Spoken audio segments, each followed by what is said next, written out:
Greetings, everyone. The time has come to discuss Dragon Age 2.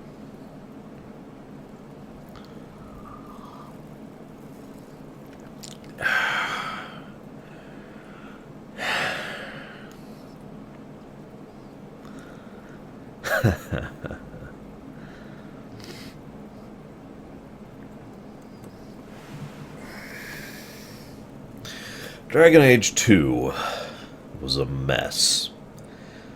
But I need to quantify that statement. Because I'm not saying the game was bad. As anybody who knows me knows, I actually still call Dragon Age 2 a net positive. The mere fact that it is actually still a net positive, despite the mess that I'll be discussing in just a moment, is actually a huge testament to the quality of the people who are actually working on this project, so definite props. When I say a mess, I mean in the real world perspective. Dragon Age 2 had virtually every possible problem that could have happened to it from a production and development standpoint.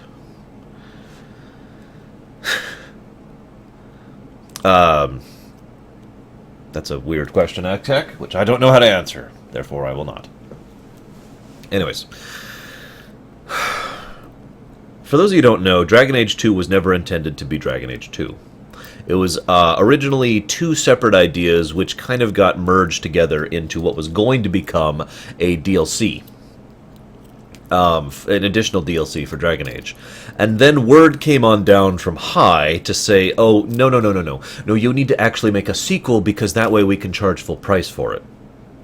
Yes, that's the actual stated reason. So, they didn't have any choice but to go ahead and do exactly that.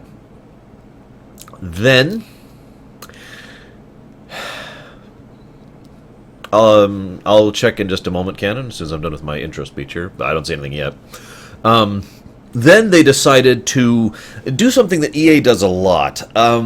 They like to change places with their development staff. I don't know why EA does this, but they've done this a lot of times, not just with BioWare, with many other companies that they have consumed in the past. In other words, same basic developers who worked on Origins, but there was some other people that they pulled in from other development companies that they owned, and they got rid of a few people and pushed them off to other works to work on other things. So it wasn't the same team that was working on Dragon Age Origins. Some of the same people, but not all the same team, and a lot of the people who were working on it were not working on the same type of things that they were working on back in Dragon Age Origins. This is the second problem. Now, I'm actually not going to go down the list and list all the problems that went into creating this poor game. Suffice it to say that they had issues getting the writing staff down. They had issues getting the engine developed. They had issues getting several of the bugs worked out. They had issues with people being shuffled around behind the scenes. They had issues with some people getting fired. They had issues with editing in brand new people. They had issues with some middle management problems I'm not even going to go into right now, which had to do with people trying to, play politics, basically, is probably how I'd define that. And that is correct, Titans. That's also one of the things that happened to a lot of the staff who worked on Mass Effect 2, actually. But anyways, I digress. Point being, lots and lots of new, lots of production problems. But despite all of that, it is still possible Dragon Age 2 could have been a decent film. Well, decent game, but for one insurmountable problem. Time. Dragon Age 2 was given a, frankly, ludicrously small amount of time budget in order to actually make the game. There is nothing worse you can do than put such an artificial deadline on game production. Don't mistake me. In most cases, if you want to have a long time... I'm having no frames drops, by the way, so I don't know what's going on with Twitch. Sorry, guys. For once, my Twitch connection is great. Yes, less time than KOTOR 2 did. Luke, don't get me started, okay? I already said it's a net positive. What more do you want from me? Yeah, Dragon Age 2 was given one year of development time. Think about that for a moment. Think about how much work it would take to make a video game and try to shove it through out the door in 1 year. Yikes. Now, I know not everyone fully understands in a personal way what that means, but I'm sure all of you still have the ideas and concepts and understanding of how ludicrously stupid that is. And yes, that basically still sits on the overall middle management problem that is basically EA. Yeah. Now, I want to give genuine and honest praise to the makers of Dragon Age 2. They made a game that I still enjoy in a year. Huge, huge props to that. I can't even believe they pulled that off. I mean, oh my god. You know? That is genuinely impressive.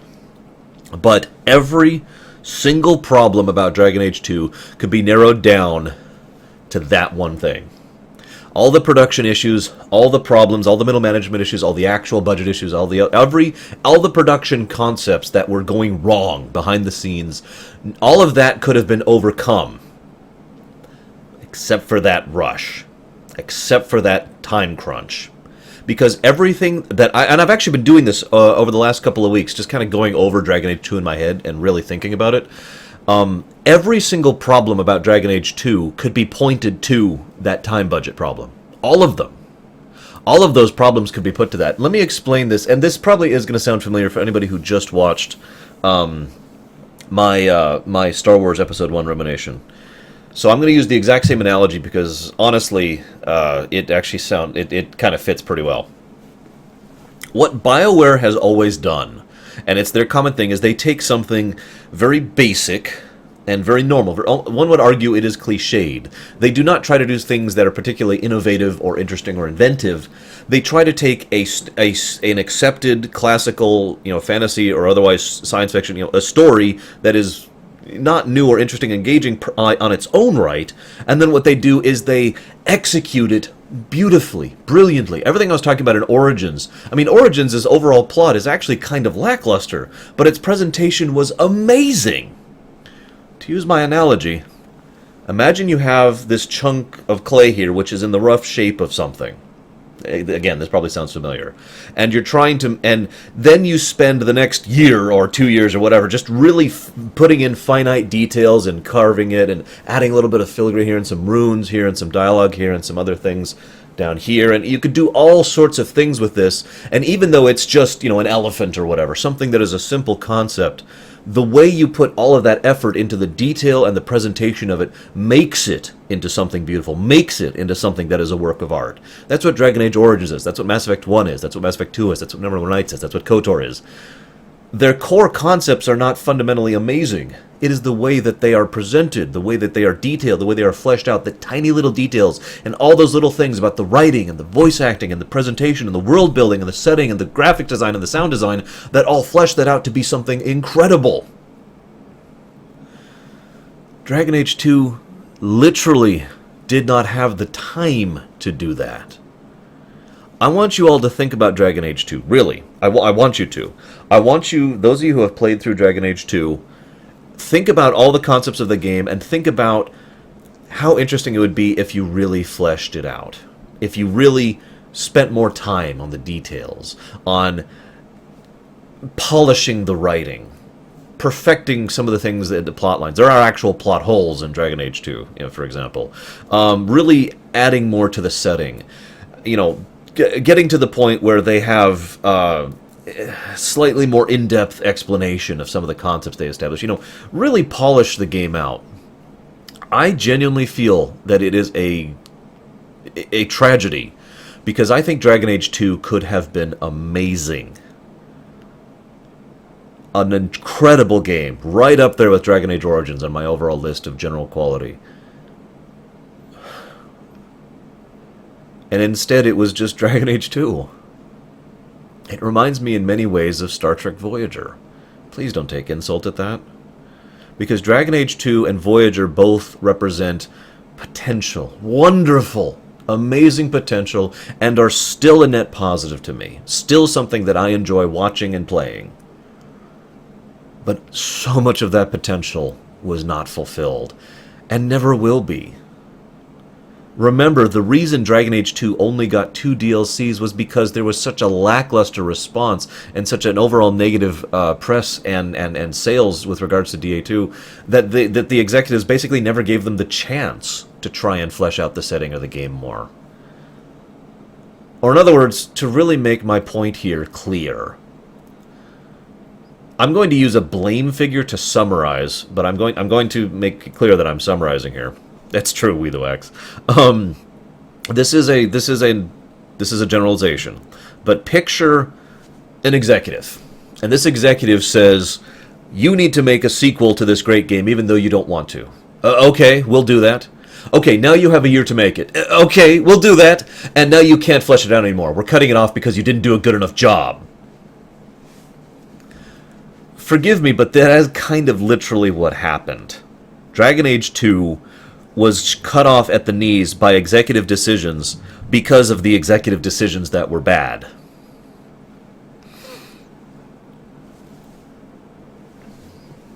That being said, I'm kind of looking forward to replaying this game.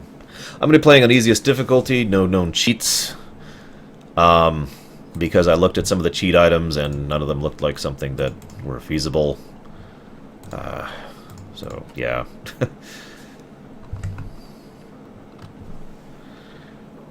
Possibly Rascor, but honestly, no.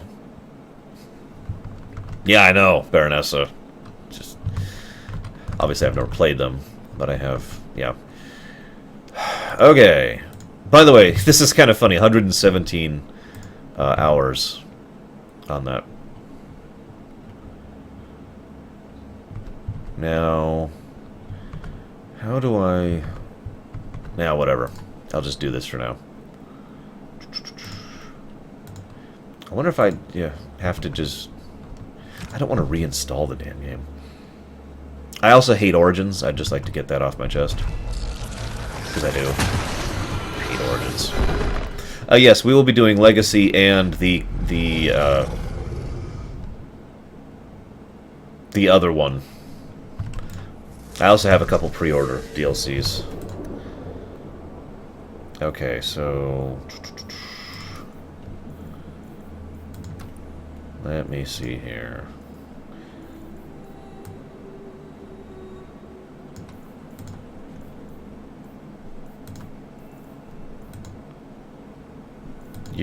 What?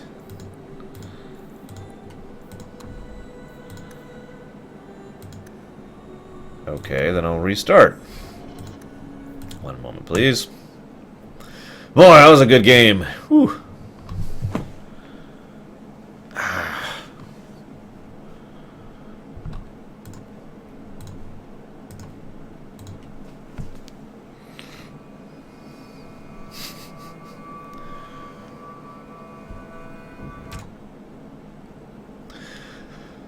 I also don't dislike any of the characters in Dragon Age 2, which probably says something, really.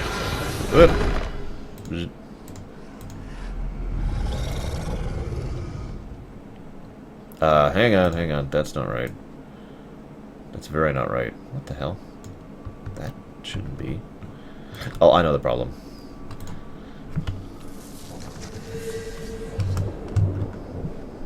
Yeah, blah, blah, blah. Hang on. I need a, what's the res I need for this? This one, maybe? Okay, is that better? Nope.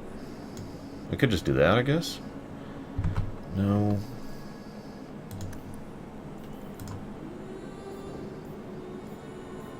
Let's try 60. Well, no, I need it to be smaller. So I can actually watch chat the whole time. You guys do want me to interact with chat, right? Last I checked. Oh, whatever. We'll just leave it like this for the moment. Fiddle with it later.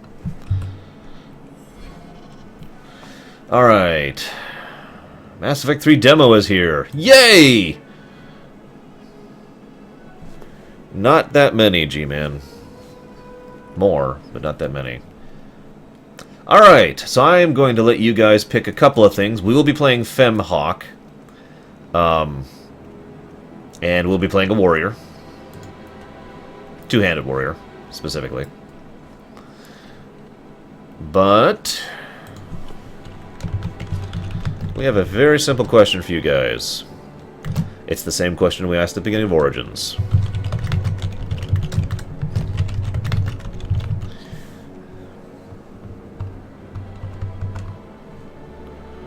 Where is... Let's make sure Nightbot's in. Yep, okay. The question should be self-explanatory.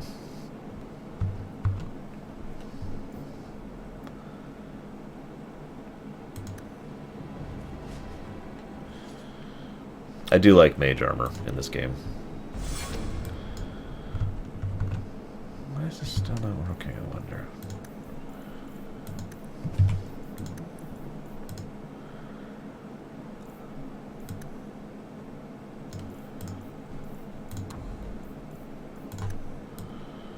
Do this instead, maybe?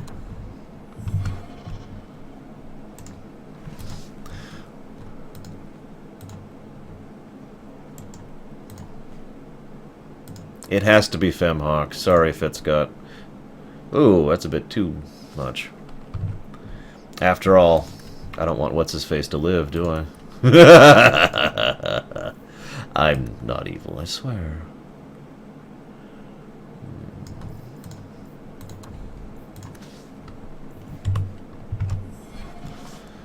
No men, space station. That's my only guideline.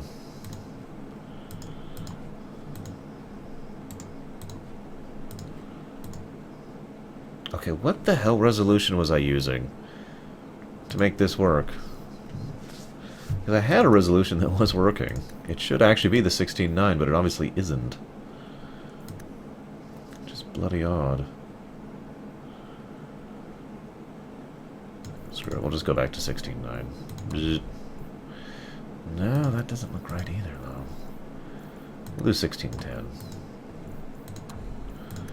Screw it. 16:10 feels right anyways.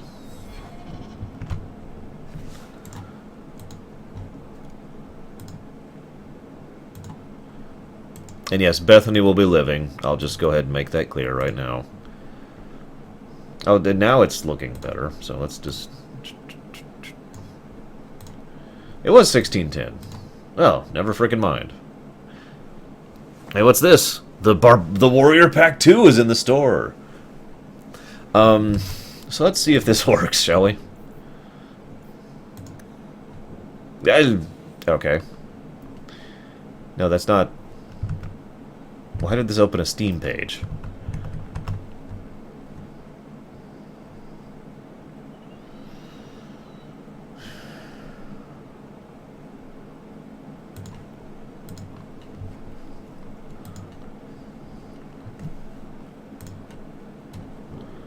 What in...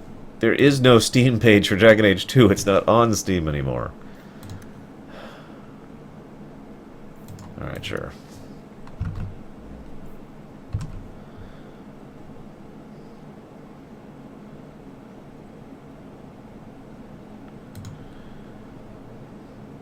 Okay, fine. Let's log in with my... God, I hate that. I had to deal with this same damn crap when I went through Mass Effect 2. All this garbage I had to do in order to make it work. Hang on, guys. Dealing with some garbage while people vote.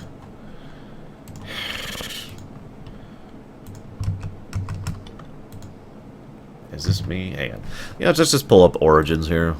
Make this easy. Stupid goddamn thing.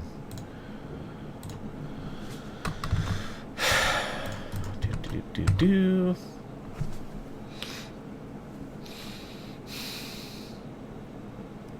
I'd like to go on the record to say that I actually like most of the characters, the companion members in Dragon Age 2.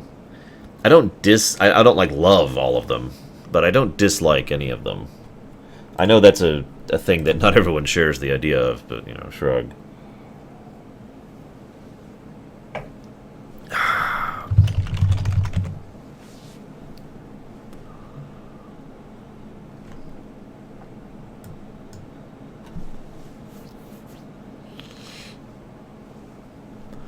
Okay.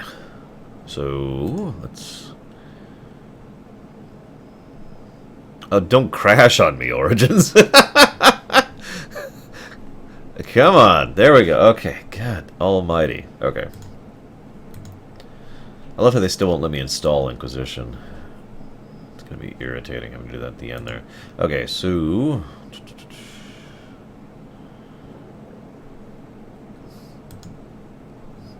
There we go. What's your thought, Fitzcott? Yes, Fitzcott. Yes, Dragon Age 2. Blah, blah, blah. Let's get my other Steam codes for this.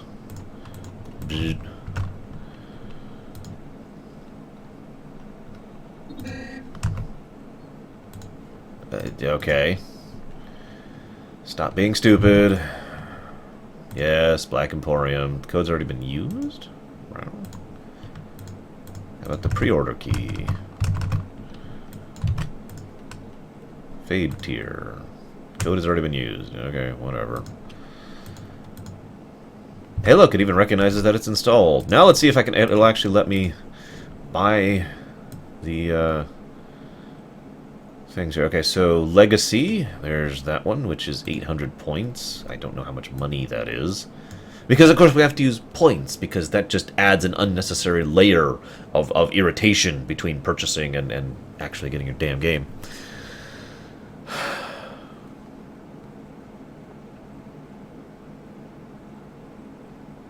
Dragon Age 4? Sure. Talk about Dragon Age 4 all you want to.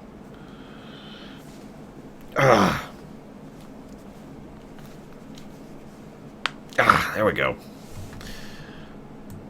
Did I miss, the one change in Dragon Age 2. See, that's a fun question. Because the interesting thing about, Dragon Age 2 is the one change I would do is obvious. They did things wrong when regards to the time budget. You know, give them more time.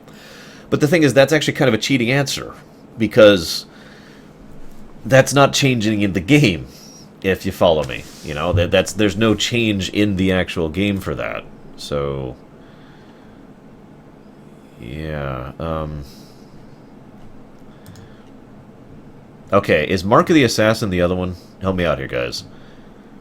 This is not detailed. Oh, hang on. I see Felicia Day plastered all over the Mark of the Assassin, so I'm assuming that's that. But I just want to make sure. Yes, I do, Lamppost. I think it can live up to the hype. It probably won't, but it is possible. One change to Dragon Age 2. That doesn't involve development, because there's a dozen things I'd change about development of this game.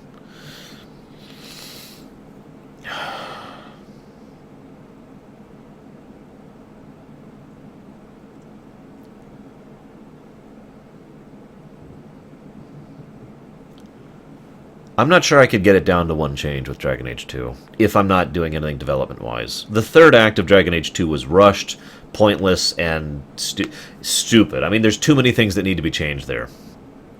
And there's too many things that need to be changed when it comes to the way the story is overall structured. The story itself feels rushed, which makes sense because everything about it was actually rushed.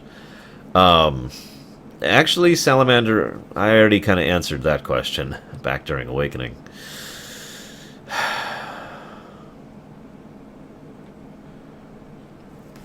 Although I suppose one of the changes I would do is make it not Anders, or make it clear that it's not Anders. Okay, so we've got Legacy and Mark of the Assassin. Yeah, you're dumb. This is... Let me get my credit card out in order to buy this stupid thing. $20. I'd just like to stress this. I bought Dragon Age 2 brand new, right? So, you know, I spent the full 60 on it. I got Dragon Age Ultimate, which is Dragon Age and all the DLCs and everything with that, for about $10 on sale. I think it was 12 actually. I am about to spend $20. $20. I mean, it was donated. You guys are spending this. This was a donation. But the point is, the fact that it is still $20 to buy these DLCs is retarded. But then again, I already mentioned this back in Mass Effect 2. You know, even though several things about the DLCs in Mass Effect 2 are awesome. The fact that they are still as expensive as they are is redunculous.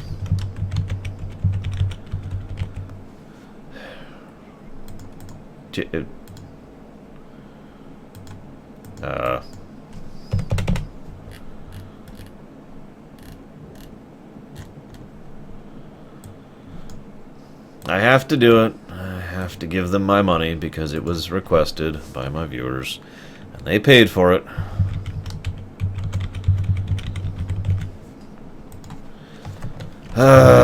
No romances in this one. I refuse to romance anyone in Dragon Age 2. I literally refuse. Sorry. Speaking of which, I was supposed to have a donation. Let's see if that came through. Donation. Please do this romance thing. God damn it. Yeah, here it is right here. Oh, wow. Well, Canon, if you're still there, thank you very much for the donation. If it makes you feel any better, that is probably exactly what I'm going to be doing sometime soonish, so I do hope you enjoy.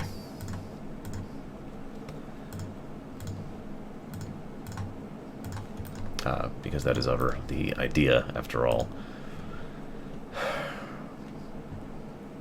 Okay, expiration.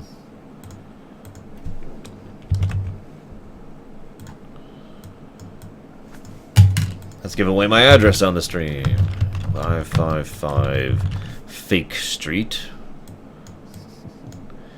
But yeah, seriously, keep watching my stream in about December or early January, Canon. So we were going to stream Dragon Age 2, but then we had to deal with this bullcrap.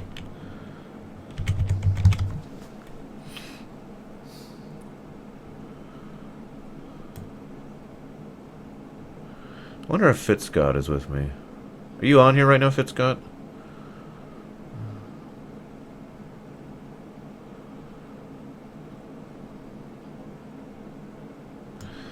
Okay.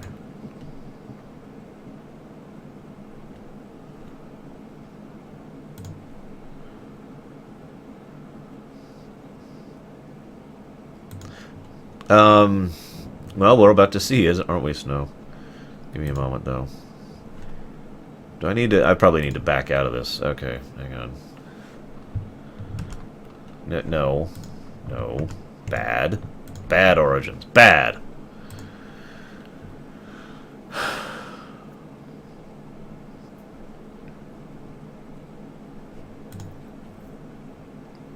There. Okay. We are downloading Mark of the Assassin and Legacy. Oh, thanks, Baronessa. Freaking beaches and swimming pools. So. Am I still online? Yeah, okay. My connection might go a bit blow here for a bit because I'm grabbing this. It shouldn't. But yeah.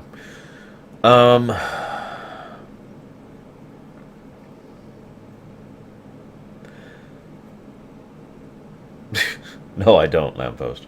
One of the things that I wanted to talk about, and hopefully Fitzscott will not hate me for this, is I absolutely despise how they did the romance options in Dragon Age 2.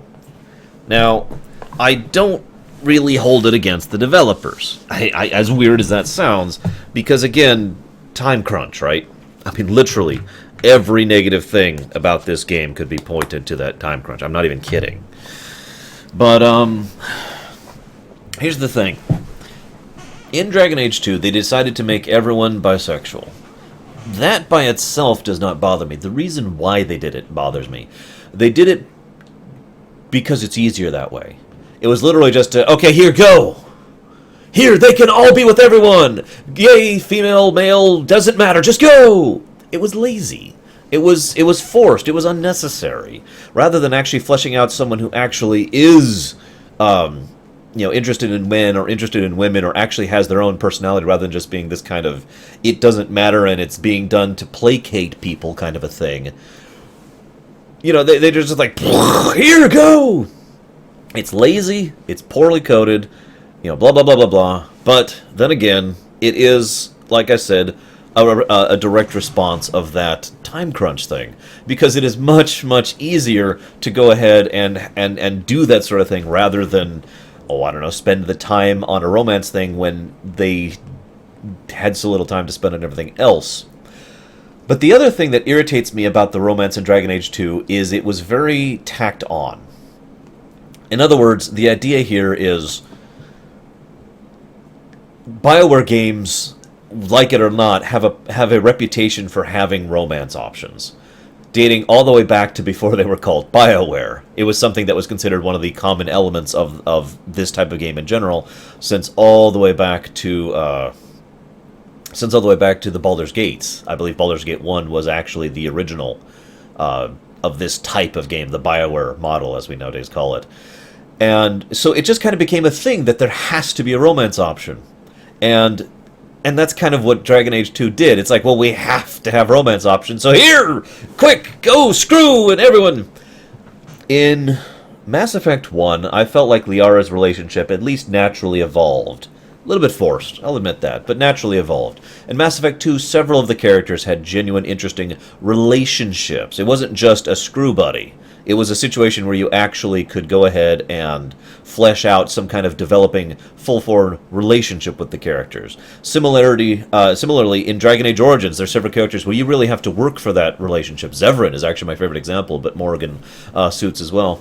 And you have to work at that. It doesn't just happen. It isn't just a thing. You have to actually develop a relationship rather than someone who has a sex scene. Dragon Age 2, by contrast, has, oh, and by the way, we like to bump pelvises. There is not a single relationship that I have seen, and I've read into it, obviously I haven't done any of them myself, in Dragon Age 2 that actually feels like it was a relationship, and instead just feels like it was, let's go bump pelvises. And that's not interesting to me. There's nothing there. There's nothing engaging. There's nothing worthwhile. It's just, okay. And that's one of the reasons why I have never done a canon romance in Dragon Age 2 and never will. And yeah, I agree with what Space Station says. A relationship should develop and expand upon characters, and it should be another method by which the player has a way to affect and have their choices matter with regards to the game. In Dragon Age 2, it doesn't matter at all, for anything.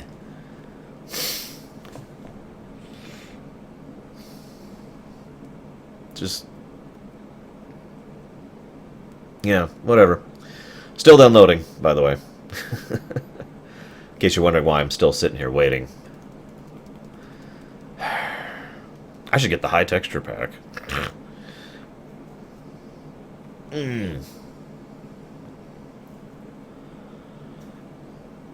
I personally did not like The Spirits Within, but I don't think it's a bad movie. I just hate the fact that it was kind of sort of directly responsible for everything that went wrong with Square in those eras.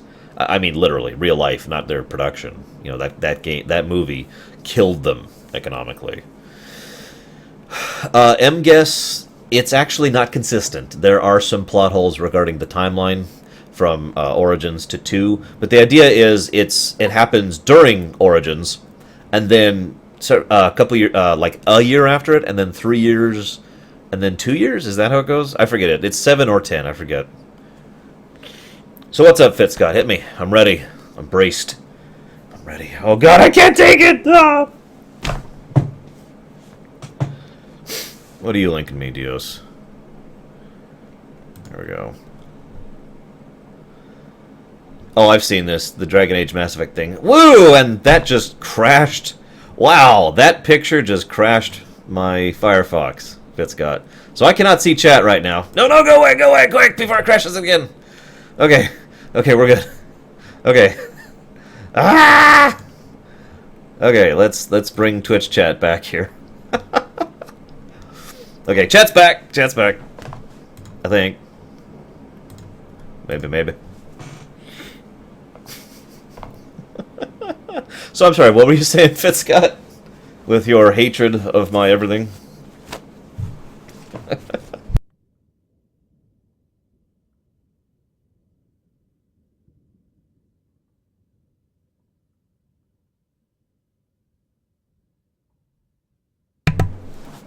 Alright, now let's get more booze to deal with this.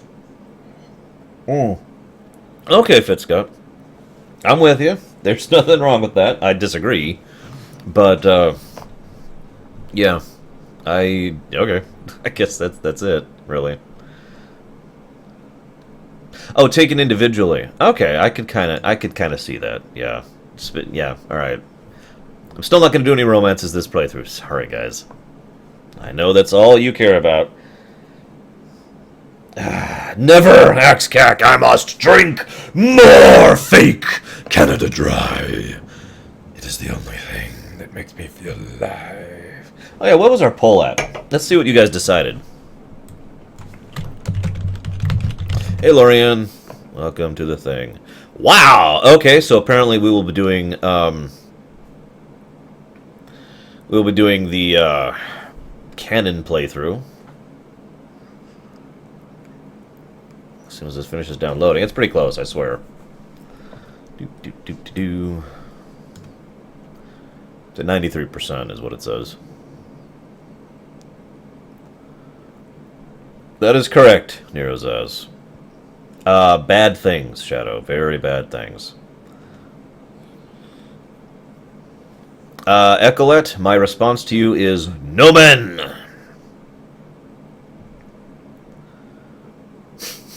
Is that a good thing or a bad thing, Evans?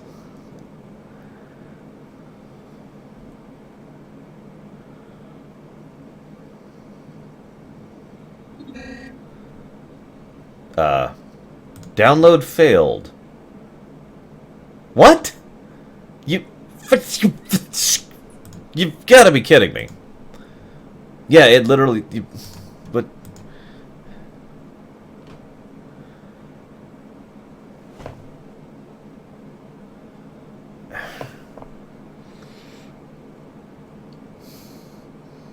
Shadow, I'm not going fully in-depth into a Star Wars thing while I've just started another game's thing.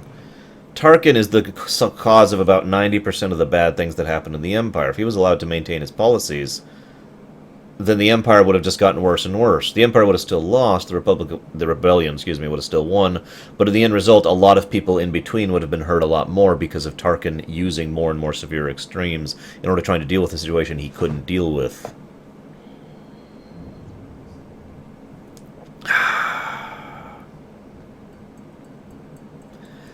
Come on. I'm going to give this one more try, and then I'm just going to give up. Deal with it later.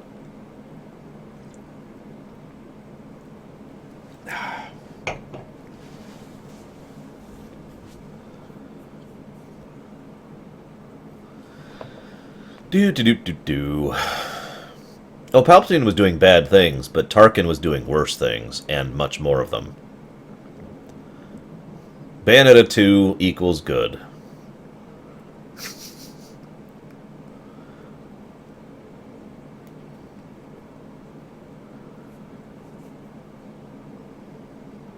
Bayonetta is a game some people make too much of an issue of in the wrong direction, but is otherwise a good and competent game that's very enjoyable with regards to spectacle fighter enjoyment, and I highly recommend it. Especially the new one on the Wii U, if you happen to have a Wii U. 2 minutes left. So, let's talk about... if I'd known this was going to be such an issue, I would have talked about this while I was giving my whole speech earlier.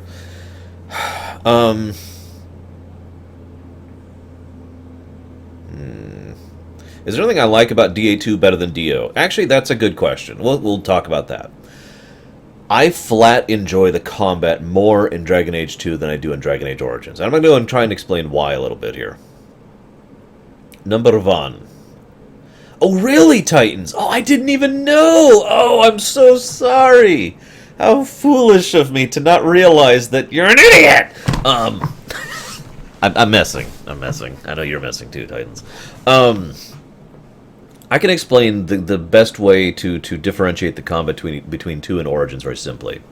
In Origins, I enjoy playing a mage. I hate playing a melee, and I hate playing a rogue, ranged or melee.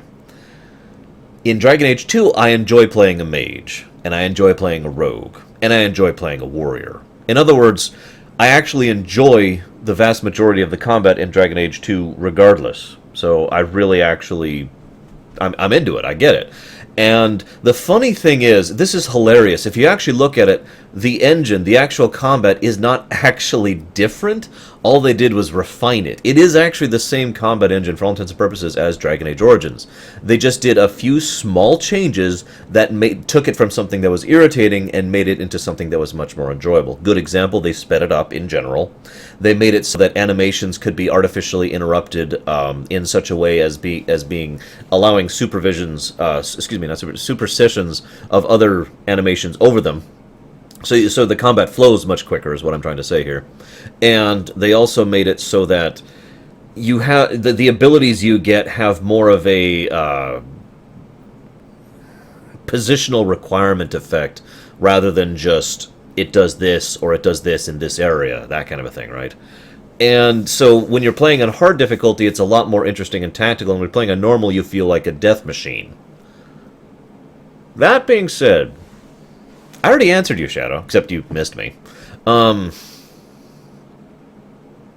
I can't do that tight. There's too much stuff around me I might destroy. However, there is one problem with Dragon Age 2, and it comes down to this. Dragon Age Origins, I feel, had legitimate difficulty. Like, Nightmare difficulty was genuinely difficult, but it was fun. I bothered to beat Dragon Age Origins and Awakening on Nightmare difficulty. I slugged through most of Dragon Age 2 on hardest difficulty and then stopped. I've never beaten this game on hardest difficulty because I didn't give a damn. It was boring. And that's the problem. Dragon Age 2's difficulty is very artificial. Let me explain Dragon Age 2's difficulty in a nutshell. Yes, the enemies get a little bit smarter. Yes, their attacks hit more, you know, all the usual things. But there's many more enemies, and they have way more health. It's just damage sponging. There's no difficulty in damage sponging. That is classic type A artificial difficulty. And it was boring. And so I never actually bothered trying to beat Dragon Age 2 on the hardest difficulty because I just didn't care.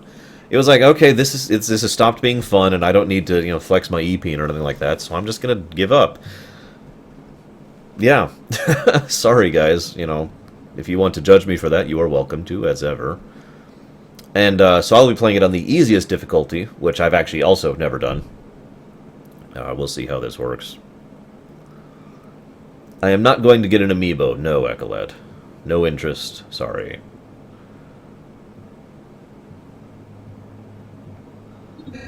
Hey, look! The download failed. We'll fix that later, apparently. Actually, one thing that might work. Hang on. Let's see if I can get this. Let's see if I can force it to work in the ways that it's trying not to. Because it's dumb. Stupid goddamn thing. No, of course I can't. Oh my freaking god. So anyways. No, that's not what I want to do.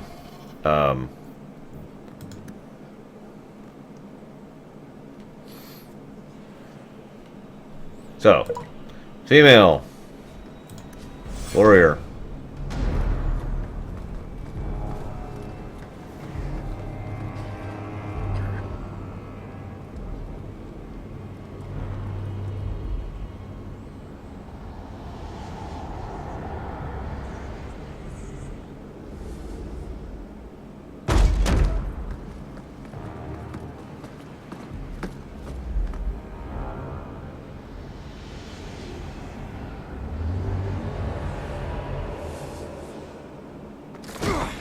Hello, Varric.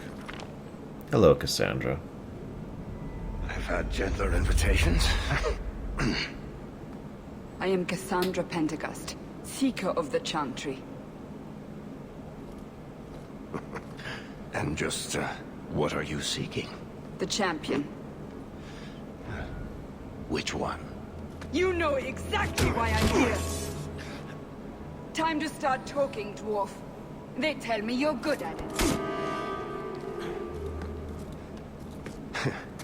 What do you want to know? Everything.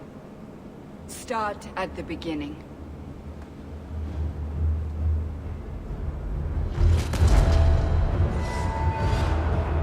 Let me just say that when I first saw that intro, I was actually very pumped for this. I actually like framing devices in general in fiction, and the overall presentation of these first few cinematics obviously feel more polished than later ones. And Cassandra is an interesting character in her own right, especially since she grows over the course of hearing this story, which is interesting in its own right. Pay attention here. Seriously, pay attention.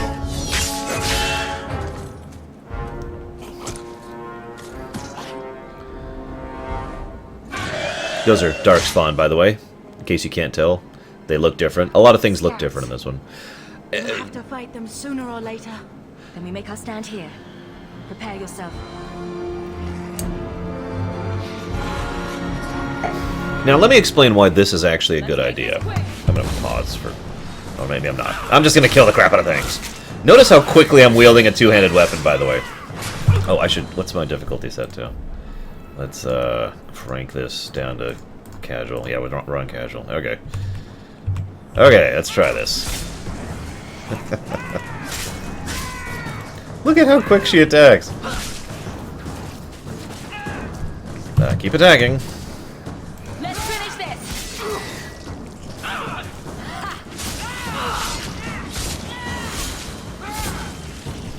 For reference, physics don't work this way. You actually can't swing a weapon that quickly, this large that quickly. This is not a complaint, though. Quite the contrary. I actually rather like this. Seriously, I do. It's one of the things I like about the combat. It is very over the top and enjoyable for it. And again, it's actually basically the same thing as Origins in overall system, just a little bit screwed. So what we have here is Bethany, and that's our sister who has a giant rack. That's not a sexism comment. Believe it or not, there's actually a significance behind that statement. Really, there is. We'll talk about it in a moment. Seriously, look at that! Keep this up forever. Alright. Word up. Gotta admit something. Two things I don't like about Dragon Age 2. And both of them are...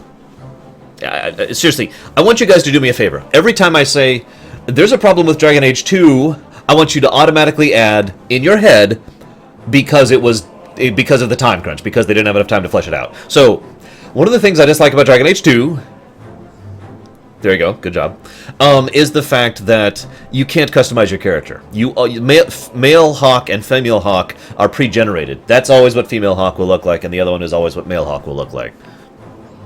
Another thing I don't like about Dragon Age 2, very good, getting good at that, is this.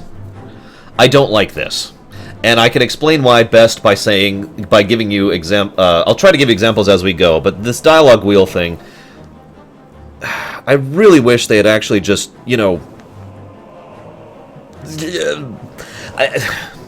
what they did in Dragon Age Origins with voice acting. Yeah, I liked that. The idea of here's your full fleshed out dialogue option. I also like the idea of, you know, the fact that based on your different dialogue options that you choose over time, you can form in yourself your own interpretation of your character. Someone who is not just always sarcastic or always diplomatic or always aggressive. They're a person which has their own... But, oh, that's right, you can actually customize your character, can't you? Never mind. I'm confused. Anyways, but instead, what we have is this, and here's my biggest complaint right here. This is my complaint in a nutshell. What that says, I'm right beside you, this is not a good example, but this will happen every now and again, is not always what you will actually say. And that irritates the crap out of me. Why did I think you couldn't customize your character? Oh, that's why. Right, okay. Yeah. So,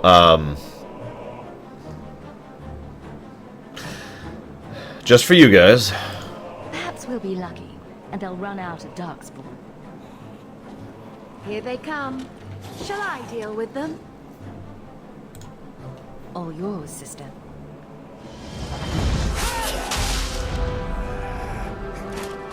Follow my lead. Yeah, I know, that's God. I realized my mistake. So let me explain why this is awesome. Seriously, let me actually explain this. From a development perspective, this is actually a cool idea here.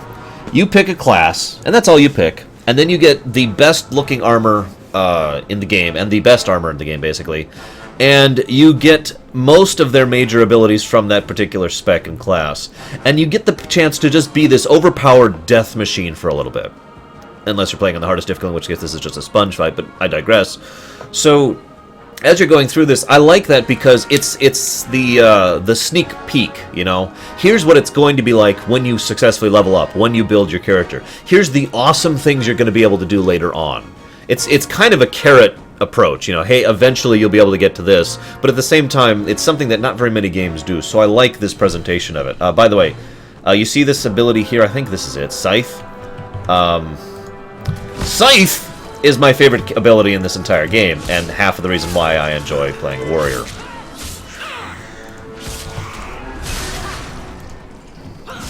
Yeah, the God of War series did that as well. Very much so. God of War 2 was probably the most significant for that one.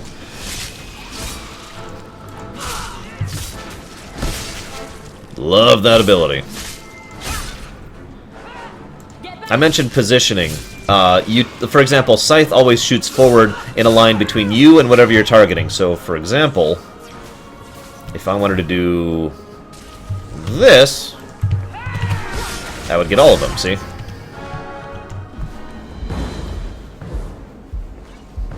Oh my god, it's an ogre! Oh, haha, Fenrir.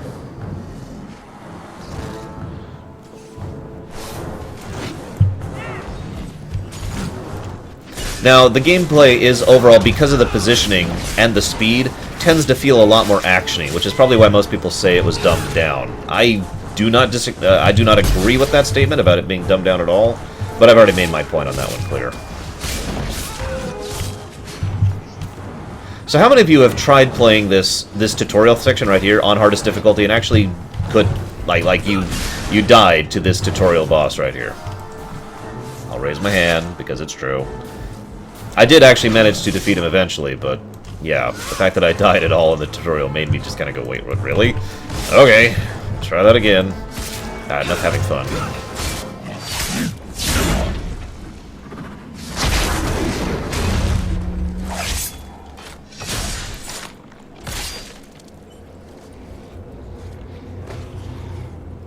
There's no end to them.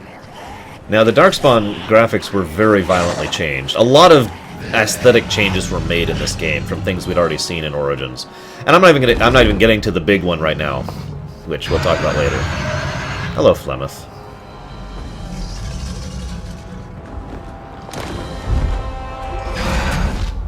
Bullshit.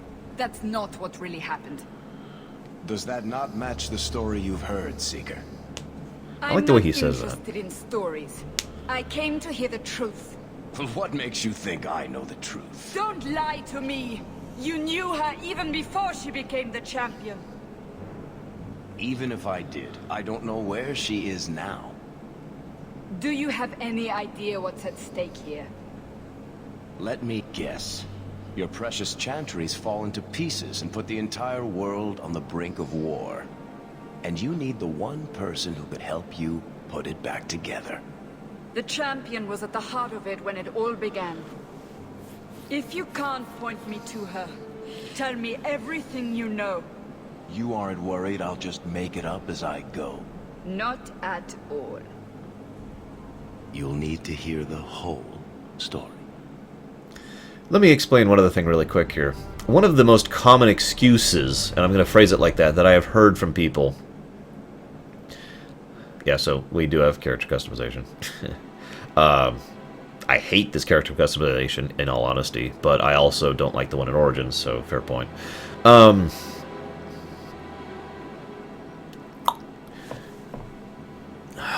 The excuse that I've heard so many times is that the entirety of Dragon Age 2 is being told by an unreliable narrator, Varric. In a couple of circumstances, he does deliberately exaggerate for humorous intent in order to change certain things about the story. And he's almost always called out on it. And that's done for the sake of the enjoyment of us, the players. But some people take that as the excuse to say that any of the plot holes or the things that don't make sense or the bad characterization, that's all just Varric's storytelling. Now that may or may not be true. It is possible the developers were thinking that when they made this game. I'm going to, Fenrir, don't worry. But the reason I don't like that is because it is an excuse. It is something that is cheap. It's literally cheating. It's like walking up and punching someone in the face, and they're like, "Hey, you can't punch me." And he's like, "Oh, well, it's not actually my fault. I was told to do it by that other guy or something." That's a bad analogy. It's cheating. It removes any of the purpose or point of the entire story if you're just going to say that anything that's wrong with it is a result of, "Oh, well, that's explained away by the fact that it's an unreliable narrator." Now, don't mistake me. An unreliable narrator can be used to good effect. See Fight Club, actually, for a good example of that, the movie, specifically. Although lots of books do that, too. But I don't know, the whole way that argument is presented strikes me as just completely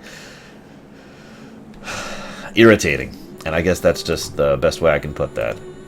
How do I...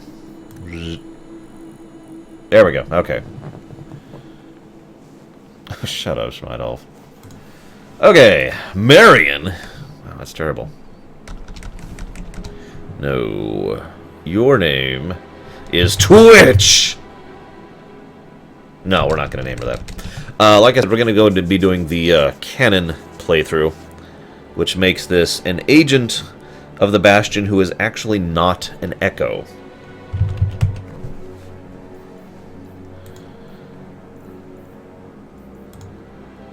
Import that one? That one. Okay. Congratulations! Not all of it was imported because it was a buggy process that didn't actually work all that well. And we'll put it on casual. Or I'll put it all the way up to nightmare.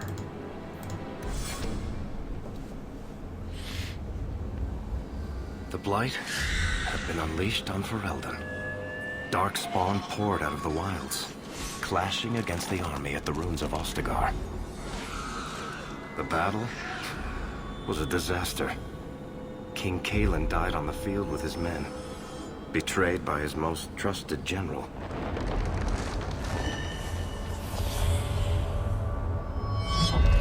Unopposed, the Horde marched on the village of Lothering. The village burned, and many innocents were slaughtered. The champion's family barely escaped in time. Well, why would you want to hear about that, Raid?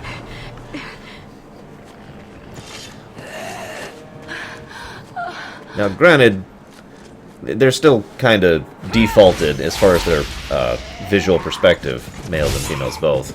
But I just feel like pointing out the complete difference in Bethany's portrayal, especially. Just right there, see? Pretty obvious. I just mentioned that because that is actually kind of noteworthy for a reason I'll get into in just a moment. For the moment, make us save us. We've lost it all. Everything your father and I built. I do like the change in art style, yes. Okay, I'll pause here to talk about this for just a moment.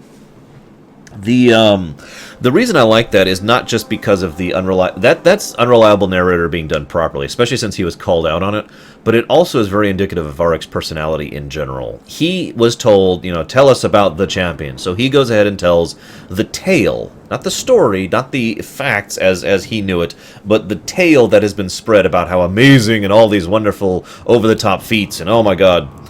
And I like the fact that Cassandra calls him on it. And the one thing that convinces him to go ahead and tell her the truth, at least by his perspective, is that is that she trusts him to tell the truth. I like the blood splatter. I wish it was more of a scar instead of a blood splatter, but whatever. Visual, personal preference, blah blah blah. Now, haha, Loslands. The other thing I wanted to mention here, though, is Cassandra. The idea they went with here, which was improperly implemented, was that someone who merely heard a story of how certain events unfolded with regards to a character could be so impacted by the charisma that that character presented that they themselves could change just from hearing a story. Now that's an interesting idea, if you think about it, especially because it is something that BioWare likes to do in general. See Revan, the Exile, the Warden, several other examples, Shepard, are examples of that concept. And it's easy to understand why, because the core element behind that is that person is certainly charismatic and interesting, but, and this is a very important but, no matter how you look at it, the core element of that storytelling prospect is that one individual alone cannot change the world. It is one individual with friends, with helpers, with aid, with the working of others can change the world. That, in other words, there's no one Mary Sue who is carrying everyone else forward. And yeah, the ball spawn is another good example of this. But instead, it's someone who is so capable of working with others, either in their own particular idiom, be it renegade or paragon or manipulation or evil or dark side or light side or whatever, that they can then accomplish great things. So it's easy to understand why BioWare likes to use that particular thing. See, that's why I ignore you, Rasulia, right there. The thing is, it's very poorly implemented in Dragon Age 2, which is that time problem I mentioned. Remember? You still got that going? Because Hawk is not a particularly charismatic individual. It does not actually do anything of any real note, really, throughout the course of their story. Honestly, I could summarize Dragon Age 2's story as, here's a few years in the life of an adventurer. Nothing significant, nothing relevant, and no real impact on the setting of the world. Not really.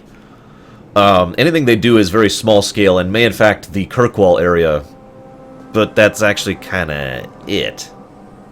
So, it's all good, Rosalia. So the fact that, they wanted to strive for that type of character, and obviously didn't have the time to flesh out that type of character, so they just cheated. And again, I hate using that kind of terminology, but from a writing perspective, this is cheating. It is everything that is wrong with writing in terms of character development. Instead of fleshing out and showing the viewer or player or whatever a character's personality, they just have someone else come and say, oh, they were very charismatic. Or, I am very affected by them. That kind of a thing, right? And that's... yeah, that's not good writing. I'm sorry. Anyways. You know what? I'm just going to do a poll right now. You know what? No, I'm not. We already did that poll. That's right. God, I'm tired, aren't I? I should eat something, too. I know how much Lothering meant to you, but we have to move. Yes. You're right. We should have run sooner. Why did we wait so long? Why are you looking at us? We've been running since Ostergar. One of the things that both bothers me and doesn't bother me is the facial animations in this one. It's obvious that they, that's because, it's obvious that they were trying to basically up the overall quality from Dragon Age Origins, but they didn't really get as far as they wanted to with it. So a lot of times what happens is, and you'll see this happen, imagine if, I'm going to try and do the facial expressions myself here. I'll give you a nice big thing, but this happens right here, okay? Why are we doing this horrible thing? They always revert to default state, in other words, after every single little thing that they do with regards to their expressions. And so they're like completely default expression, or whatever their default is currently set to. I am looking angry, I am looking concerned, etc. And then it's blah blah blah blah, and then they immediately revert to that, and it looks really, really weird. And it actually kind of drags me out of the scenes in a lot of cases. Listen, you two. The Darkspawn could be on us any minute. Please, listen to your sister. Then let's go. Lead on. However, you're probably like, Arsh, could you say something positive about this game? You got it. Is it F? Yep. F! F. Looks like a fight. Be F. ready. Go down.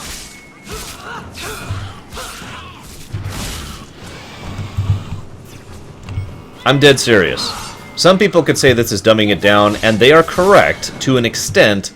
However, that's only true if you don't actually feel like doing anything, because doing things are not actually required. In other words, F. Now, for those of you who don't get what I mean by F. Why would I need bark spawn? Hi, Brennian. F is seriously, F is the F is like the universal use key in Dragon Age 2. It means target nearest enemy and attack them. But that's not usually how I use F, unless I'm just blowing through an area. F is most useful because of this. You see this guy right over here? Now notice, I'm not even targeting that guy. However, I just hit F, and it automatically loots whatever... It goes to and loots whatever my nearest target is. If that person actually has multiple things to loot, F is a loot all. Yes! I like that. Now, it could be argued that you can just play this entire gameplay hitting the F key. And on the easiest difficulty, that's probably true. I've never actually played this on casual difficulty, so... Okay, yes, I get it! So that is kind of a neat feature, but I really like F because of the fact that it simplifies... Shut up! Shut up! It simplifies looting. I'm sorry, but to be totally blunt, I think loot all should be something you can bind to a key. Forcing you to do this... Speaking as someone who's played many games that have done that, including Oblivion and Dragon Age Origins, the game I just played, that gets really irritating over time. I like having a button that is a loot all. I'm not even going to level up now. I'm just going to let it sit there out of spite. Where are we going?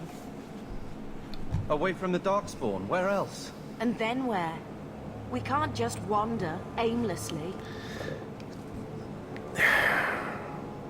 I don't really care for the expressions in this game. I'm sorry, I don't. Decent voice acting, though. Wherever we go, what's important is that we don't separate.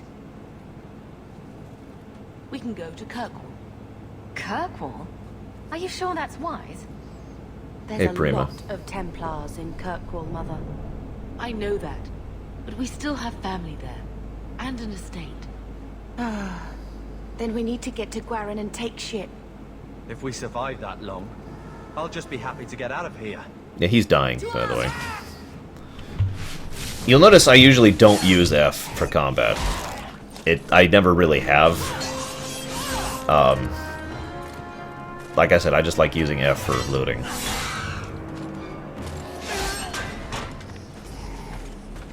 That is correct, Ventures, I think. Could be wrong about that, actually. Sorry, Krenzler. I like it. Not have him. See you around, Brennian, apparently. They will not have you. I like Not Aveline. while I breathe. Quick!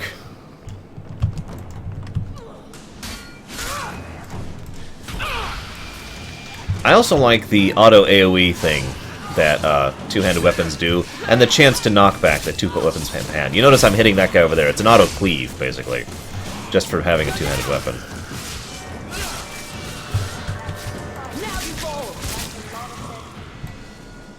I don't know, Femhawk's voice actress never bothered me. We'll see if it bothers me this playthrough. Apostate, keep your distance. Oh, shut up, dude. The Maker has a sense of humor. Huh. Darkspawn and now a Templar. I thought they all abandoned Lothering. The Spawn are clear in their intent, but a mage is always unknown. The Order dictates. Wesley. That woman is an apostate. The Order dictates. Dear, they saved us. The Maker understands. Of course. You can kind of Madeline see... Boleyn. This is my husband, Sir Wesley. We can hate each other when we're safe from the Horde. This scene kind of emphasizes the way they wanted the overall work to go. They wanted all of Dragon Age 2 to be about the Templar versus Mage question, and the problem of the mages. Now I know what you're saying. Well, Dragon Age 2 was all about that. No, it wasn't. Dragon Age 2 was about, here's a day in the life of Hawke, and oh, at the very end, by the way, mages and Templars, you know? So, yeah, but it's pretty obvious the direction they kind of wanted to go with this with regards to that idea, because the thing is, what we see here is actually something that is actually surprisingly complicated. You could look at him and say he's just a typical Templar, and yet he isn't. He is someone who has been trained and grown to believe what it is he believes for a very long time, and therefore is definitely very, he's very hardline in his stance, and yet at the same time he is willing to back down on the stance given unique circumstances. He is not a true zealot, in other words. By contrast, we also have Bethany, who obviously is very anti-Templar, but is also being willing to help him and assist him in his matter because, blah, blah, blah, blah, blah. So there's some nice layers here, and it gets across that main point that I feel that the mage question was always supposed to be about. In other words, there's no real bad guys as far as sides in the Templar versus the mage thing. Just that, there's bad people on both sides of the equation, and good people on both sides of the equation. How bad is that wound? I think my sword arm's a loss, even with healing. Then you will have mine, as always. For now, we move with you. North is cut off. We barely escaped the main body of the Horde. Then we're trapped. The wilds are to the south. That's no way out. We have no choice. The Darkspawn have us fenced in. We go south. I'll answer when I get there, Rowan. How's that sound? No, I don't, Lamppost, but I already talked about that extensively back in Origins.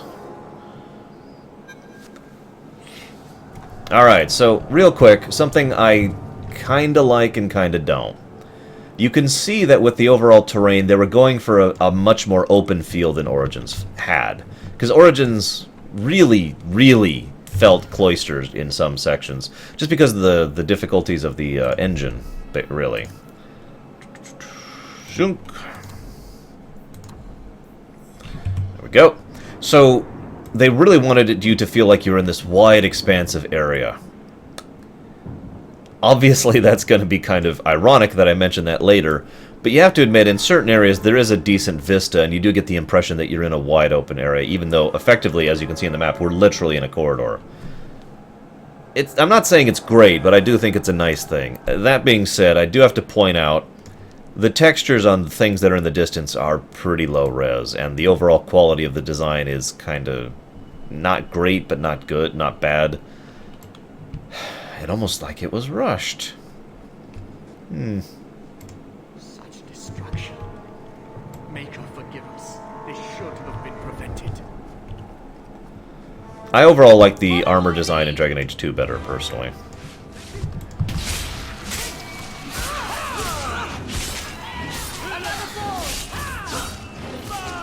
Yeah, I wasn't going to talk about the friendship rivalry thing yet, but it is something that is worth talking about. So I suppose we'll make it something worth talking about. The friendship rivalry thing is the same thing in concept as the Paragon and Renegade meter. In other words, rather than it being good, evil, I like you, I don't like you, it's no matter what you're doing, they do still have respect for you or caring for you as an individual. It's just as a rival or as a friend. A sort of negative reinforcement or a positive reinforcement, depending on how you perceive that. And I like that system. It also means that you don't automatically have the problem that Dragon Age Origins, and indeed earlier games, had with the possibility of actually losing party members due to circumstance of their caring of you, and the fact that they actually approve or disapprove, that kind of thing, right? See you around, Shadow. Enjoy your nap.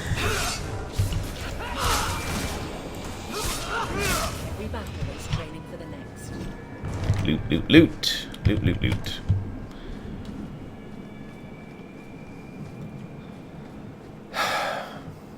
I'm not sure if I like or dislike the, is he just teleporting around?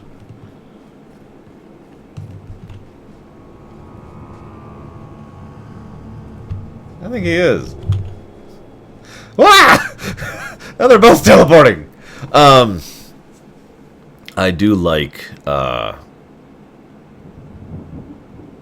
do I put this? Never, Krenzler! Well, then, okay, let me explain. I'm explaining this a little bit worse, so let me take a second stab at this. The difference between rivalry friendship and, Yes, we're doing a low-level run. The difference between rivalry, friendship, and approval is the idea is no matter what, you have the respect of the individual in question, right? To use a weird example, in KOTOR 1, there was an individual who was awesome, Canderous Ordo. Now, he was someone who could be argued to have a great rivalry with Revan before the events of KOTOR 1, if you follow me. And yet, when that information was revealed, he told Revan that he was definitely on his or her side because of the tremendous amount of respect he had for him or her. In other words, even though it's a very gameplay way to integrate the very concept of we disagree, but we still can have a respect and understanding for each other. And the idea, and again, they were obviously going for that same Revan / Shepherd / etc. type of personality of someone who is very charismatic and generates the kind of loyalty that Hawk is supposed to and doesn't. With regards to this system. Now, that wall over there, I feel like I used to know what that wall actually is, and I don't anymore.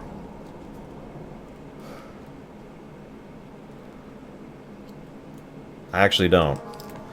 I wonder. Because this is the Lothering area, so unless that's the, I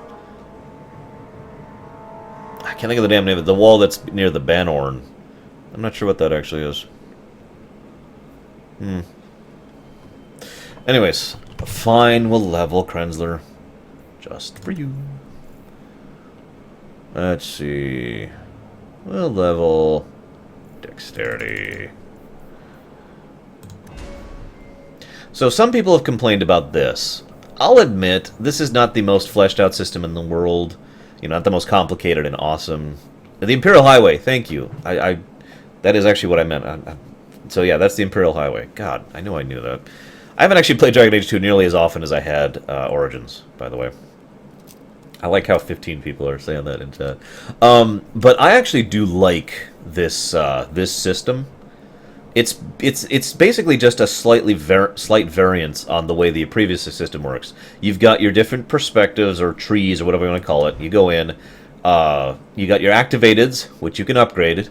You got your passives, which, well, I feel like you can upgrade somewhere. I could be wrong. I'm totally wrong. Oh, and then you've got these things, which are sustainables. And so, yeah, it's the same general concept of Dragon Age Origins, but it has this thing. And this is what I like most about it, this upgrade idea. The fact that you can take an ability and then upgrade it fleshes it out significantly more for me than Dragon Age Origins system. So I actually like this system. Call me crazy, hate me horribly. I do. So we're going to go ahead and get Mighty Blow, because I want to get Scythe, because it's my favorite ability ever. And you are a friend, apparently. Cunning. No, that's stupid. We'll just do magic. I'm sorry, one thing I do like, hang on. One thing I do like is that they actually show you what the derived stats will affect directly. So, you know, you see what your crit damage is. You see your mag resist, crit chance, fortitude, mana, and health right there. And you can see the effects it has on your stats down here. So it's very immediately apparent what your choices affect. And I like that. But we are going to go ahead and boost her magic.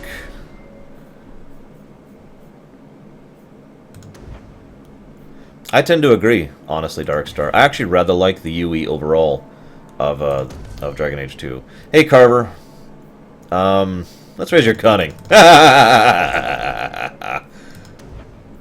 I'm evil. I admit it. They still have the tactics thing. This is actually a little bit, has more options and is better fleshed out than the one that was in Dragon Age Origins. I'm not going to go into details, but basically you have more options, and so you can do more with the Gambit system. And I like that. You know, the end, I suppose. We'll just go ahead and go with nearest visible, attack. I want you to... Also, one other thing I really like, when you get a new ability, you notice it just did that, I just learned heal. So automatically it's like, oh, you know heal now. So here are some default gambits to help you out. Now, default gambits are not going to be good if you're playing on a normal difficulty level, which is what I actually played the game through after I gave up on the nightmare mode thing. But it is nice to have that thing for people who are new to it, or don't think about doing it, or forgot to do it, or don't really know exactly what to do with it, that kind of a thing. So you can just be like, oh, here, let's just start with this, and be like, ah, cool. Now, this is actually incorrect. This needs to be ally. No, back. Ah. Oh, here we go. Duh. 75. And check that one off. Yes. No. Yes. That's good. Okay, so. Save. I don't like Carver, but I'll admit that is a personal thing. As a character, I can't form much of an opinion on him because I've never actually let him live.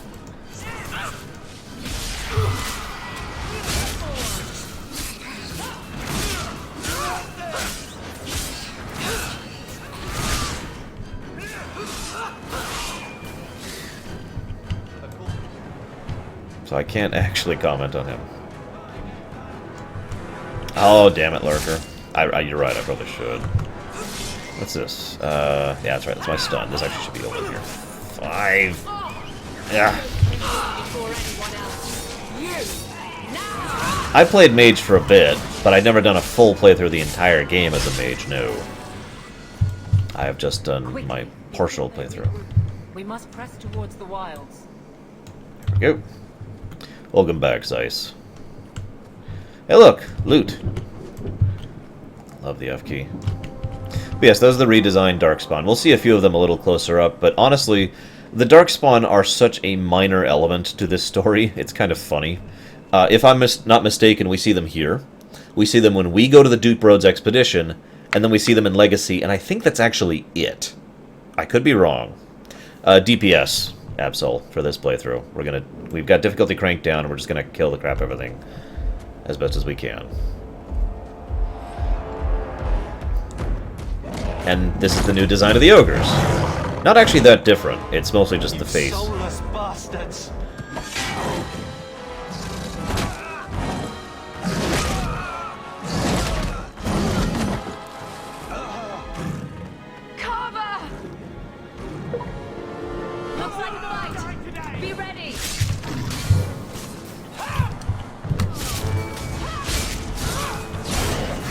Wow.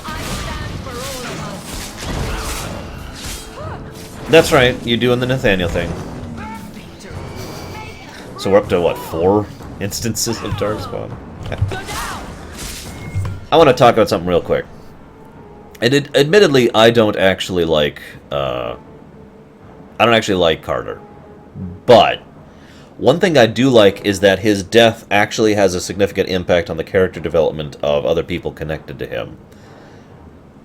As weird as that sounds, if I was writing this, I would probably have had one of the, the death of a sibling. Now, granted, that works well for Bethany as well, from my understanding. But regardless, whoever you have die here, their death still has an impact on other people. Their death changes and morphs certain things. I would have loved to see more fleshing out of this idea with your mother especially. Maybe the idea that she would have willingly gone through with some of the experiments that were being done on her later on, specifically in order to ensure that other people don't have to suffer what she suffered at the loss of her son, because she believed, foolishly and incorrectly, thanks to her emotional trauma, that she would actually be able to help stop people from dying pointless deaths like that, etc., etc. It would have been really awesome to see that kind of a fleshing out. And again, another one of those, if time, etc. Wait, no, that's right, we're going the crit route this playthrough. We want a super high crit rating. Yes, 1 additional radius, that's what I want. And you, my darling dear, get the balanced setup. Well, it kind of was Darkstar, but in answer to you, yes, I do. I do think it should have been obvious that you get to choose, instead of, you want to play this class? Well, then this sibling dies. Or this gender? It's gender, isn't it? Is it gender or class? I actually don't remember. Either way, your character creation determines who dies, not your choice, and that actually irritates me a little bit.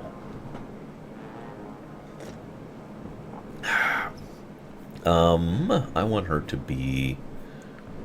Is it Guardian I want her to be? Oh, no, yeah, that's her custom thing. So I want her to have...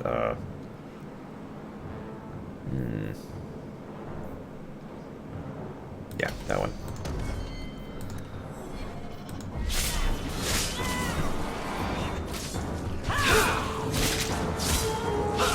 Get back!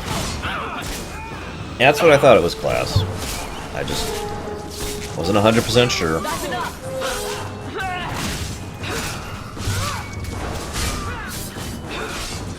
I don't think Aveline is that amazing, but again, I like her. Carver, wake up.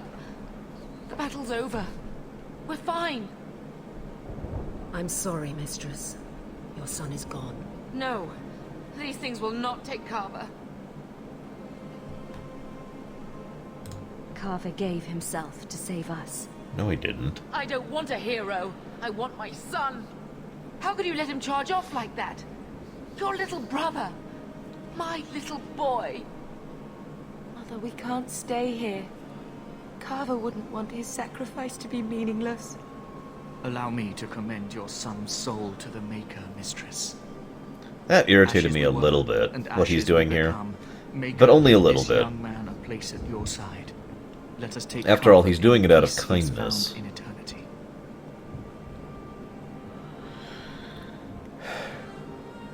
I will never forget you, Carver. I do kind of... I don't know, Salamander. I feel like they could have done it better if it had been better implemented. For those of you not aware, spoiler alert, every member of Hawk's family dies. Either initially or throughout the course of... Shut up, Luke. Throughout the course of the game. So... yeah, it's pretty obvious they were going for that... tragic backstory throughout the course of the game, you know, heap difficulty and tragedy upon your hero kind of perspective. I do admit that it is not as well implemented as it should have been. But it does still have an impact on me personally, especially given the fact that it does happen kind of like just one after another after another. Now, I know one of your siblings can live, but for my playthrough, my options were, do they die? Or do they get to spend the rest of their life in the Chantry Mage thing? So, you can probably understand, based on what I'm explaining here, which choice I initially was leaning towards. Our lives are more valuable to him than our prayers. Let's go.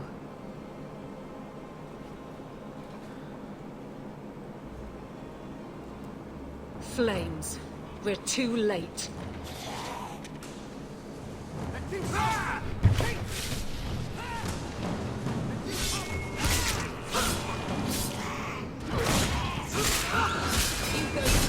There's no end to them. That's right, you can make them a Grey Warden too, can't you? So let's see. Our options are ensure that they're going to become a Grey Warden and have a relatively quick death at some point in the future. I'm sorry, I'm just saying this wrong.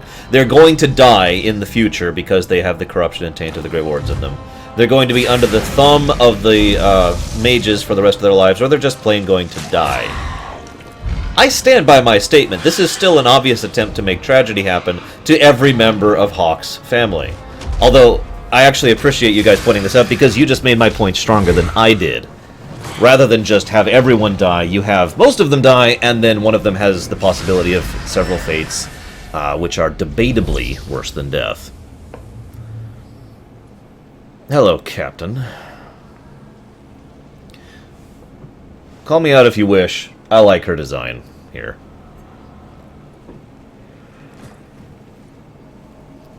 Well, well. What have we here?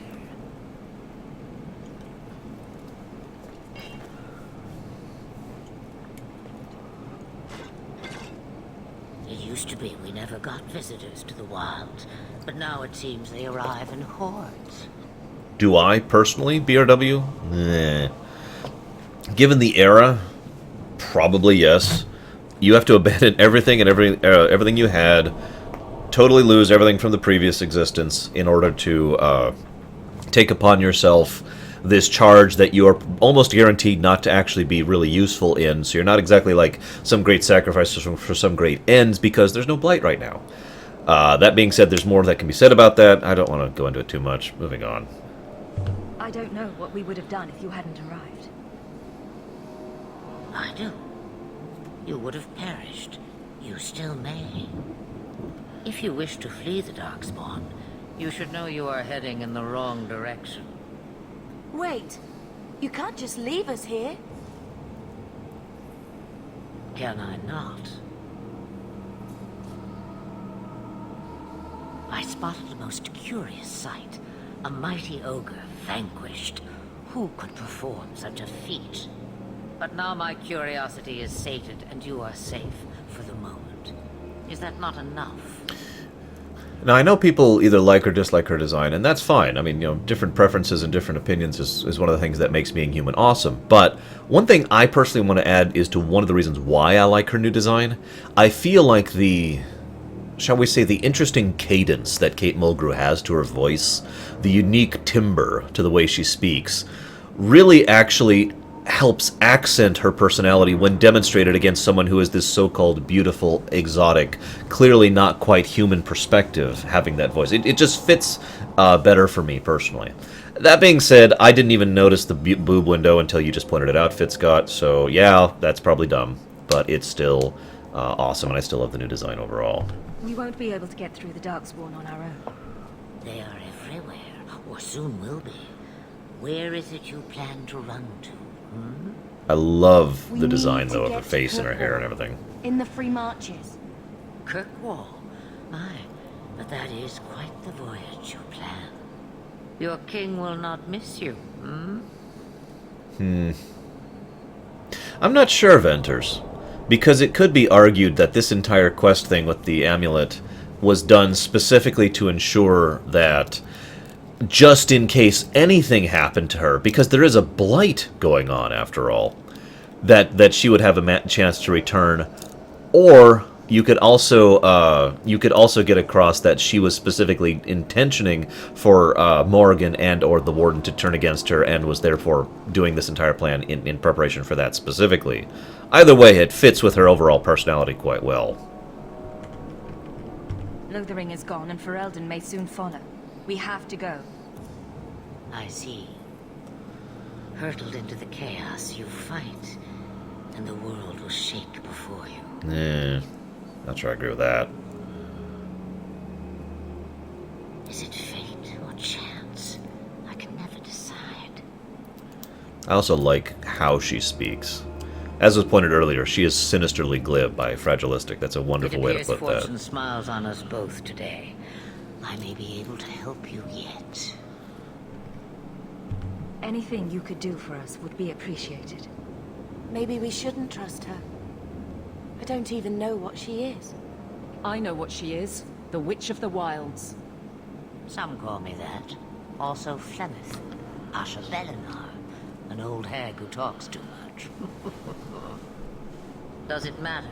I offer you this. I will get your group past the Horde in exchange for a simple delivery to a place not far out of your way. Would you do this for a Witch of the Wilds? Roast a few more Darkspawn? I'll do anything you want. Sadly, my charity is at an end. There is a clan of Dalish elves near the city of Kirkwall. Deliver this amulet to their keeper, Marathari. Do as she asks with it, and any debt between us is paid in full. Before I take you anywhere, however, there is another matter.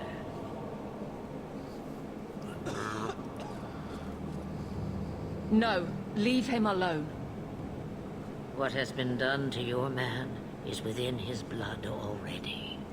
You lie! She's right, Aveline. I can feel the corruption inside me. This corruption is the permanent sort, I take it. The only cure I know of is to become a Grey Warden. And they all died at Ostica. Not all, but the last are now beyond your reach. And yeah, by the way, her appearance being changed to suit whoever she's presenting herself to is also very Flemeth. Can't ask me this. I won't.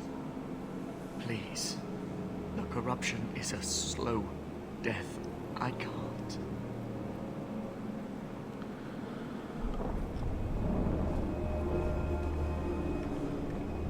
Whatever you're going to do, do it. We can't wait. I don't know, Fitzgut. I'm not hearing it. Oh, well. Be strong, my love.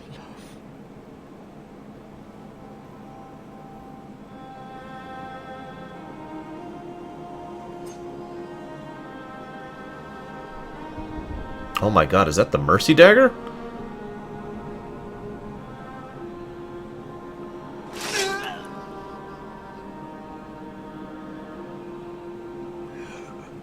That's a sharp dagger. It just pierced through his armor.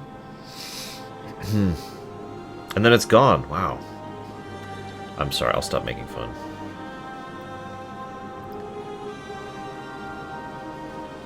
Without an end, there can be no peace. I do like this scene, in all honesty. It gets no easier. Your struggles have only just begun. Flemeth, I thought that might interest you. you expect me to believe a myth swooped out of the wild to save the champion? Oh, come now. I believe so, yes, Do I Venters. need to recite the tale of the Warden as well? No. Perhaps I shouldn't be surprised to hear of her involvement. I like my version better, too. What else aren't you telling me, then? Did she send someone with the champion? In a manner of speaking. So it's true. Continue. But if you tell me they all flew to Kirkwall on a dragon... Nothing so fanciful, I assure you. Oh god, a Mercy Sledgehammer. The witch kept her word. Die! Got them to Guarth, where they took ship.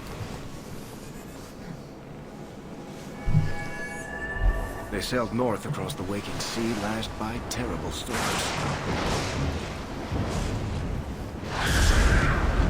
2 weeks they spent in that dark hold, packed in with the fearful and the desperate. And then they saw it. Kirkwall, the City of Chains. I just want to stress that they call it City Long of ago, it was Chains. part of the Imperium. Even Slaves after the coming slave from thing. far and wide to work the quarries. God, this city. This is a city that just needs to be broken down into Now, ash and dust. It's a free city. I'm I sorry. use the word This loosely. place is a mess. Sail through those black cliffs and you'll see what the slaves of old saw. The gallows, welcoming you. That's where their ship landed, with all the rest. Ugh. I do not like Kirkwall. I mean, like, as a setting, as a place, you know. Yes, this is definitely a salt the earth kind of a situation. And it's funny, because it's not just the fact that it's this horrible, horrible place in story and concept. Remember, the Veil is ridiculously weak here, so this place is under constant issue and threat from the various metaphysical and Fade-related things that are destroying it. And they left the goddamn statues up!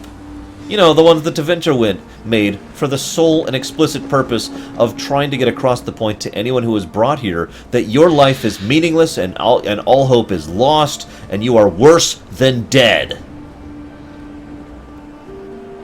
This city was literally built, architecturally, to break spirits, to crush morale, to destroy people's capacity to function. Why would anyone settle here?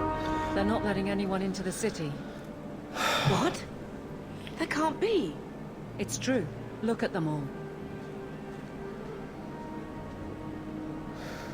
God. They're Fereldans, just like us. Fleeing for their lives. And they would throw us all back to the wolves. Unbelievable. I'm only surprised they let us dock. We need to find Gamlen. Our family has always been highly regarded in Kirkwall. He can do something, I'm sure of it. Let's hope he received your letter. The guards seem to be reporting to that man. Perhaps we should speak to him. Okay, so, real quick thought about Flemeth, because, you know, cutscenes.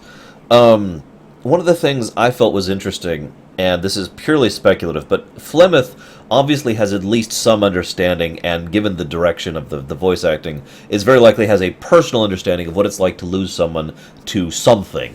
To have that personal loss and have be in a position where you have nothing you can do about it.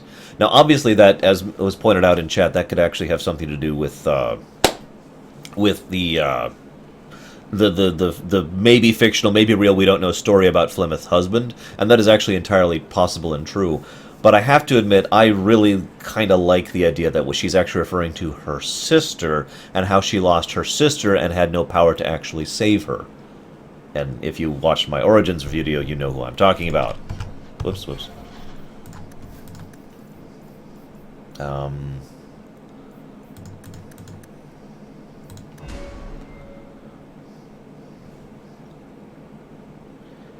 That is true, McCooland. It's one of those situations where I, a human being who is a player of a video game, have a third-person perspective that is lacked within the setting. And I know that, and I understand that. But I, the real person sitting here in this chair, just want to rip this part down to its frames and to just destroy it. It's antagonizing to think that such a horrible place could not only exist but thrive.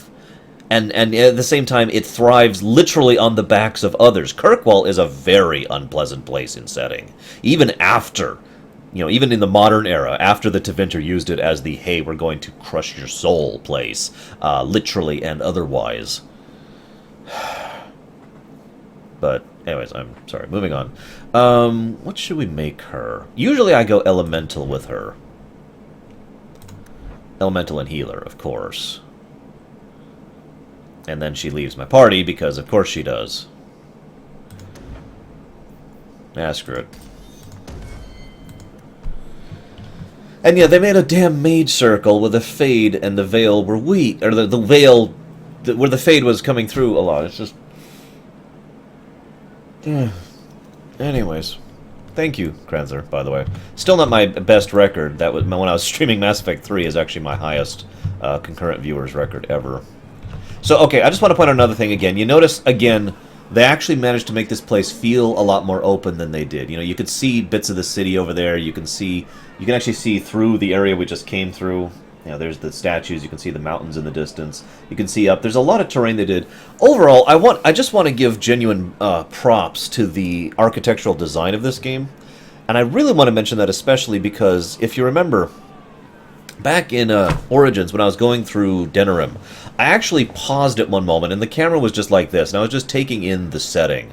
And then I tried to explain myself. I don't know how many of you saw that particular tidbit, but that is one of the things that Dragon Age 2 had a lot as well, and one of the things that really helped uplift this game for me, is there's some genuinely awesome graphical design in terms of the style, in terms of the aesthetic, and in terms of the presentation of the overall areas, the places you go in, the literal setting,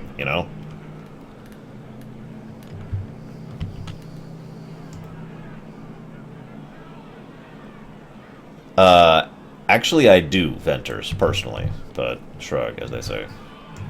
Get back to the crowd, you lot. Trying to bully your way through won't get the environment, thank you, that's the word I was going for. But you do intend to let us in? We have enough poor of our own in the free marches. We don't need you refugees piling up here like a midden's heap.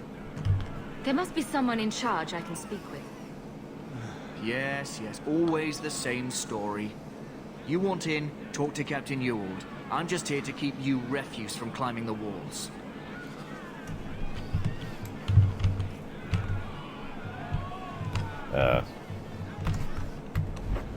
Yeah, okay. Okay, now, this is going to be a weird rumination, Lorerunner, by the way, because this is going to be one of those, I like this, I don't like this, I like this, I don't like this, just back and forth. One thing I absolutely despise about Dragon Age 2, which was a dinky, insignificant, irrelevant little thing that is so inconsequential, but it was so constant that it started bugging me to the point of being a constant, just this thorn in my side, rock in my shoe kind of situation. And that is this, right here. I'll do it for a couple more seconds in case you're not getting the point. Now, granted, I tend to be picky about run animations. But I'm also picky about run animations because one of the things that you tend to do most in just about any RPG of this style is run. So you're basically constantly looking at your character running. And so when it's something like this unusual gait, all I can think of is, what? I mean, the whole animation just strikes me as wrong. She's doing this thing.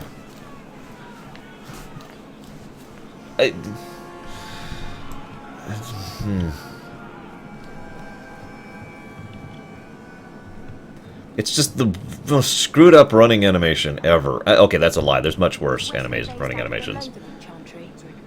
I don't remember ever seeing him there. He served elsewhere. He was coming to find me at Ostagar. Were you familiar with every Templar in Lothering? How else was I supposed to know when to run and hide? And in case... hang on. I kind of wanted to show how it looks from the front, which is actually a little bit better, but that's not the view I see. It's this one.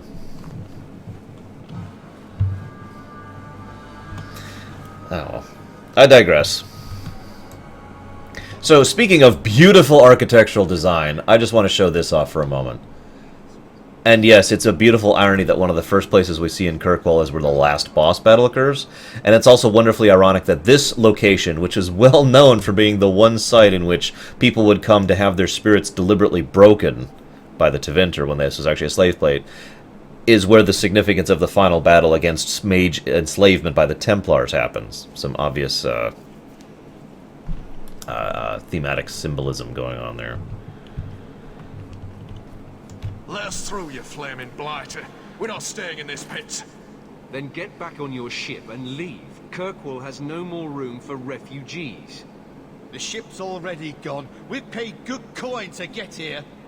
You and half of Ferelden. There's nothing I can do. The city is full. You wouldn't be out here if nobody could enter. That's right. We've seen you let lots of people through.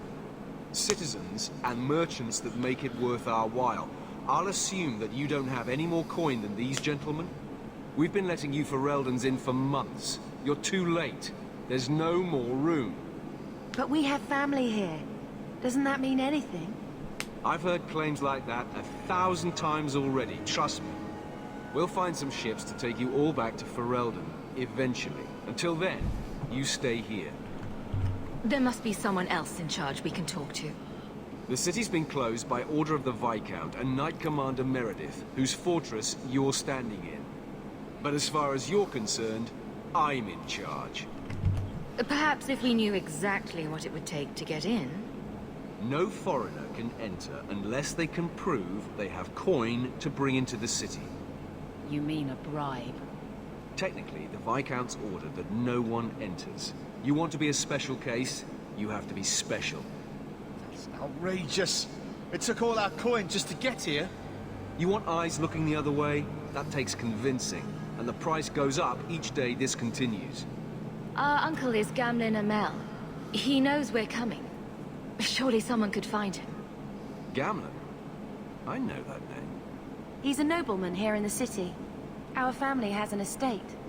A nobleman? The only Gamlin I know is a weasel who couldn't rub two coppers together. He comes back, I'll bring you to him. But I don't have time to... What? You're gonna let them through? I didn't say anything about... We've been here for 4 days. They just got here. That's it. We're carving our way out of here. Men? Get ready! Is that really the wisest decision you can make there? So yeah, in case you didn't catch that, they do have their own particular brand of politics here in Kirkwall, and it's very unusual because usually politics is all about ensuring that different people, the way they look at you or they perceive you, trying to be deceptive or lying or hiding your true intentions. In Kirkwall, politics are surprisingly blatant and in your face. I will let you in if you bribe me.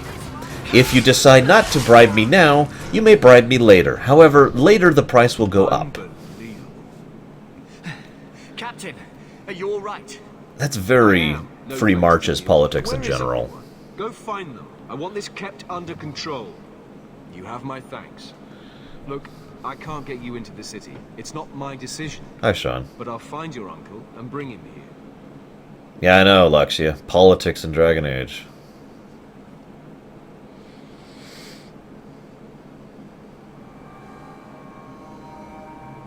It's been 3 days. This waiting has to end. That's one other I'm thing sure I it don't won't like be about much Dragon Age 2.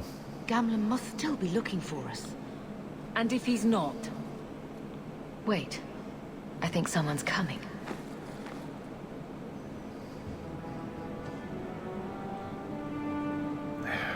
Gamlen. Leandra! Damn, girl. The years haven't been kind to you. Gamlen! Let me say up front, I wasn't expecting this. The Blight, your husband, dead. I'd figured you'd pretty much be Ferelden for life. Oh, Gamlen. We came too late. My poor Carver didn't Yes, make it. Mukuharu. Rusty guide. I'll discuss it in more detail in a moment. But they're still Leandra, talking. Don't drop this on me here. I don't even know if I can help you get in. Okay, they stopped talking. They do these constant time skips. Remember how I've talked a few quadrillion times, intentional or exaggeration for a purpose of comedic effect, about how one of the things that's really been bad in writing in general is overuse of extensive, billions of years and hundreds of thousands of miles and trillions of writers who have no idea of the true significance of what those words mean, constantly trying to emphasize these vast times and whatnot. Usually when a writer does that, they generally do so for the purposes of trying to emphasize or have some significance to an event. But every time they do them, it feels like the next day. Nothing has changed, nothing has altered. Every single time they do these time skips, we just saw one. It's been 3 days. That felt like 3 minutes at best to me. Maybe I would buy 3 hours, but just suddenly being like 3 days later, and I'm just, what have we been doing for 3 days? But that brings me to what Fitzcott mentions. The time skips didn't actually serve any real purpose. All they did was serve to try and make it, add artificial significance, where they could have just tried to flesh things out instead, Now, obviously, this is not a situation of trillions and trillions of years, but the same mentality drives it. They are trying to artificially generate significance where none exists. I honestly feel it would be better if this entire story, started here, and then maybe do one time skip. Okay, now we're settled. The one time skip would be the one after the Deep Roads expedition. So now, now we're this person who is some nobility. Now we have some standing. Now we have money, etc. And that's the only time skip you do. The rest of it just all occurs within the same relative period of time. That would have been okay with me. But the one that actually bugs me most is the one that's about to happen. We're going to make a choice here that has basically no impact on anything. Yes, I know it changes like 2 things, but that's my point. It changes virtually nothing. And then a year passed, and then it's just, okay, now we're in. What? And they just skip over everything that happens over those periods of time, too. Like, you spend a year fighting for this person or being a part of this situation or organization and blah, blah, blah, blah, blah. And, of course, none of the any possibility of character development or anything that happens within there have been significant. No, it's just, it just does not equate for me. And it bugs the crap out of me. It feels so damned fake, And yeah, exactly, Titans. But that brings me to my real point. I have absolutely no doubt, based on some of the design docs I've seen in a little thing I'm not going to talk about, that certain periods of those time skips were supposed to be playable, rather than just bzz. And so it was supposed to be playable whether you are the smuggler or the mercenary, and it was supposed to be playable of you having not playable in the sense, but you having additional cutscenes and fleshing out who you bribe where in order to get yourself things, etc., etc. So, and there was so much they could do to, as Raskor just pointed out, they could have fleshed out so many of the elements of Kirkwall. This is our first look. Don't forget this. This is our first real look in the games outside of Ferelden. Keep in mind, Ferelden is not a continent or a world. It's a country. This is the Free Marshes. They could actually have more. They could have fleshed out so much about the culture and the society and the politics and the history and all that's going on. And of course, don't forget that was a year. So by the time we have reached the point at which our year of servitude to the smugglers and the mercenaries is over, the Blight has ended. Think about how interesting it would be to hear about those our exploits back in Dragon Age Origins told through improper narrative, which would keep in with that theme of Dragon Age as a whole that I've been talking about like 50 times so far throughout my lore run, throughout this stream marathon, and hear about and have those events that we chose to do back in Origins actually have significance here. I mean, wouldn't that be cool? Damn it, Dragon Age 2! I want to like you more. I want you to be more. I do enjoy this game. I really do. But when I replay this, it's like,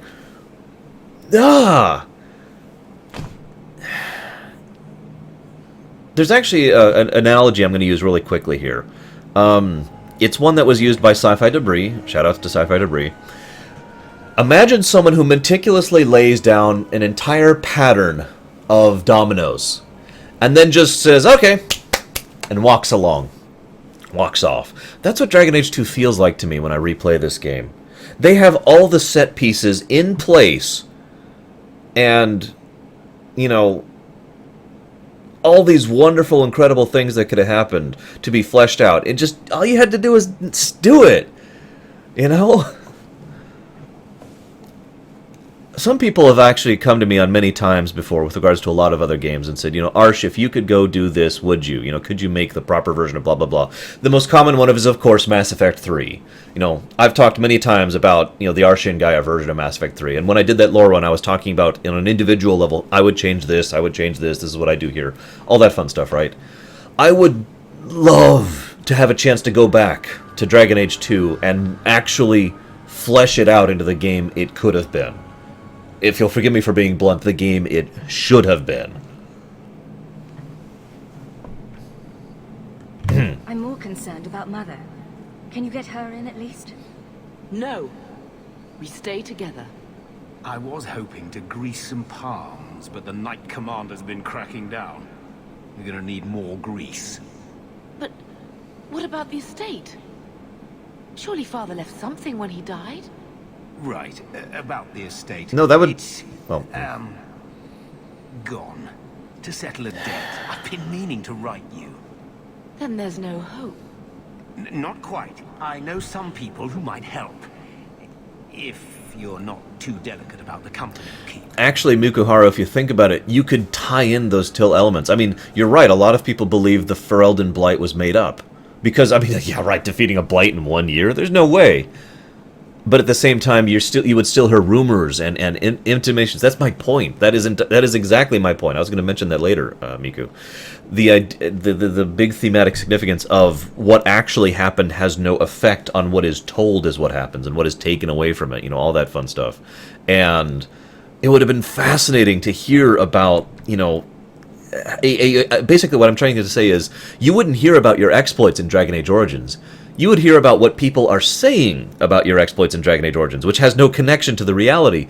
But, you know, in a real-world perspective, from the game developer perspective, I would write a different lie, a different rumor, a different misinterpretation based on your actual choices. So your choices would matter. They would have an impact, and you would be able to extrapolate the truth of those choices and see, oh, well, you know, and just kind of have those little moments of, hey, I remember, or this is how I did that, as a result of that, if you kind of see where I'm going with this.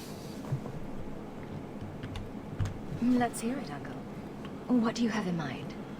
I talked to my contacts, and I found some people who might be willing to pay your way into the city. The catch is, you and your sister have to work off the debt. For a year. A year? It's the best I could do. Exactly, Lamias. They already did that, too. It's great, isn't it? And yeah, contradicting rumors. Exactly, Raskor. Definitely.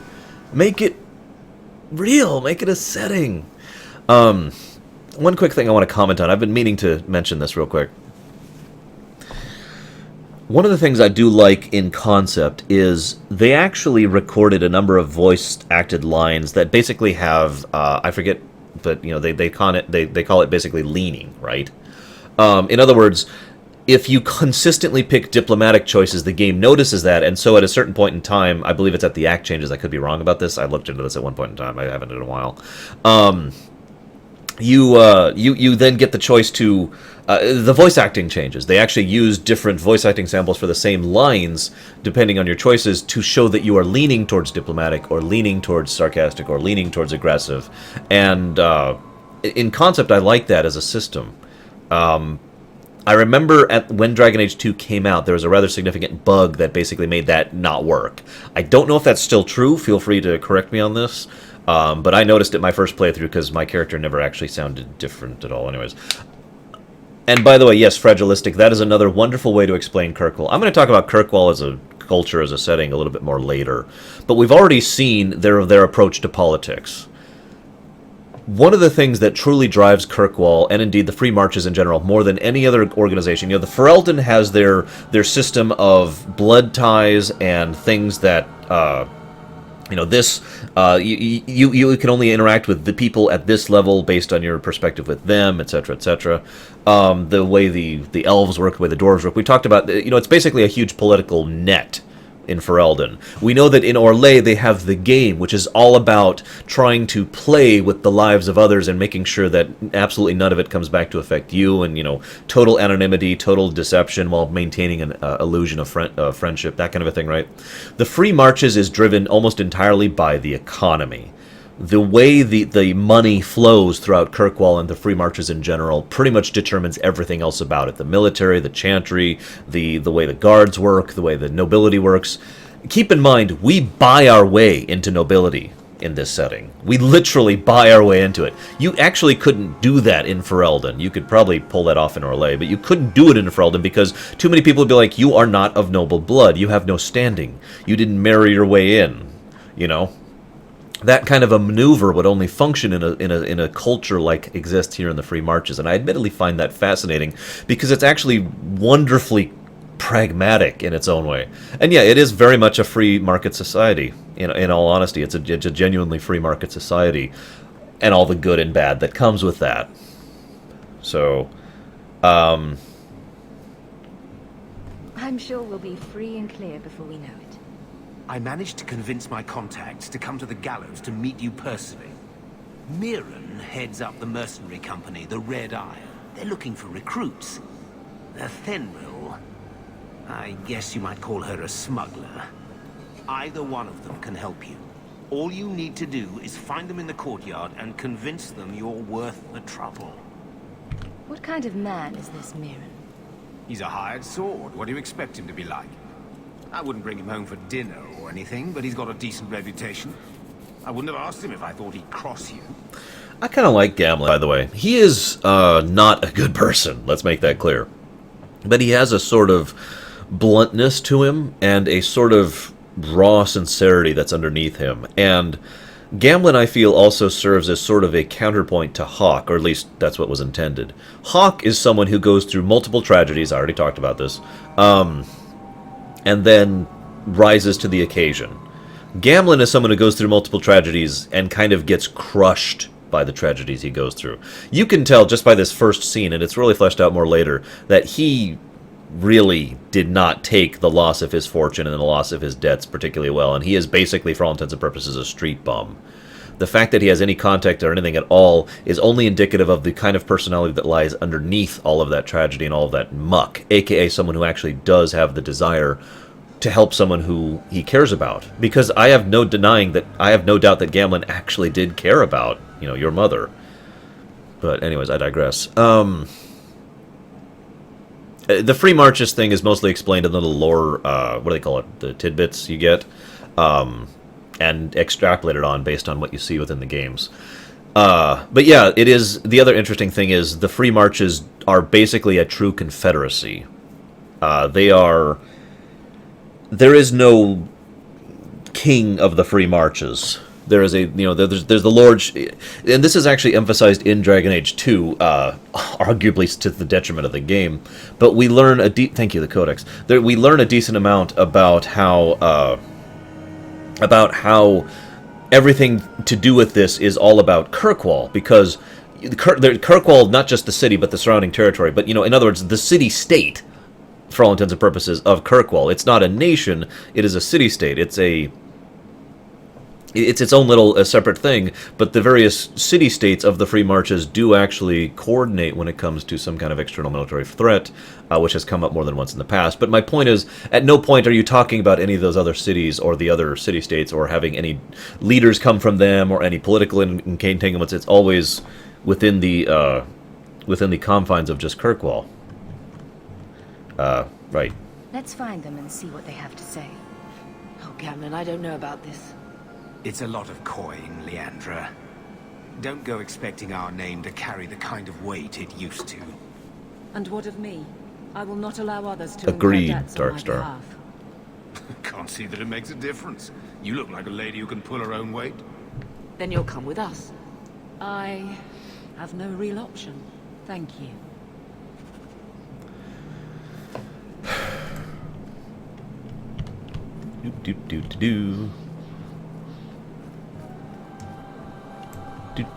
Do. Is that Mirren? Yeah.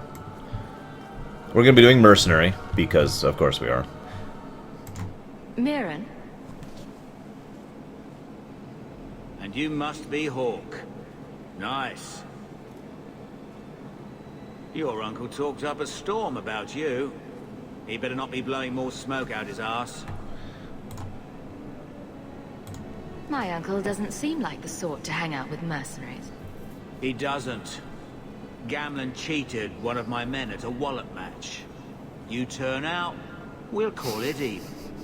Yeah, 3 days, that's exactly kind of my point, Fragilistic. All of the time skips feel like no time changed at all, because nothing changed. The only time skip that actually changes anything is as the one after the Deep Roads expedition. And again, I would keep that one time skip. But all the other time skips, it's like, and then 5 days passed. And then everything is exactly the way it just was. Nothing has changed at all. It's just now there's another event happening. I'd like to know more about you first. Right. You're not a marcher like your uncle.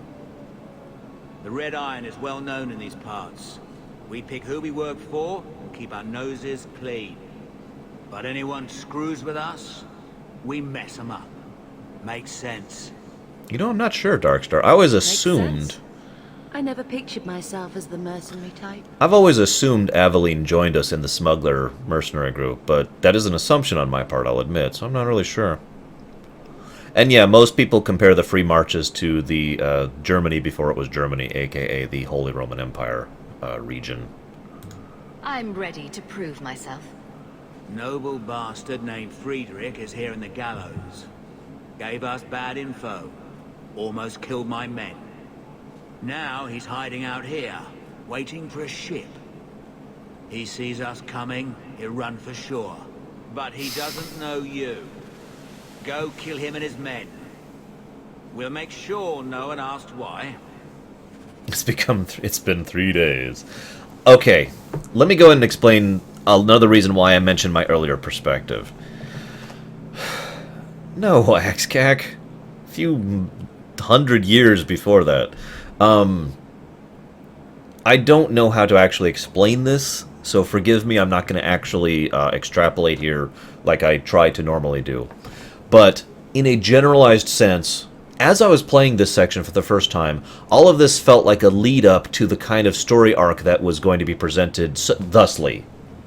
To wit, we have just arrived at a city that we, the player, and we, the character, have never been at. And we are going to learn about this city, and we're going to learn about this new culture and this new aspect of Thedas through their eyes, because they are learning it too. It's very important to have that kind of a viewpoint character in order to get exposition and exploration of a culture and a society and indeed a setting across, right? Okay, so we're going to be joining this mercenary and or smuggler group, and there's going to be several examinations of what happens in the area. We're going to have some choices with regards to the missions we undergo for either the smugglers or the mercenaries, and we're going to have several quest chains until it's finally going to be, you know, we go through all these things, and, you know, it does a couple, it's been a month, and then we do more quests, and it's been a month, and then we do more quests, you know, something along those lines, right? Maybe they'll actually let us just do several of the quests, and it'll be great, and we'll just assume the time skips without saying them, which is what Dragon Age Origins did, by the way. What actually happens is not that, if you've played this game. What actually happens is we've gotten a quest to go talk to a guy who's 200 feet away. He's still out there, but he's alone. And he's not making a move. I don't trust this. What will we do when the ship comes? Wait, who are you? I demand to know what you're doing here. Sorry, but you brought this on yourself. Mirren sent you. Yeah, Don't just stand there, kill them! I'm here to kill you.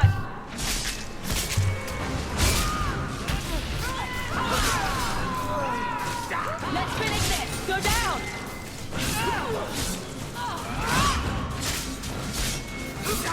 Hope you enjoy it, Roaring Middleman. Hey, where'd these guards come from? Dragon Age 2 has enemies appearing out of nowhere syndrome pretty badly, honestly. We already have seen that once, and we'll see it again. Like, a lot. I'll point out some particularly bad examples of it. So, okay, here we go, guys.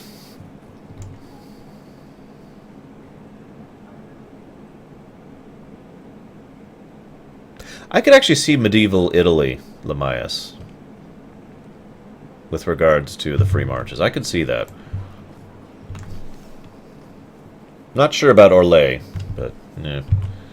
So, okay, now we've done this mission. It's time to do the next mission. Alright, awesome. Good. May the bloody vultures I don't know, feast on his G-Man. corpse and shit him into the ocean. Well, that's gross. Welcome to the Red Isle. Tell your uncle I'm making the arrangements now. Awesome, it's time to start my life as a mercenary. This is great. I'm so looking forward to this. Let's go. Okay, hey, Gamlin, who's 10 feet away. Any luck? Yes, they've agreed to help us. I'll speak to Mirren and see when the bribes can be made. Wait here. Wonderful. Then we made it. The voyage is over. No more running for our lives unless we really have to. If only Carver were here with us. And Wesley. Let's just see what happens. We have a long year ahead of us. Excellent. Alright, so let's go do our next mission. Okay, I'm just waiting for the segue into the next mission. Thus began the champion's first year in Kirkwall. Word arrived from across the sea that the hero of Ferelden had defeated the Blight. But Lothering was destroyed. Kirkwall was the champion's home now. So she made her name, settling her debts with the mercenaries. And we don't want to see that. It was a Let busy alone year play in the it. city. That's when the Kunari landed. Oh, we definitely don't want to see that. Storm had caught their ship and left hundreds of warriors stranded in the city, waiting to return home.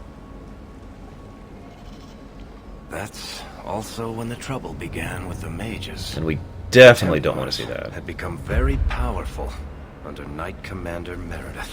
But, most importantly, that's when I first met the champion. God, I felt so cheated when this first happened. Like, I was actually upset that they were just... And then a year passed! Whatever. I've already voiced my complaint here.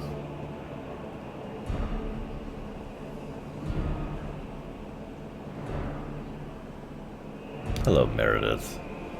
I like your armor.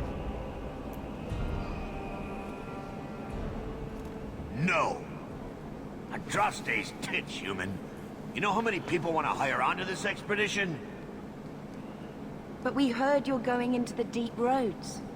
Surely you'll need all the help you can... No! You're too late. Already done. This is a sort of venture that can make a man for life. I'm not about to take any chances hiring random humans. I'll buy you a drink before we head into the deep roads. Everyone wins. Get in line, human. Half of Kirkwall wants to be my best friend right now. You're looking for a quick way out of the slums, right? You and every other Ferelden in this dump. Find another meal ticket. What are we supposed to do now? We've got nothing to stop the next person who tries to sell us out. This expedition was our last chance.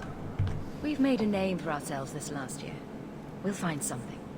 We have to. We need coin, status, something we can hide behind. As long as we're I got a just sword. refugees, we're no one. Maybe Gamlen knows someone who can talk to Bartram for us. By the way, I also was about to comment on... Well, not about to. I was going to wait a few more minutes. But I do like the fact that there is a significant and powerful dwarvish influence within the Free... Well, I don't know actually if it's that true in the Free Marches, but it is definitely true in Kirkwall. So, just interesting food for thought. Because if you don't understand what I mean by that, I want to rephrase this. There is a significant surface dwarf involvement in Kirkwall. And it's interesting to me because most of the surface dwarves we saw back in Ferelden were surface dwarves who were basically making do with what they had, or had resigned themselves to their fates, you know, that kind of a thing. But there was always that strong connection back to Orzammar, probably due, if no small part, due to proximity. Here we see the surface dwarves have basically made their entire new political infrastructure based on the Dwarfen system, but at the same point not. You know. Yeah, I'm with you on that, Miku, but anyways, whatever.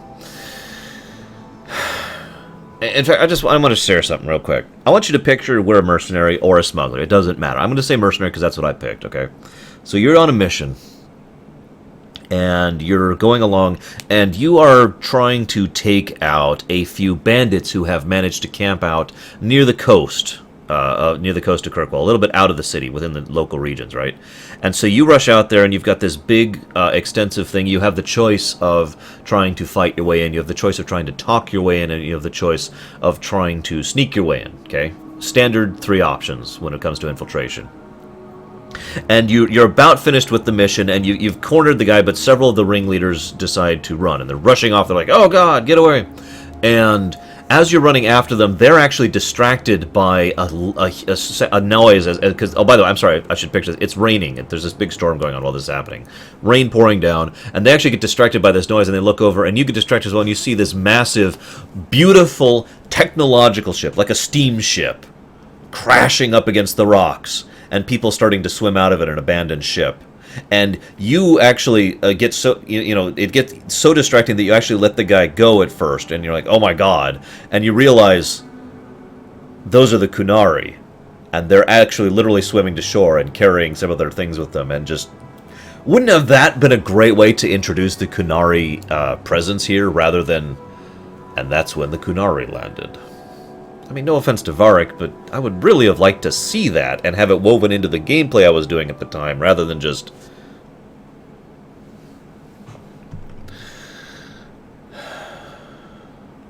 He always seems to know what's going on. We might as well ask. Otherwise, I don't know what we'll do. Welcome back, Raid. And we just got robbed. Hey! Kill him! Kill him! Thank you, Varric. By the way, I love his crossbow. I once who could take every coin out of your pockets just by smiling at you. But you don't have the style to work Hightown, let alone the Merchants Guild. You might want to find yourself a new line of work. Off you go. Interesting, Zed. How do you do? Varric Tethras, at your service. Now, I apologize for Bartrand. He wouldn't know an opportunity if it hit him square in the jaw. But you would. I would. What my brother doesn't realize is that we need someone like you. lol. He would never admit it either. He's too proud. I, however, am quite practical. So, real quick. I like Varric, and everything I like about Varric can be best described in the scene he just did. And I think one of the reasons most people tend to like Varric is he's the character that had the most time devoted to fleshing him out, which makes a lot of sense. You know, he is the narrator and has more significance to the story than the other characters, really. So, yeah. That being said, the reason I like him is not just the cool factor of what he just did. The reason I like him is Varric has a brain. He decides to go ahead and approach someone he believes has significant potential in order to try and get them in on a deal that he also wants, because he knows he will benefit from it.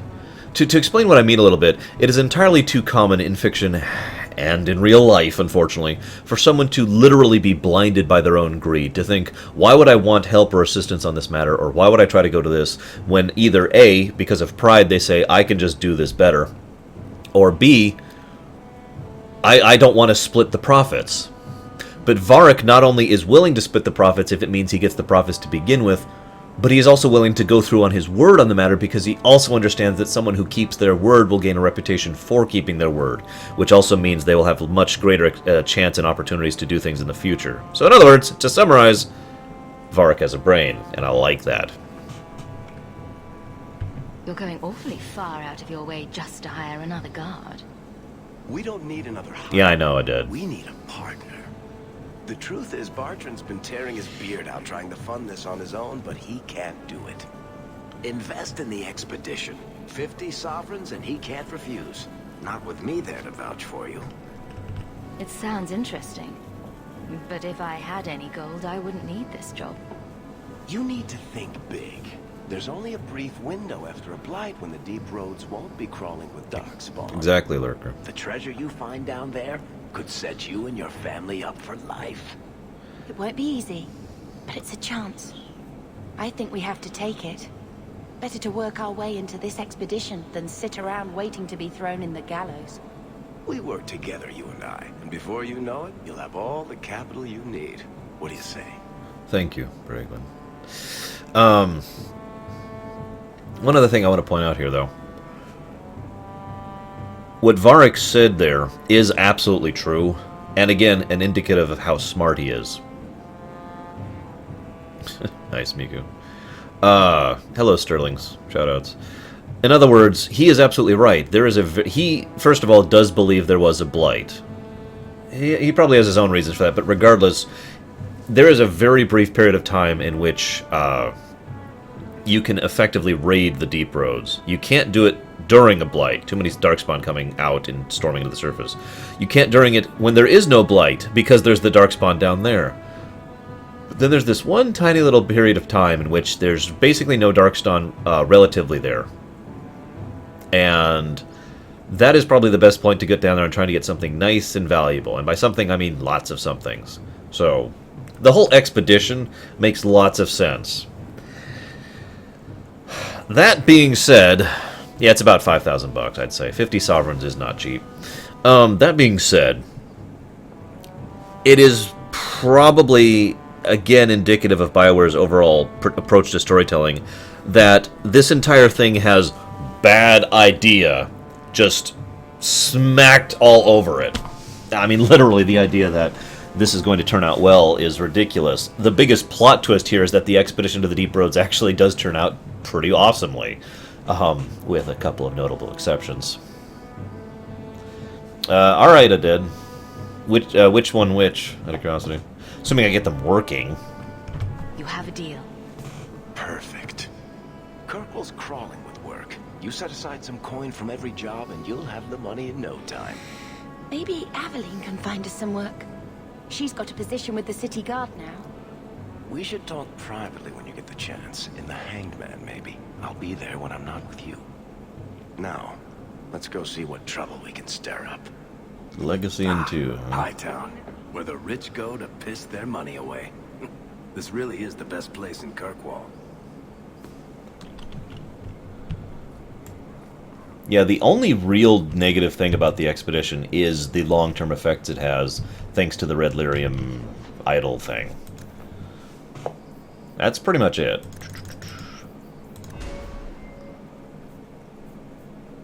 I am a Templar. Sure. Can I? Yes.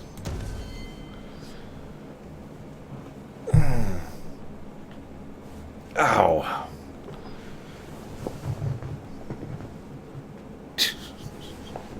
Yeah. Kirkwall was such a wonderful place. The City of Chains. I can't even think of a positive spin you could put on something that's called the City of Chains. Yeah, I wasn't going to comment on that, Ross, but yeah, they did this exact same thing in Baldur's Gate 2. And there's... Now, that being said, there were a lot of ways to do it in Baldur's Gate 2. In this, there's basically one. But whatever. I don't want to complain too much. I really don't.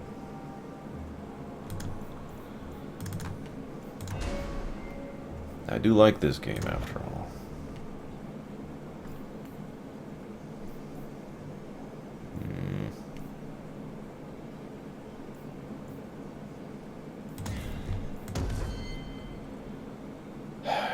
Where's Bianca? There you are.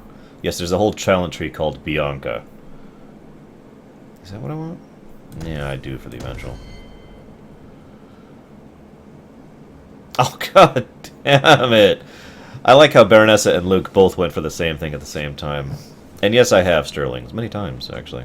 I've also GM'd it, and I've also been a total geek about it. Many a time.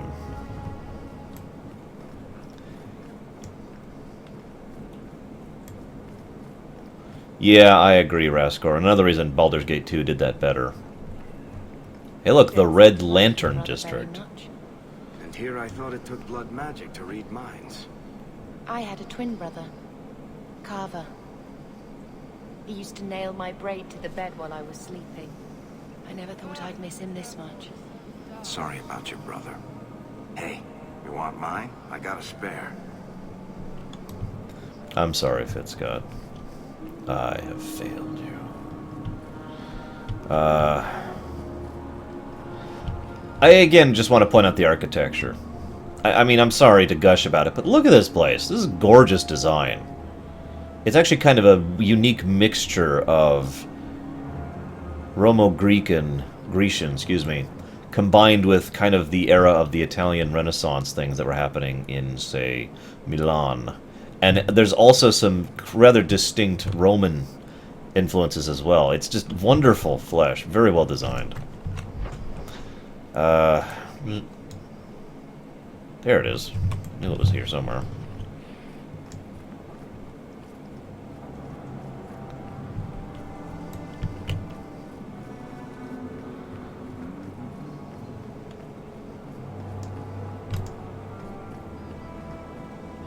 Long time no see, my friend. Worthy. When did you get back into town? Oh, just a month or so ago. Things didn't work out in Orzammar. You still with the Red Iron? It was just a year you were with them, right? Yeah. Yeah, just a whole year. I'm gonna let it go, I swear. I'm looking to become an explorer of a sort. I heard. Bartrand's hard to take, but his information is usually good. Hard to take? That's putting it mildly. I'll tell you what. I still have my old contacts. You need some rune crafting done, I can arrange it for you. Take care, Hawk. Don't get dead. Yay.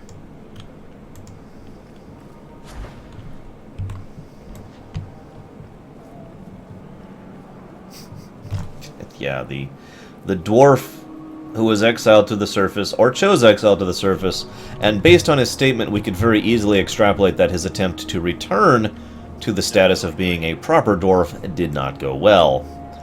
Definitely worthy.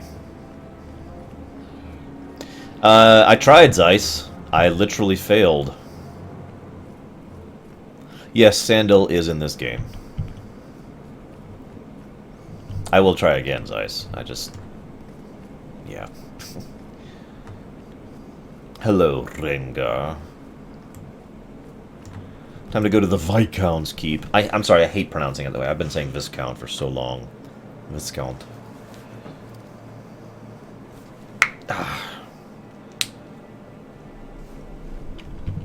More gorgeous architecture. Just feel like pointing it out. It's awesome.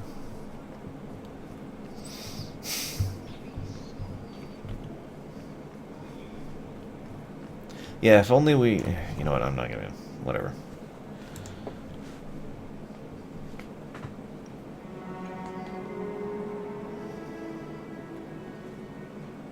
Aveline!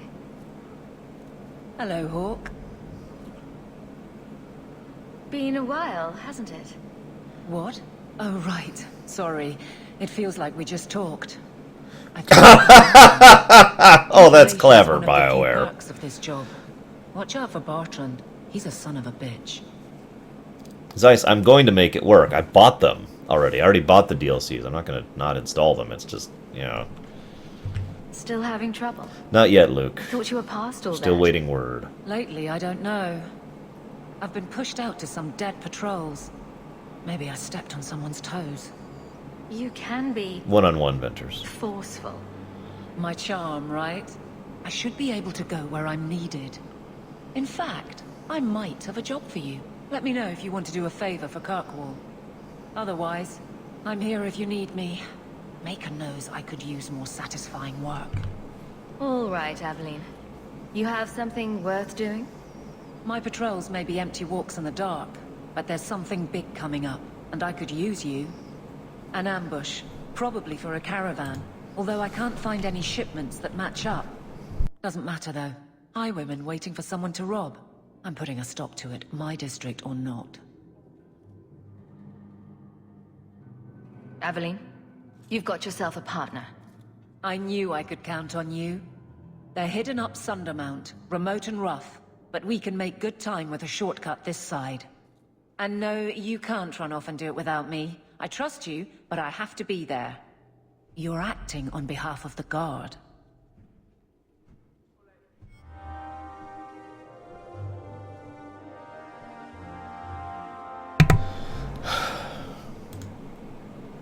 Actually, that wouldn't surprise me if several people on the writing staff were like, why do we have to do this stupid time skip? Go to X. I don't know, Absolo. No men. So, yes, Sterlings, you're correct. The Star Wars, all of my ruminations take a ton out of me, but I don't want to talk about it. How much longer do I have to wait?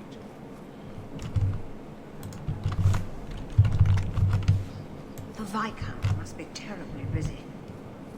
I've been waiting most of the day. 1 week later. Good day, sir. Yeah, oh, okay. Right.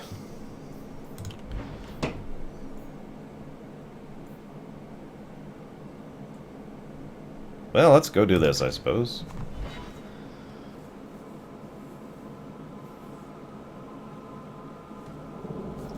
One week later, I'll stop, I swear, at some point. Besides, I like the 3 days thing better. Speaking of which, still more pretty decent terrain. Now, the trees are kind of bad design. I'm not gonna lie, I'm not gonna make excuses. See, here's the thing. You see that? That's what the trees actually look like. Now watch as I tilt the camera up. You can actually see them morphing, if you're paying close attention. Morphing into their lower resolution thing.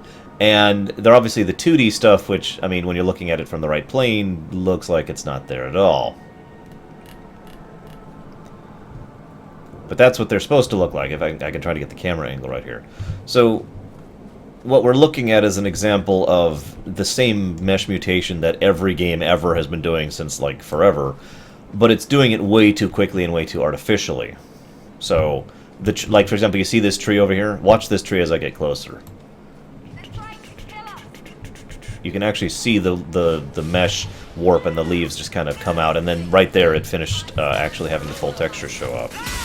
Oh my god, giant spiders! No! It's a corrupted spider! Die! It's done. Bianca, you minx! That was beautiful! Also, Bianca's just an awesome crossbow. It's one of the best designed crossbows I've ever seen, ever. Not even joking, just awesomeness.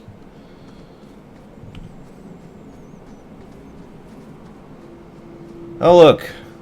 Some Dalish. Old Shemlin, your kind are not welcome among the Dalish. I was given an amulet for someone named Marathari. How do you know that name? I Wait, just answered that this question. is the one the Keeper spoke of. A Shemlin? I thought she'd be an elf. Enter the camp. Keeper Marathari has been waiting for you. Cause trouble. And you'll meet our blades, stranger.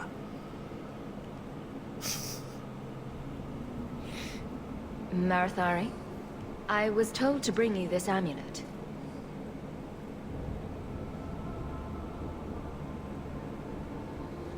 Andarana Tishan, travelers. Indeed, I am Keeper Marathari. Let me look at you. There's truth in your face. A rare thing in a human. Tell me how this burden fell to you, child. Alright, fine. We'll do some investigates just because someone was complaining. Your guard said you spoke of me. How did you know I was coming? I listened. To the wind, to the birds, as the hunters do. To my dreams. I watched the stars. There is great wisdom to be found all around us, if you know how to listen for it. But I was not certain. Nothing is certain. Are you the leader of these Danish? Why did the witch tell me to bring this amulet to you? I am the keeper of this clan. It is my task to guide my people and to ensure the old ways are not forgotten. As for Asha Bellinar, I am tied to her, just as you are, by a debt that must be What do you mean, repaid. darling? You mean this appearance? In which case, yes. See you around, Luxia. Exactly what have I been carrying around? Is it magic? It is a promise, child. Made by one whose word still has weight. And therefore, it has terrible power. There are few things in this world stronger than a promise kept. Remember that. Wouldn't it have been interesting if we found out the full extent of what exactly Flemeth did to ensure such loyalty amongst the people here, or at the very least of the Keeper? My personal theory is that she settled an issue with this Keeper with regards to, shall we say, a pride demon, based on what we learned later from Merrill and the Keeper's rather volatile insistence at refusing such things. It wouldn't surprise me if she is that way because she herself was meddling in things that maybe shouldn't have been meddled in, failed, and was saved from it, and in response not only saved her life, but the life of her clan. It's because we know what a pride demon can do, thanks to Flemeth's interference. That's just a personal theory. I have no idea, honestly. This amulet's owner rescued my family from the Blight. In return, I agreed to bring it to you. I honor you for coming to me. But I'm afraid your part in this is not done yet. The amulet must be taken to an altar at the top of the mountain and given a Dalish rite for the departed. Then, return the amulet to me. Do this and your debt will be repaid. Are you going to teach me this rite for the departed? I will send my first with you. She will see to it the ritual is done. And when it is complete, I must ask that you take her with you when you go. Who is your first? First of what? Your people would call her my apprentice, or heir. Merrill would have taken my place as keeper. But she has chosen a new path. Please, guide her safely from here. Merrill is probably my second favorite of the characters in 2. I'll explain why later. It's probably pretty obvious who my first favorite is. If that's what you want. It isn't what I want, but it is what she wants. You'll find Merrill waiting for you on the trail just up the mountain. Dareth Shiral.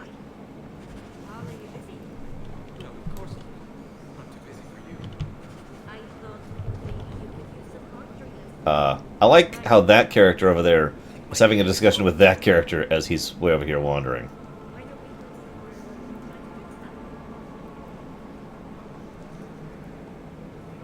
And he's just... I can't even hear him now. He's way over there. Just... wow. One other thing, and it is debatable as to who the blame lies for this, but there is no denying it was done on purpose, was there was an effort to try and make Dragon Age 2 more sexualized overall than Dragon Age. I don't mean the appearance thing. although Isabella. But what I mean by that is there was an attempt to make it more... an executive would say, we need to sex it up a bit. In other words, the idea to try and have more sexy things, not necessarily related to sex itself, but, you know, try to have things more interesting, engaging in regards to that sort of superficial manner. That kind of a thing, right? I don't know how to explain it, so forgive me. The real question is who exactly is to blame for that, and I don't actually know. It makes me wonder, though, considering, you know, well, yeah. Of course, Salamander. That's why I gutted him in the face!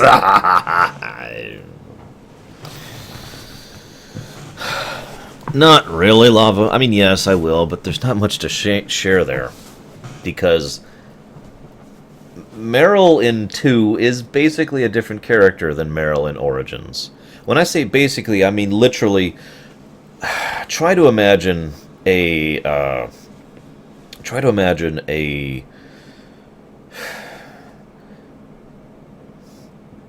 Okay, I got it. Imagine if in Return of the Jedi, all of a sudden there's this character played by someone who's awesome. I can't think of his name. The guy who played Londo. Londo Calrissian. And so Londo's there, and he shows up and he's like, hey everyone, and he's acting differently, and he's obviously a fundamentally different person, and his name is Han Solo. That's what I mean when it comes to the fact that Meryl is a different character than the previous Meryl. The differences are so stark and the connections so irrelevant that they might as well just be different characters, and I don't actually understand why they bothered to have that artificial connection that wasn't actually connecting. And Isabella is another example of this. Billy D. Williams, thank you. Awesome, awesome guy. I don't get it. I don't get why they did that, but, you know, what the hell do I know? Obviously nothing. Worthless git. Kill everything. But anyways, a lot of times they bothered to go ahead and accent the, shall we say...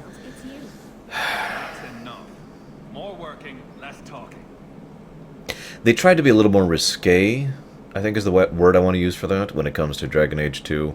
And they tried to have more of a...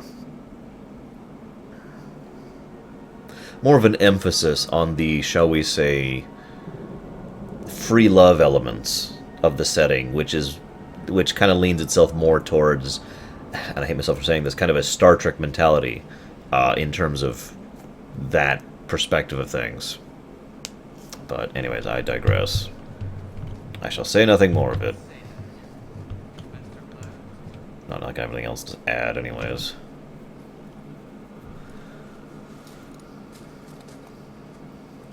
Of course, Meryl is not the biggest change, nor indeed is Isabella. I think we all know who the biggest change is.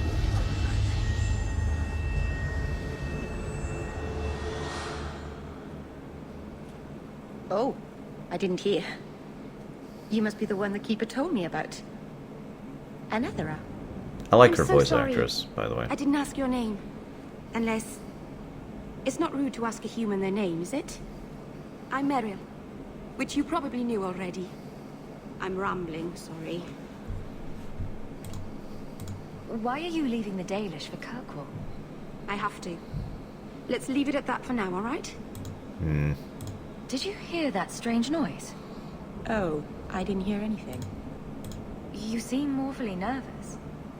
I've never met a human before. I'm not romancing anyone in 2. Dalish mothers frighten their children with stories about you, you know. Not you, personally, of course.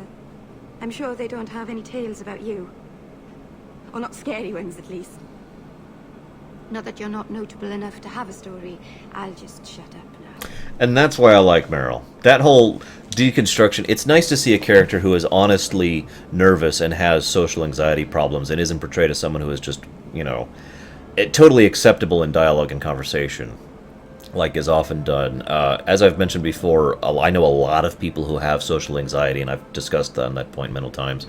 And I like the kind of person who literally just kind of is crushing themselves into, I don't know how to describe this, but, you know, they're just doing this thing where they're like, I'll just kind of do this here and this and that and then, you know. And it's an excellent portrayal of that kind of character. Were you here when I discussed my theory about vengeance, Fitzcott? You seem awfully nervous. I've never met a human before. Dalish mothers frighten their children with stories about you, you know. Not you, personally, of course. Oh wait, I already did that Not one. that you're not notable enough to have a story. I'll just shut up now. We didn't get a proper introduction. I am... or was, I suppose. The first to keep a Marathari. I've studied the old ways for as long as I can remember. I know things. The law of the Dalish that can help us get to the summit of Sandamort. I've always assumed she was talking with her particular demon, spirit, etc. companion, Salamander, though otherwise I have no idea. I could be Dino, I don't know.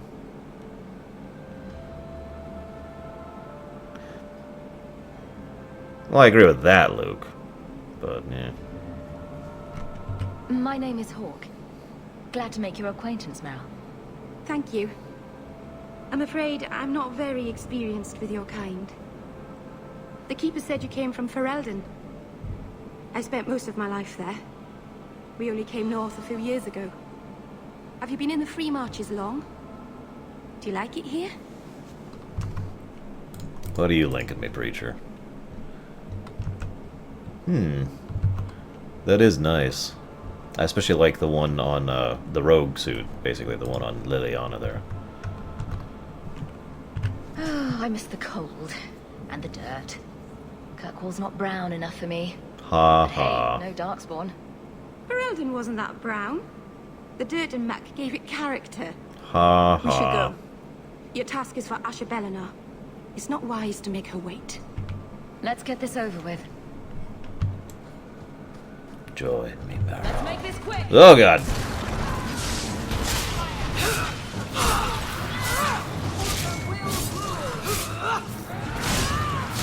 That's enough. There.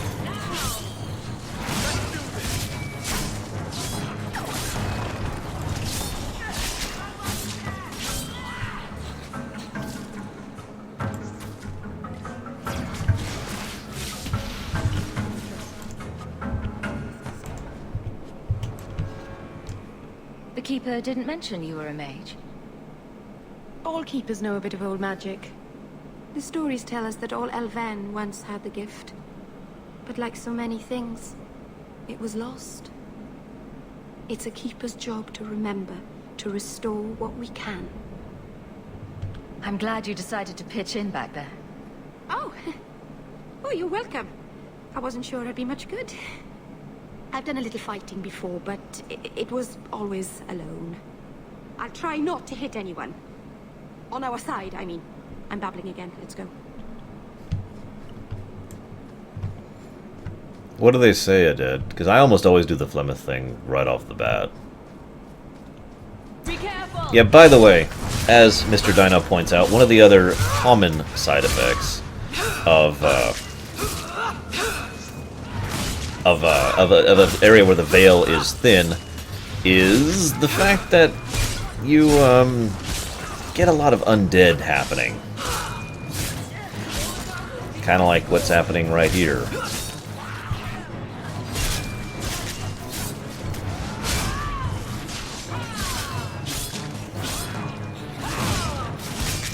Way too much health. Hang on a second.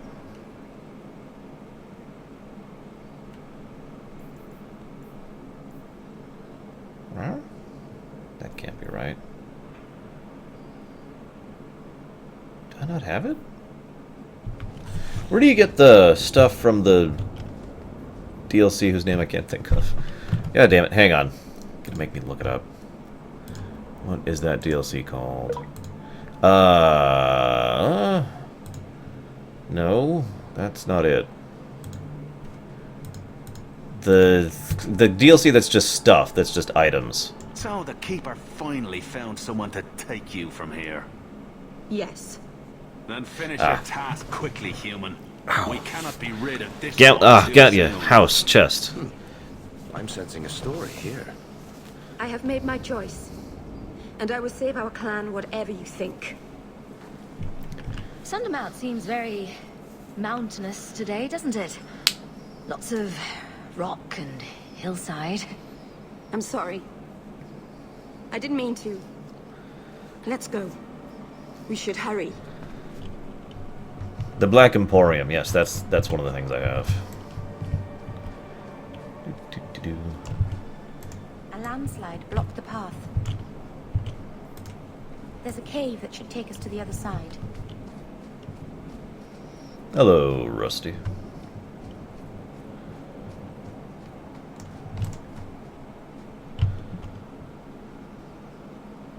I'm sorry.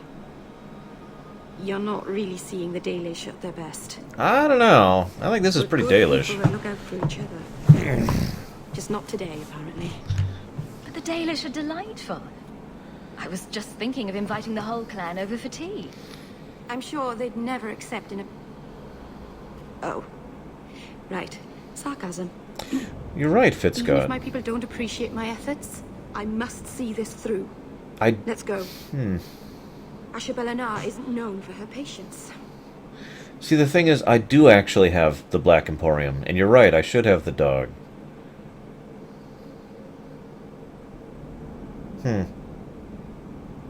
Because they're idiots, Halebird, and because she's an... Okay, I knew we'd get here eventually.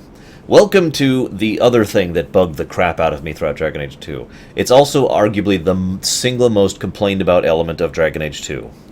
See this exact dungeon? Trust me, you'll be seeing a whole lot of it. And what's funny is I haven't played this game in several years, and yet the moment I saw it was just like, yep, I've been here. I know this place inside and out because I've been through this place a few dozen times in this game.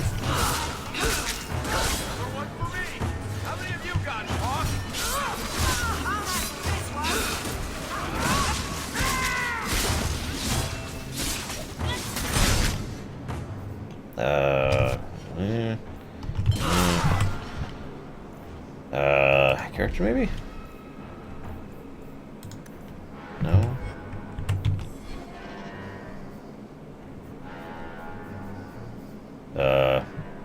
Yeah, I'm thinking it's just not set up properly. Lord knows that this would not be the first time I've had this problem. Cough, cough, Mass Effect 2, cough, cough. It doesn't matter that much.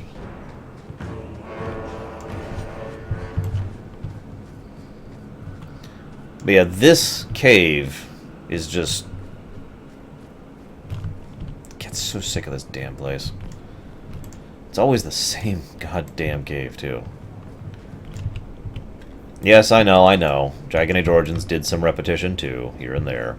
But Dragon Age... And yes, again, this repetition could be explained by the time problem, which I've talked about a few trillion times already.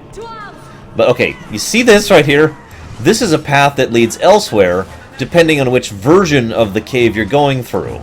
But on the versions where you're not supposed to go that way, they just literally go plonk and lock it off like that. No, size.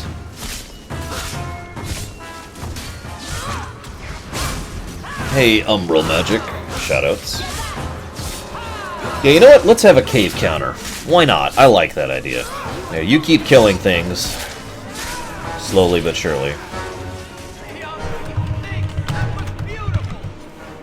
And yeah, it's not a bad designed cave. I agree, Raskor. It's just... over and over and over. Alright.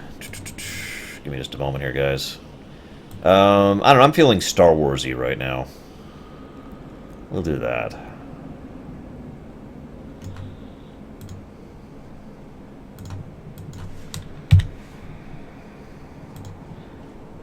There we go. We'll just leave that up there.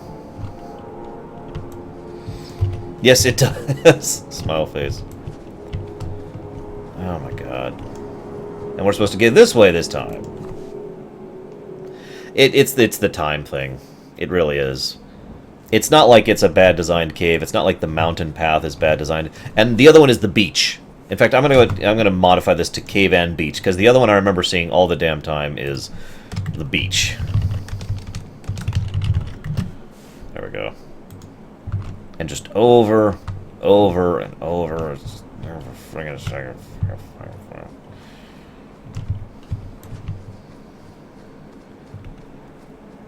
And I agree, Baronessa, I'm sorry that... Or I agree with the concept that that's a poor excuse. It's cheating, the same reason I mentioned that the plot holes could be explained by Varric as cheating. I can open the way forward. One moment. Oh, that's a good idea, Lurker. Here, let's move this over here. There we go. And yes, Meryl is a blood mage.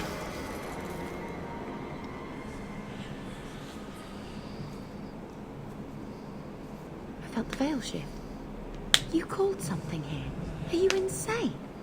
Yes, it was blood magic, but I know what I'm doing. The spirit helped us, didn't it? Sure, demons are very helpful. Right up until they take your mind and turn you into a monster. Well, yes. But that won't happen. I know how to defend myself. Be careful up ahead. Restless things prowl the heights. Oh, fine, Schmeidolf. Just for you. In the days of Arlathan, the elders came here to sleep. Uthanara. The endless dream, they called it. But they don't sleep peacefully anymore.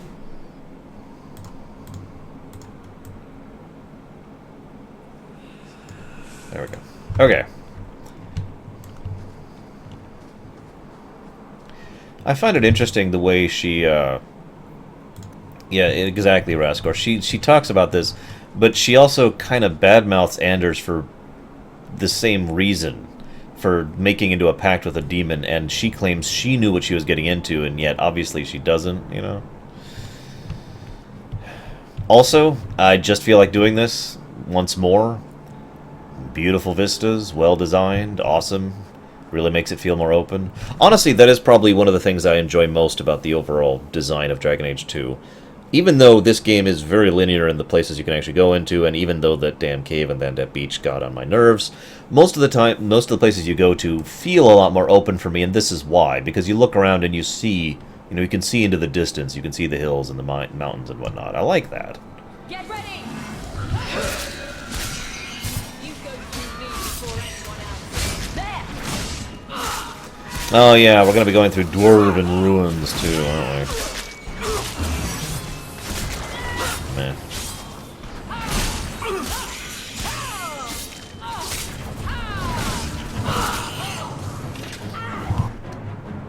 Wow, I'm not playing Guild Wars.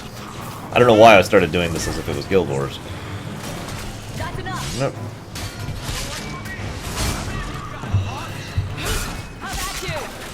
Better caves? I don't actually know, Leadowax. I doubt it. That would be really hard to fix. Difficulty is casual. We have cranked it down to try and get this game done in time for Inquisition. I think it's And for the other reasons already mentioned. Place the amulet on the altar, and I'll begin the rite. We'll talk about that later, Aelbert, when we do her mission. I suppose I should get some equipment going on here.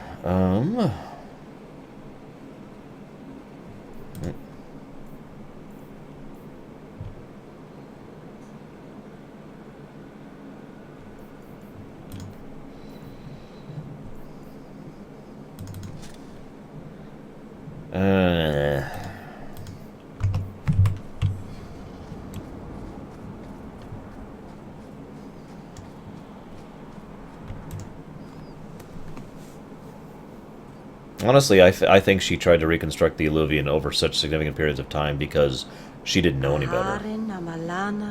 Yes, I've read Masked Empire. Oh, that question probably wasn't for me, my bad. And we have no idea, Pencil. In Uthanera Narivas.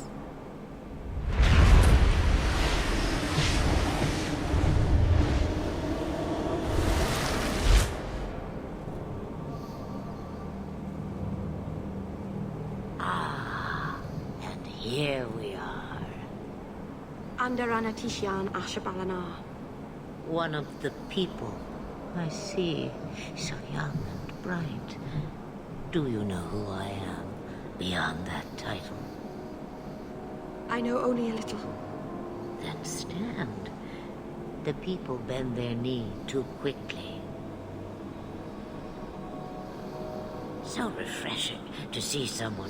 Oh, I see your point, Ventures. Gotcha. The answer is my plot hole. amulet to end up in a merchant's pocket.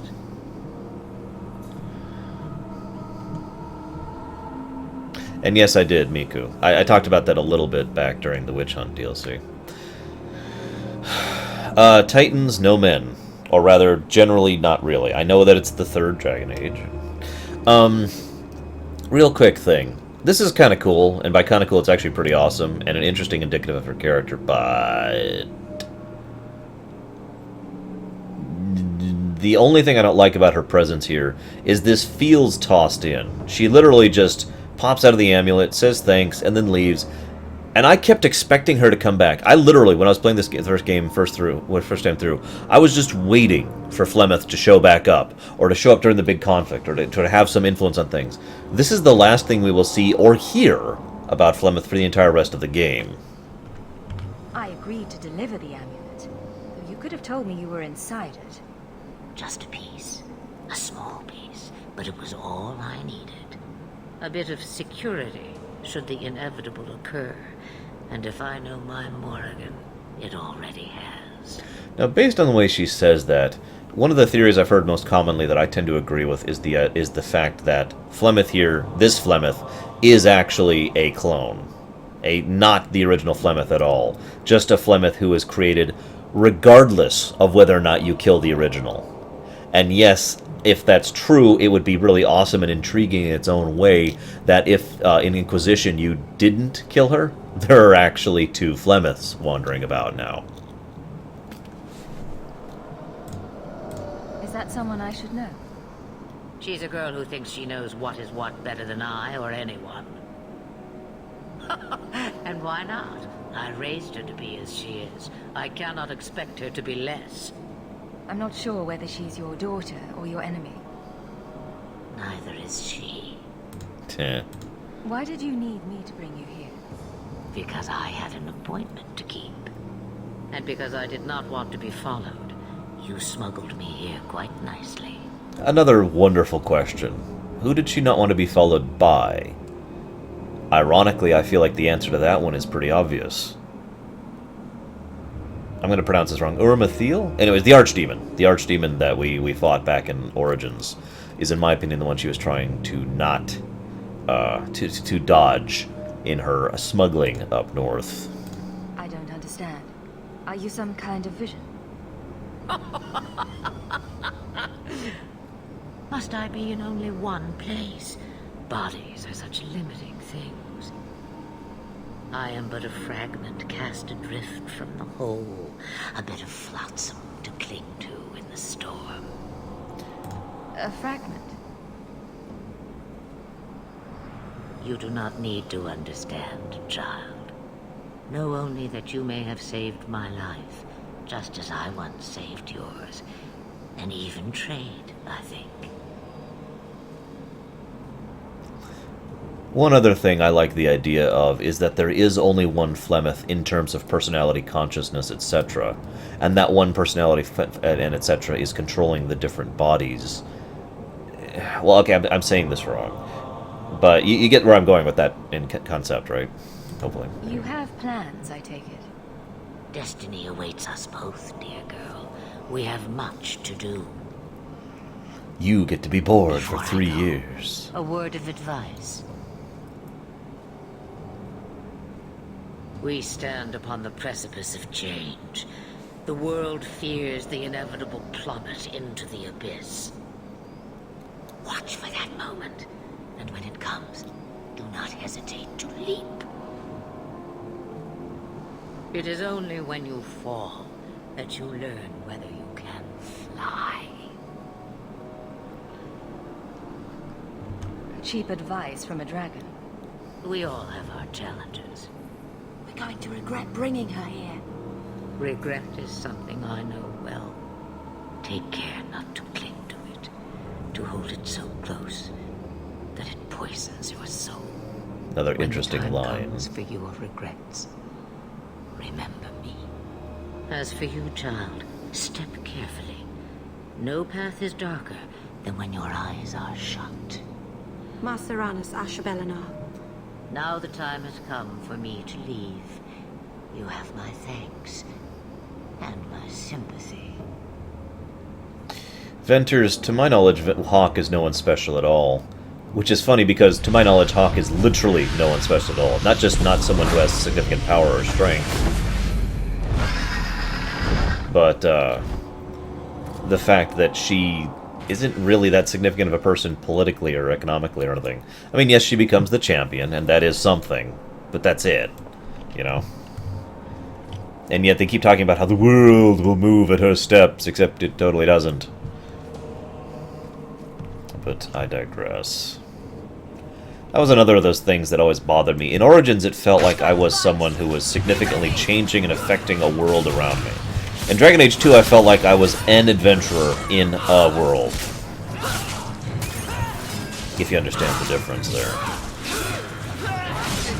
Just my interpretation of it, of course.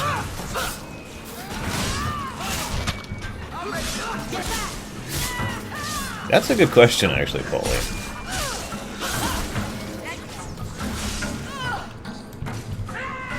Hey, look! So I mentioned earlier that the combat is kind of artificially difficult, and one of the ways it does that is by having things have too much health.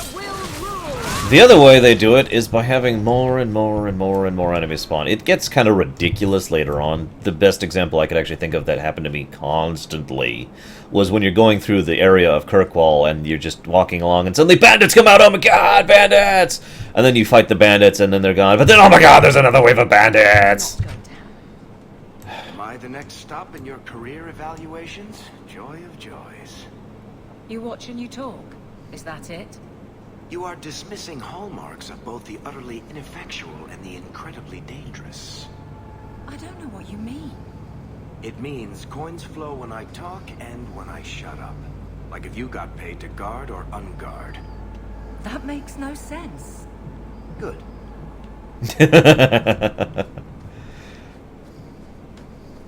Trust me, Preacher. She's a lot stronger than she looks.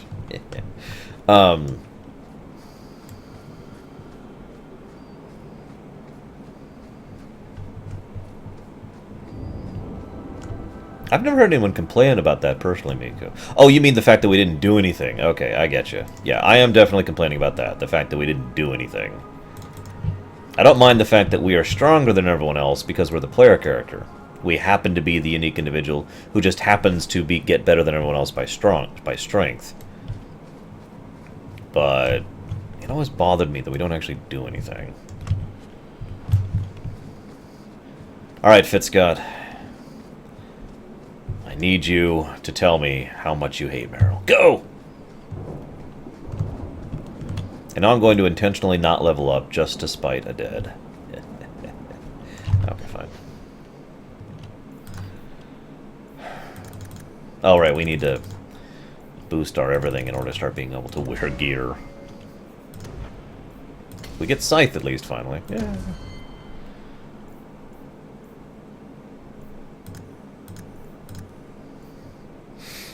The Warden. Easy answer, Venters. In fact, we already talked about that back in Origins, excuse me.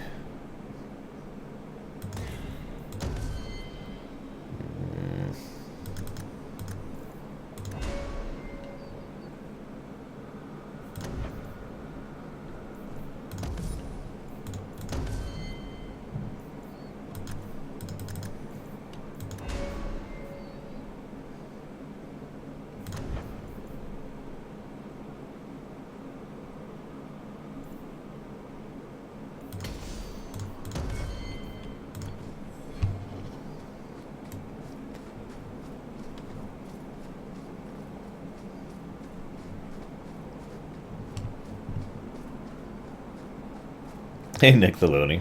What's up? Wait, did I? No, okay, we're good. Do. Suddenly 50 things bust out to attack me! No? Okay, we're good. Can I just... No? Okay. Maserana's child. Your They did that a lot, too. Just a teleport back kind of option. Which is good. Dareth Shiral, Keeper. I'm ready. Let's depart.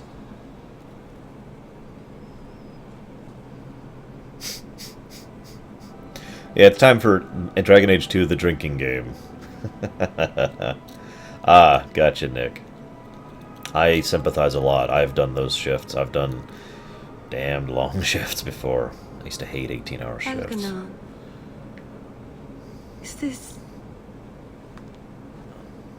Is this really where the elves live?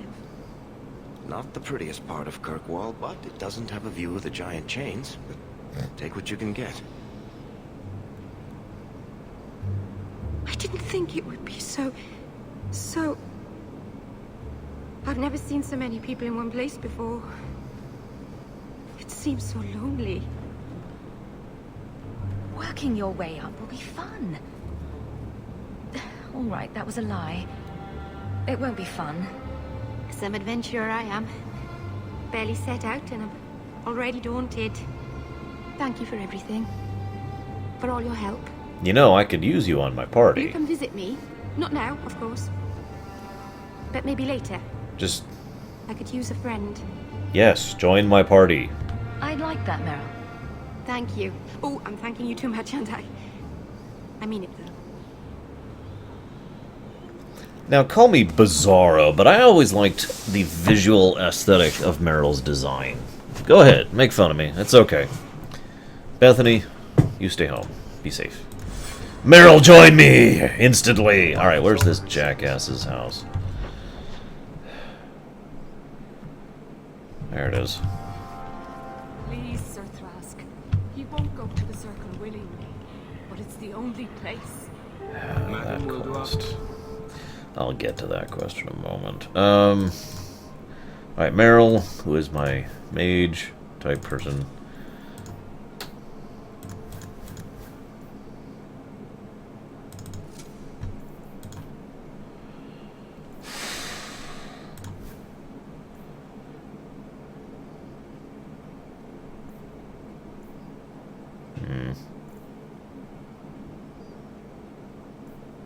And yeah, I won't be selling her stuff, by the way. Because of course I'm not. That would be terrible. See, that's kind of funny, Lava Dude, because I actually like her over large eyes. I don't think that's the job for you. I know, but it might help me not get caught. You probably shouldn't have said that part. Why? Just... never mind. Alright, we should level her really quick. Is this what I want? No, I can't do that until I'm one of the others. Try to remember what I do for her. Is this it?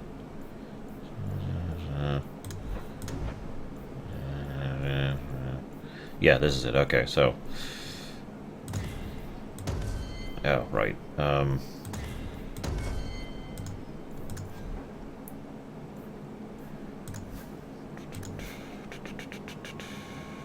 Excellent. Just in this one circumstance, Zeiss. Just in this one circumstance. Yeah, I don't really care for the Darkspawn redesign. But then we'll see more of that in Legacy from what I'm told. Is this Camelot? No. Is it up here?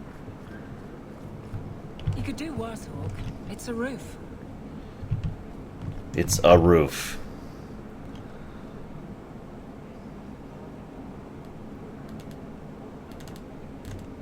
Wait, you mean like... this? Dun dun dun! Behold the glory of not properly textured NPCs! Seriously, look at that. If you think that's bad, look at his companion here. Who has the exact same face! Bum, bum, bum. Alright, I'm done.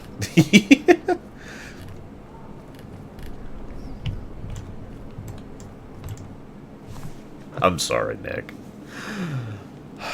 But yeah, they really... Again, time. Time. If they had actually had the time. But they didn't. 1 year. Hard to believe they left me nothing. Well, Mother was pretty steamed when you ran off with your Ferelden apostate. I'm still their daughter. Their eldest. Yes, the poor NPCs couldn't even afford Other things. Textures. My children have been in servitude for a year. They should be nobility. If wishes were poppy, we'd all be dreaming. You mean this is real? No wonder I can't wake up. And here I thought that Ferelden you ran off with was a mage, not a jester. Your mother was supposed to marry the Comte de Lance, and instead she ran off with some Ferelden apostate. You don't get to stay the favorite when you do that. Where is Father's will? If I could just see for myself. It's not here, all right? It was read, it went in the vault. No one needed to look at it again.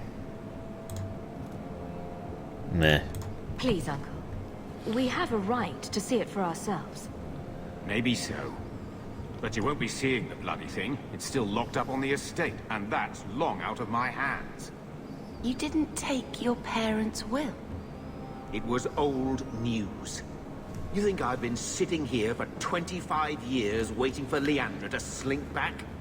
Who bought the estate, Gamlen? Perhaps I could speak to them. Was it the Reinhardts? No one you know.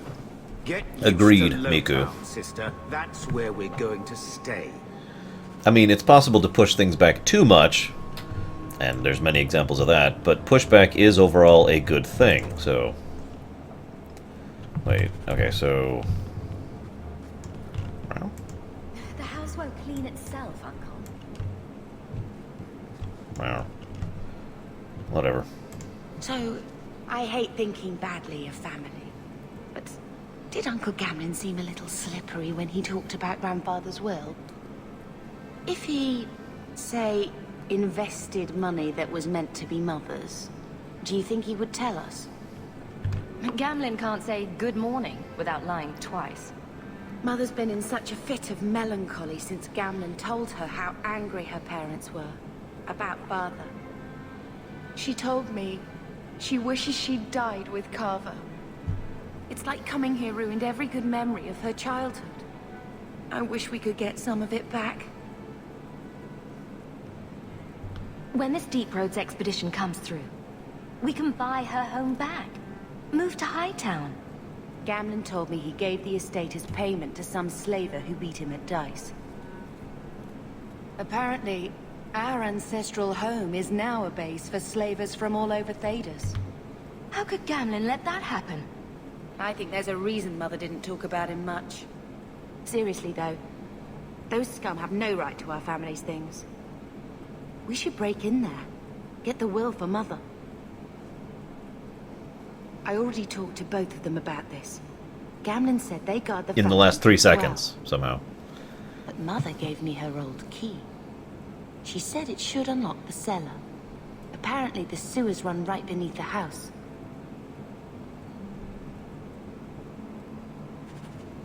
So here's an interesting thought process for you. This is speculative, of course. Do you think... There's probably nothing in here. Nope, there it is, never mind. Do you think that, given the, shall we say, unique political perspective of Kirkwall, that if we literally walked into that particular household and had lots of money, let me just make that clear, and just killed the crap out of all those slavers and came out and said, this is ours now, and bribed everyone involved, do you think they would just accept that, the nobility and whatnot? Because I do, because money makes everything flow in this area. Here we go, Hater's Razor, that's the one I was specifically looking for, but I do have a few other pieces here.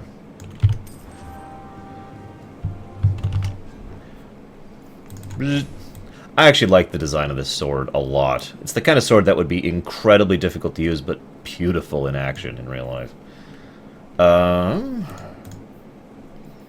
I need 19 strength and 13 constitution. See you around, Neurozaz.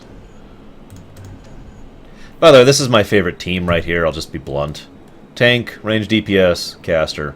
I don't usually need a healer because of the reasons I already explained. And I want to go to Someplace that is not here. Where do I want to go? I don't actually remember. Oh well.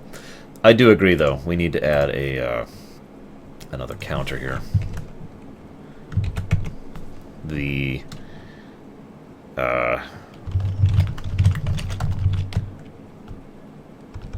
I don't know where the dog is. Well, I mean, I do. I know exactly what's going on. It's just irritating that it's just, like, not turned on for some reason. Aveline's Quest. That's at night, isn't it? Which is right here.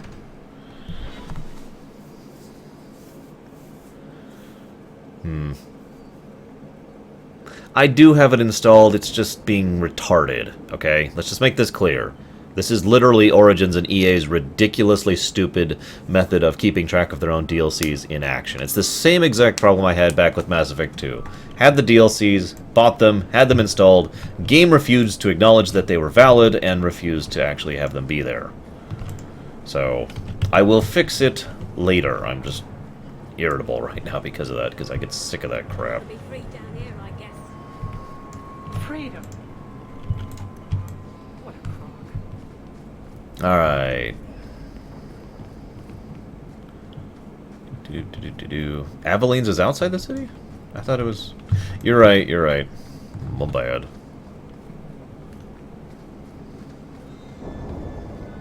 I agree, Miku. That was a good idea, and one that makes a lot of sense in character and out.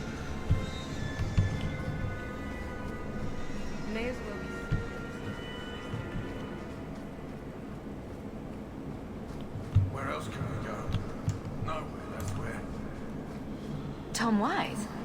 Huh? Some other person I happen to know. Hawk. I haven't seen you since Mirren hired me for that Red Iron job. Been a while. Heard you're going on some expedition into the deep roads. And right into Darkspawn territory. Sure that's wise? Lol, sure. We can't all make a living in the Undercity. Just watch your back. That's all I'm saying. Say, you still in the market for some poisons? The Red Iron's been scarce, and business has been a little slow. You find any rare reagents and want me to whip you up something, just let me know. In fact, since you're an old friend, here's a recipe. My speciality. Everyone needs an edge sometimes, right? Okay. And this is where I do it. Yay. A Ferelden in the guard. What will they think of next? You have a problem with that? No. Me? My family's not native either. I'm just surprised. A lot of old prejudice in the guard. I'll give them plenty of reason to change their minds. You know, it's possible they're just scared shitless of you. That's my theory, anyway.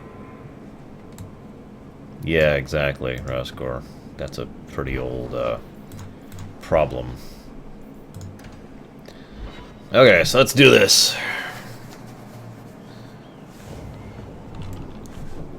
Hey, look, it's the mountain path area.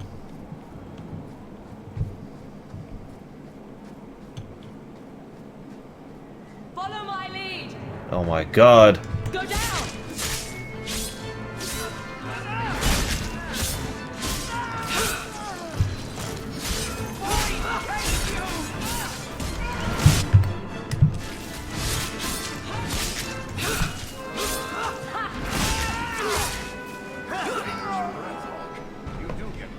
The danger is past.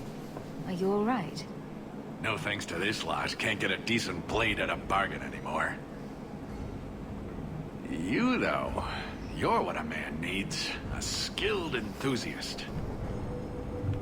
You can start making sense any time now. My manners. Javaris Tintop, merchant and investor.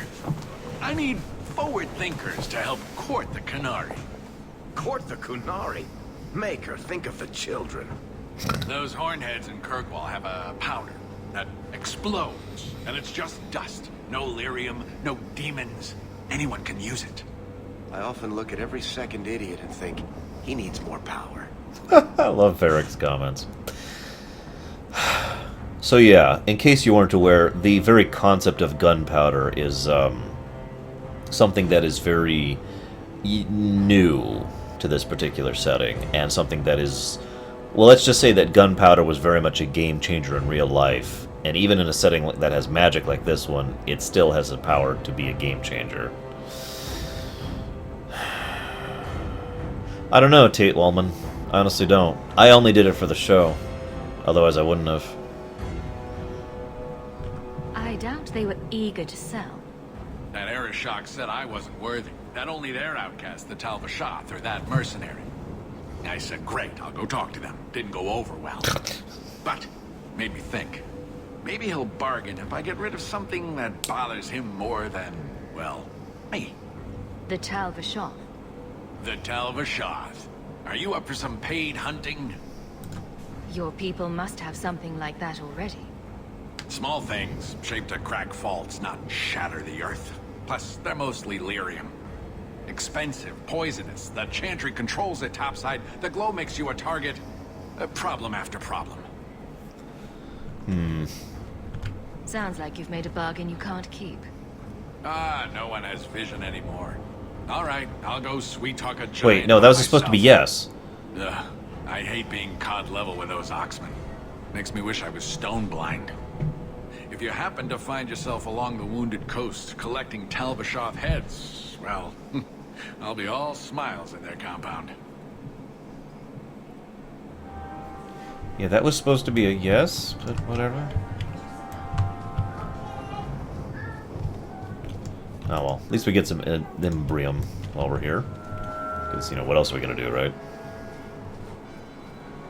Doo-doo.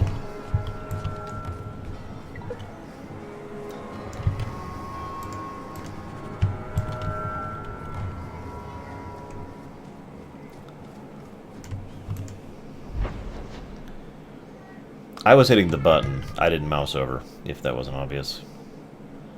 Why does it still say there's a quest here?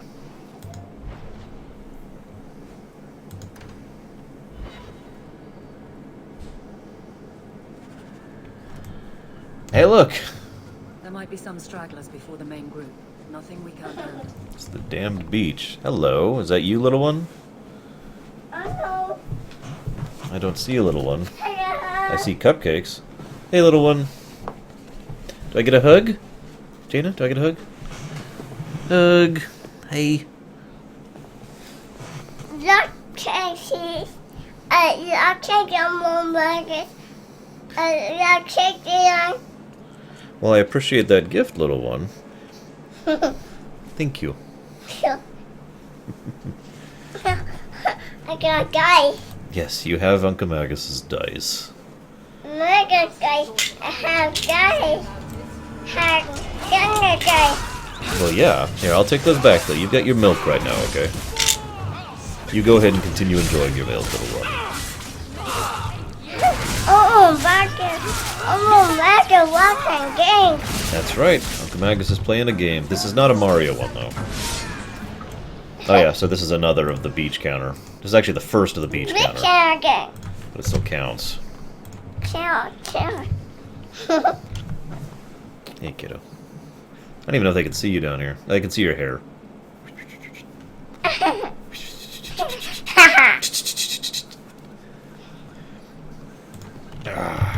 Alright, Jaina, which way should we go? Should we go that way? Or that way?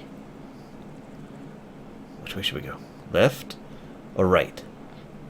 Yes, I like. Okay, we'll go left then first. How's that sound? I like. You want to go right? Okay. We'll go right as soon as we kill these guys, okay? Oh. Don't worry. They can't actually hurt me. Yeah, they really aren't a match for me. You're right, little one. He walking. He walking, yeah. I don't know if I'd call this rocking per se, little one. I think Uncle Magus is beating people up with a stick. It's supposed to be, well, it actually kind of is a sword. See? It's actually a sword that would hurt like hell if you were actually using it in real life. Oh my god.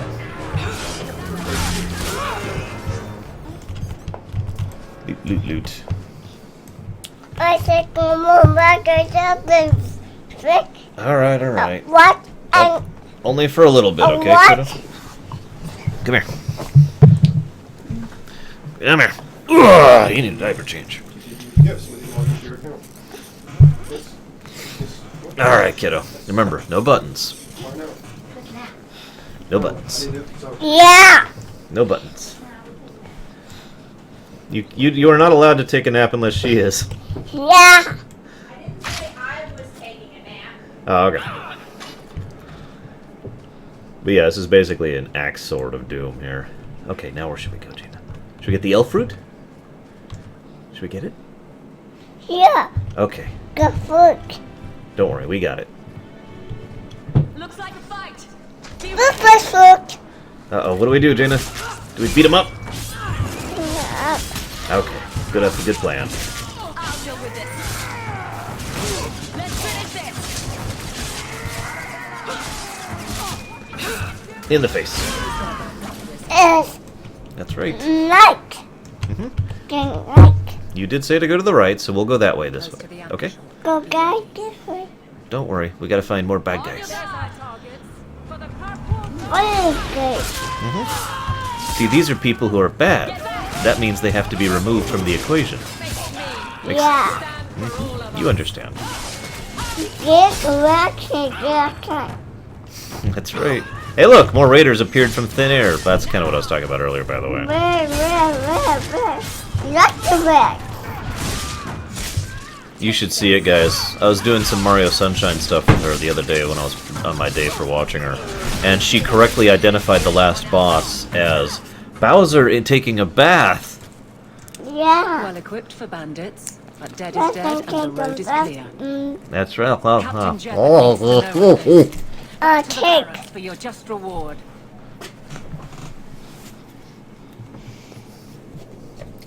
Do you want a bite of cake, Jaina? Yeah. Okay. Spit your milk out. Take a bite. Ow. Take a bite. I'll hold it. Okay. Eat up, kiddo. Take a bite. Down.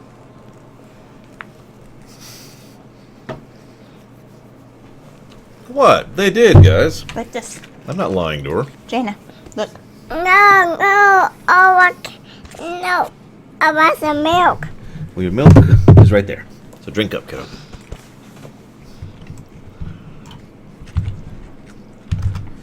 Alright. I'm being rained on by chocolate pieces. Ah! Oh! I'm making cake. Yes, that's right. Whether he wants to or not. 13. Mm.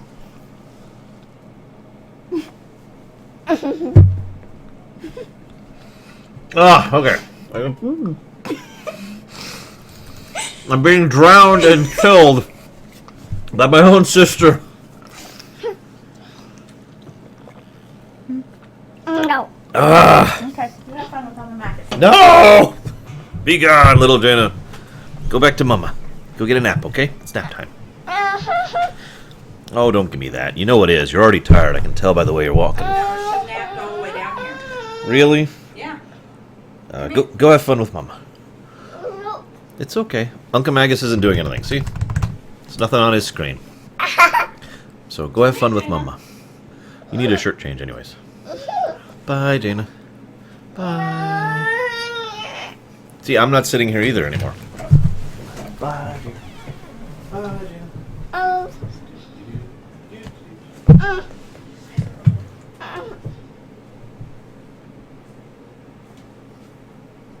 Okay, Jaina, no.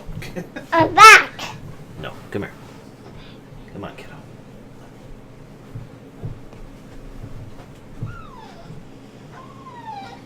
She's in here.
Okay. Pull everything back up on my screen here.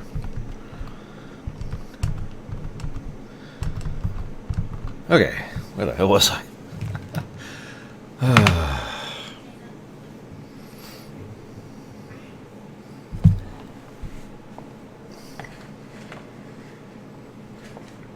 There we go. Okay.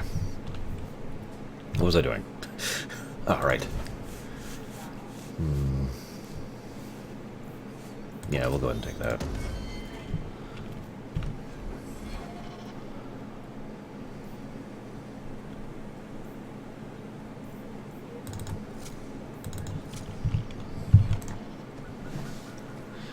I'll never do it, Luke.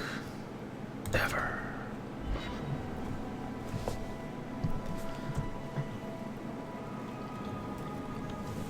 By the way, Minizan is the true star of the show, as we all know. Maybe I should put you to use, Farrick. Have you penned some warnings for the lawless? Who's that for? Are most criminals big readers? Seems like pacifying the nobles. Pictures, then. It was just a suggestion. Well, how about a giant sign that just says don't? You could hit people with it. Thank you. I get the point. Actually, I think that would work. I do like the idea of each character getting their own particular abilities that are tailored towards their personality, idiom, concepts, etc. I think it's a nice way to distinguish the different companions from each other. Oh, by the way, this is another one for the beach counter.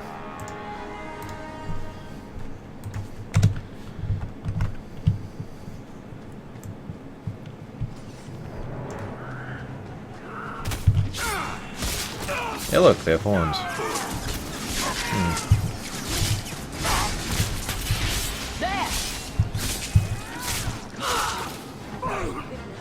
That wouldn't surprise me, the Mayas. It actually sounds pretty awesome.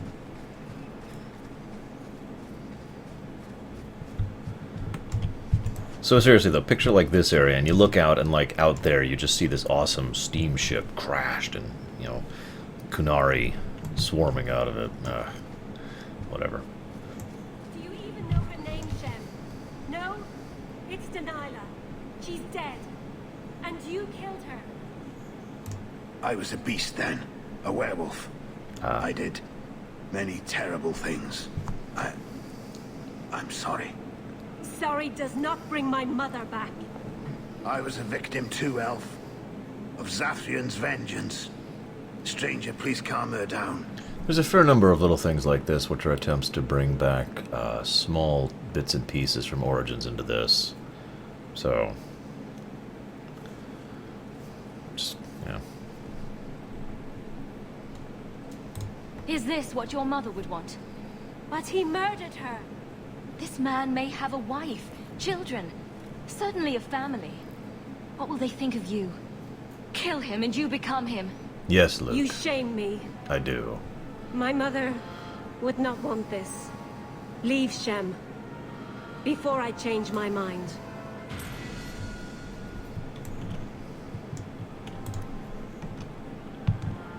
Oh, really, I did? I didn't know that. Apparently I'm already diplomatic. Go figure.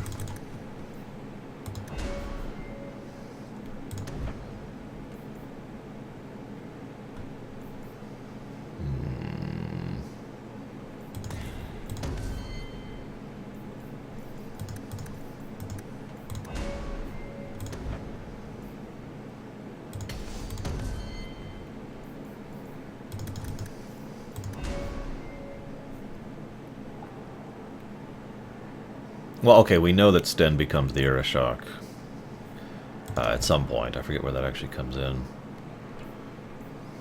But we do know that.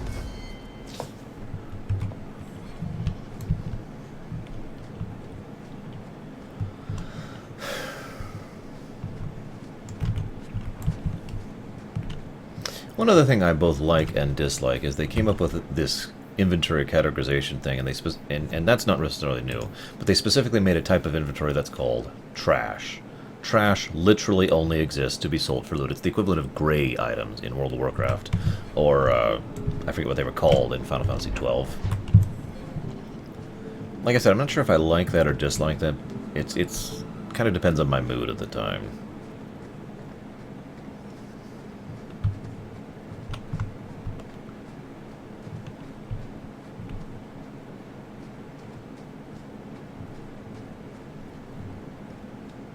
I am ready. They are not. Oh god, I'm made of armor. Oh god, I can't move. I've got rocks on me. Oh, that's gonna hurt.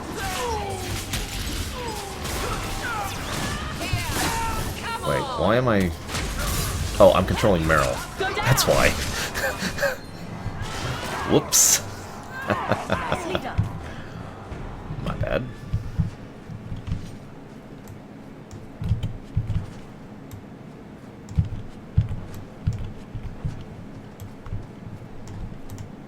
So I'm not sure if I've been diplomatic enough with these guys. What do you think?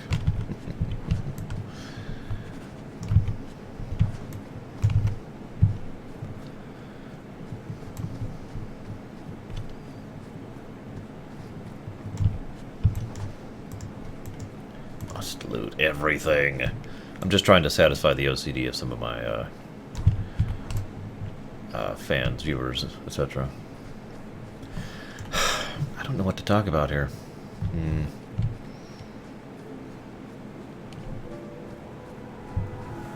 Okay.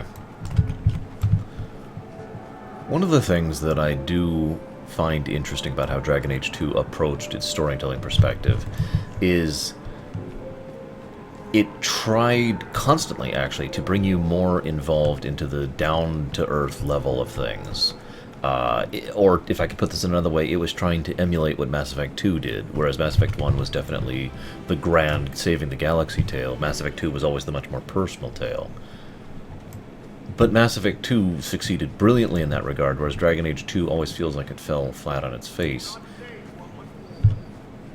I don't even wake Bianca for every threat anymore. Of course, that time thing could have literally been part of that.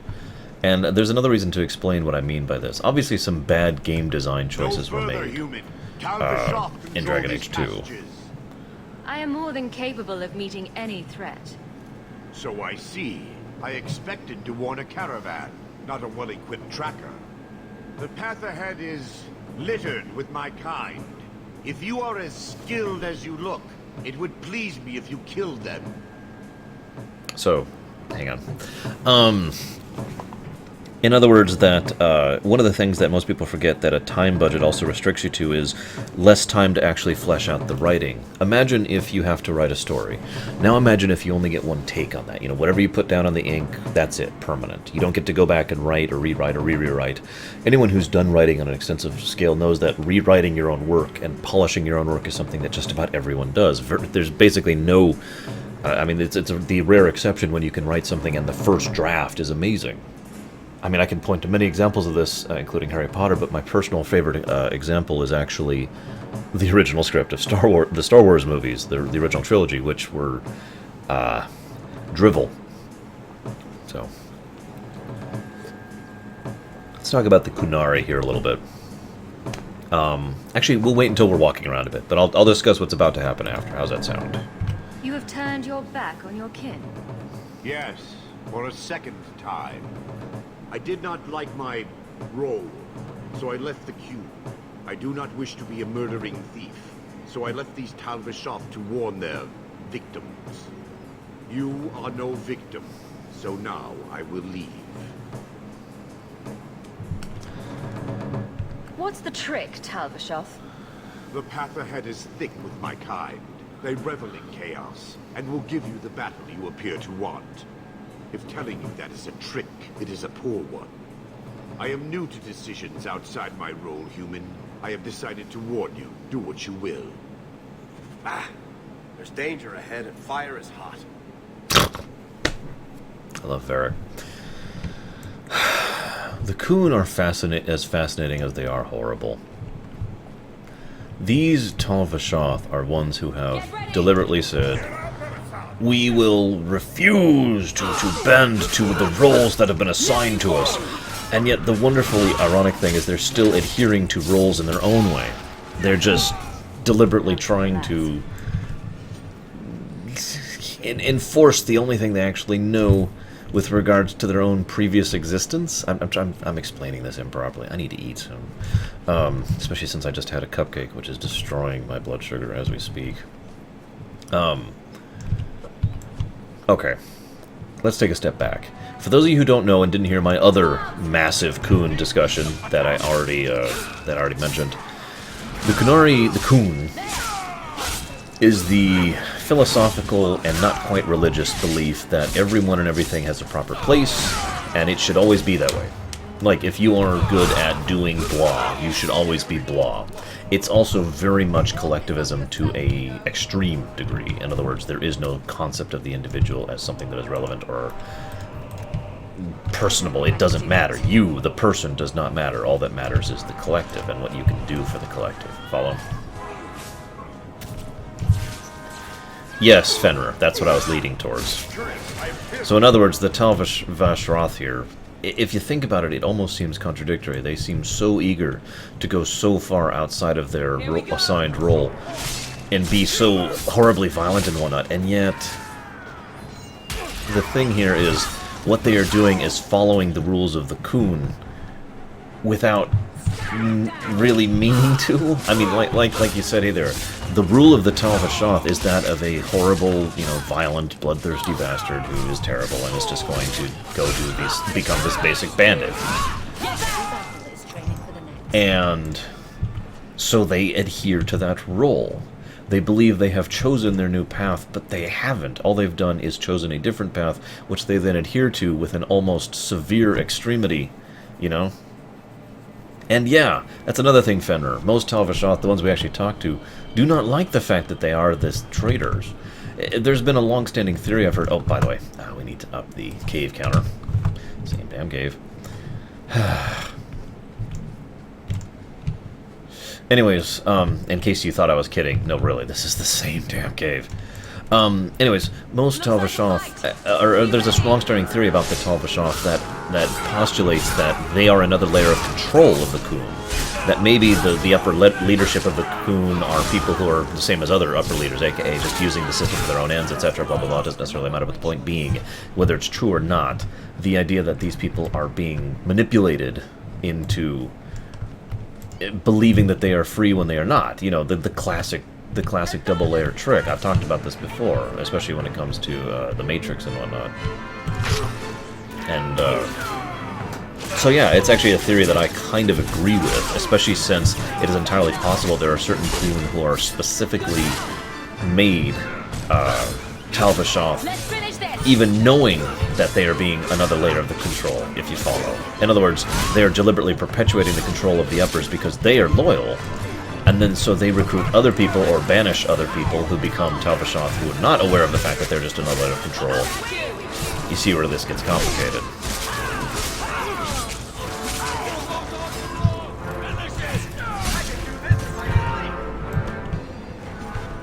Whether or not that's true or not, I have no idea. There's actually a lot we don't know about the Coon, literally. I mean, we know, as I mentioned before, it's entirely possible that all that we know about the Coon is just because of the fact that we only see the outleaders. I talked about this concept before.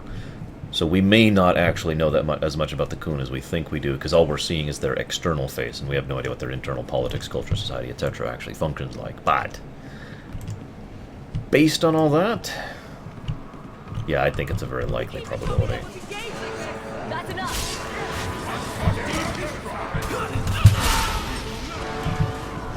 Yeah, the illusion of freedom concept in a nutshell.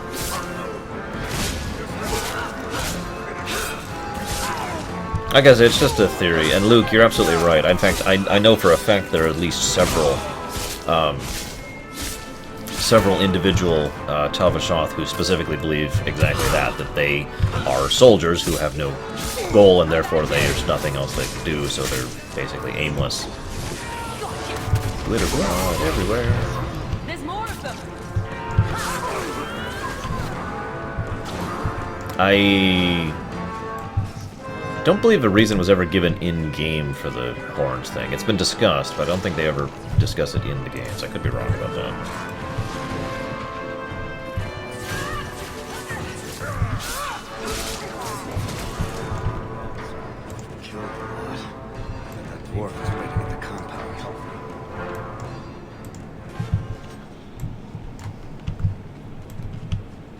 me loot. There we go.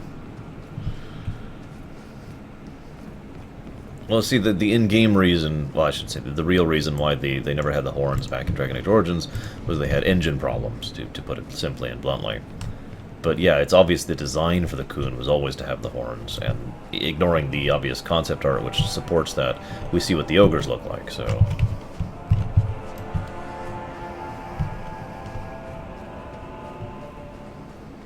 Well, it's not just Sten, and that's the problem. There are several Coon in Origins who do not have horns.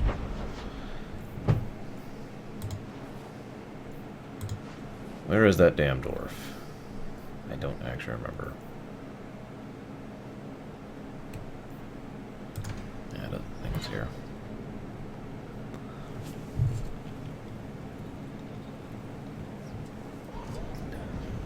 One thing that Dragon Age 2 did do... Why do you say that? You came all the way from Lothering with them, didn't you? And they're not even your clan. Humans don't have clans, Meryl. Exactly. You came so far together, and you didn't even have a keeper to make you get along. So your keeper tells you to stop kicking each other, or she'll turn the Aravel around? Sometimes she also warns us to stop pulling hair.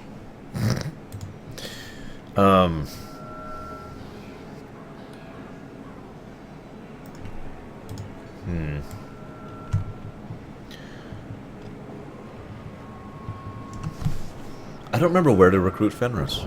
Like, initially. Does anyone remember where to recruit Fenris initially? Because I do not.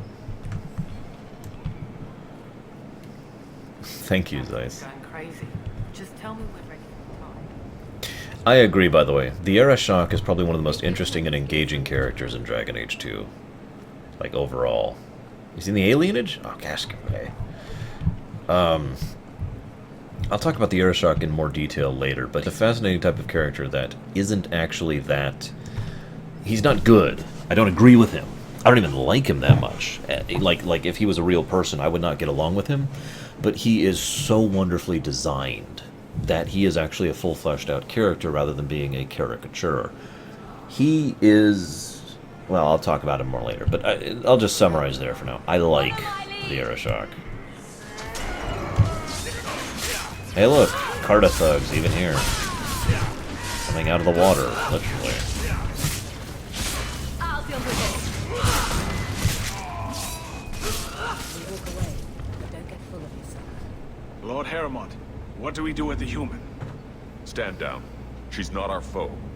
What was that about? Assassins. The boat to Ravane is within sight, but the Carta would see me dead before I get there. How would you like to make some coin?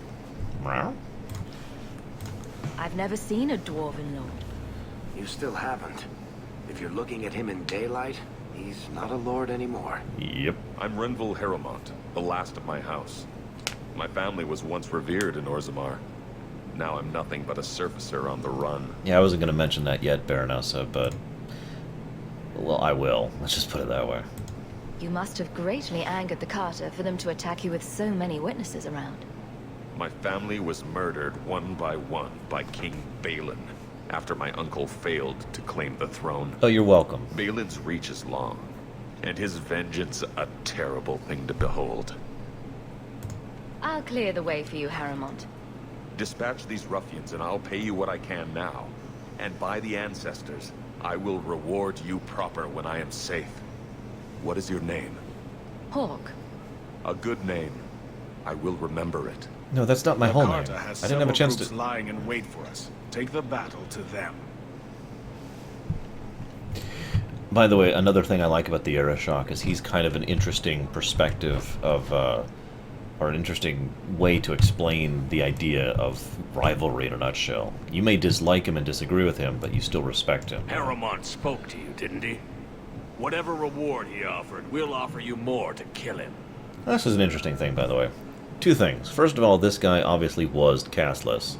I just mentioned that because this is a good, literal, hard concrete evidence that Balin is employing the castless. Granted, he's employing them as thugs and assassins to be his personal enforcers, but that is still something.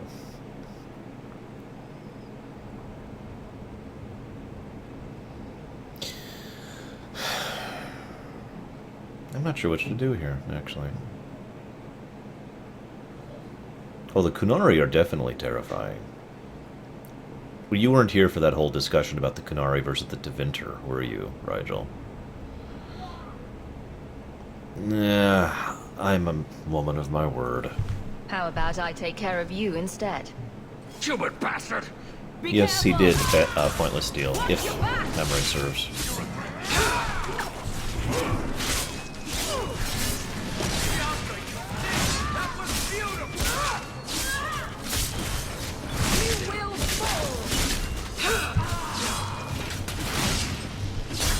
I know, Shuryu. It's one of the reasons I hope it has an influence in Inquisition, because it is another one of those setting-changing kind of quests, or decisions. It was an awesome discussion of Mayas. There's lots to talk about and lots to discuss. I saw some really great opinions from my viewers, too. Looks like this isn't over yet.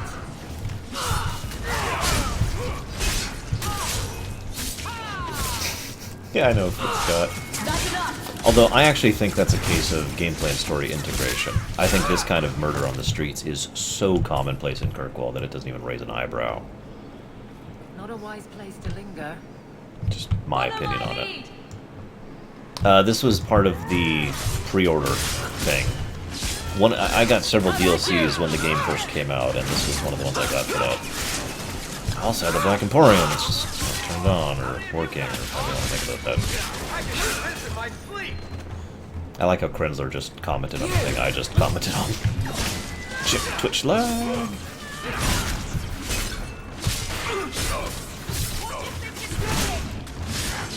I love how they're literally just appearing in thin air around here.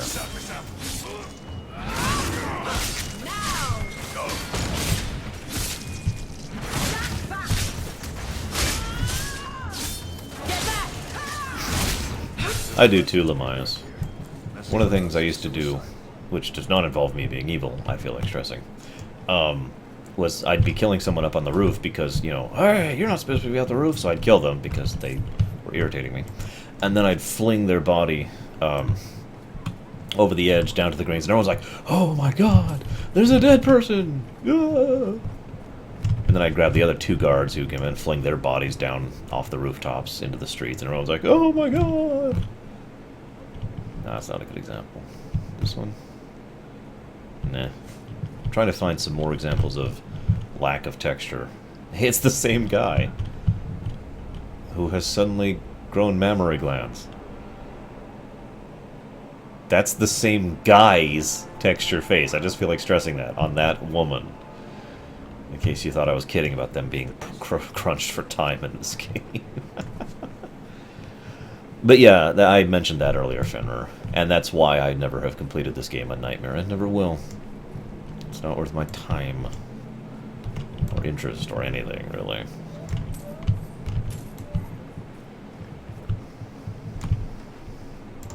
I wager you've a bright future. I don't think that's Legion of the Dead Take armor, this. personally. More will come, as promised. May the stone look after you. I'll let other people answer that, Titans. I've only read through the books once, and I can usually not even remember their names.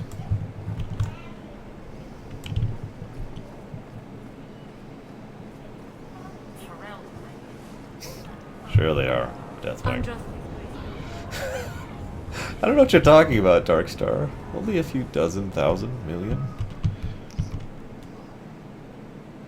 Same face. Talking to the same face. And the exact same outfit in every way, shape, or form. Oh my god. Spying on us.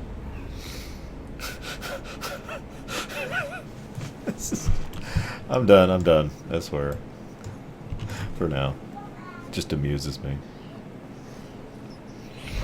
Okay, let's go get, I need to be nighttime, and I need to be,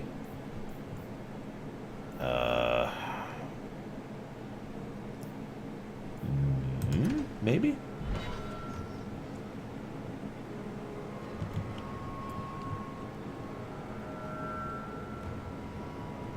What makes the gang so angry at night? Someone should do something about them. I agree. Oh, thank you, Snahan. Okay, so how do I start this? Business discussion, which is...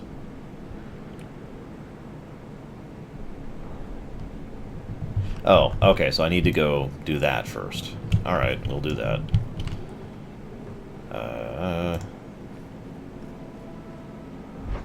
Oh, I need, okay, I need what I need to do. Where is the Hanged Man? Don't actually, there it is. Yeah, I know, Snow, I've been keeping an eye out for him. On your guard. Oh, hey, look. Random bandits.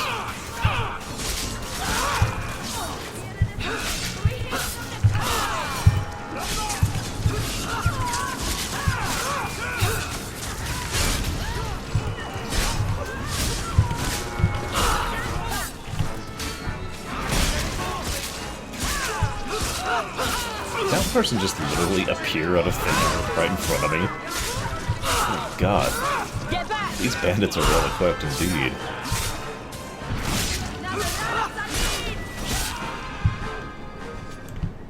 Always calling and getting rid of idiots. Especially thugs who target the streets just because it's dark. Yeah. Now here's a really horrifying question for you, in favor of this game, so to speak. How many of these random bandits and thugs do you think were those refugees we were a part of as they were fleeing from Ferelden, desperate to try and get a job?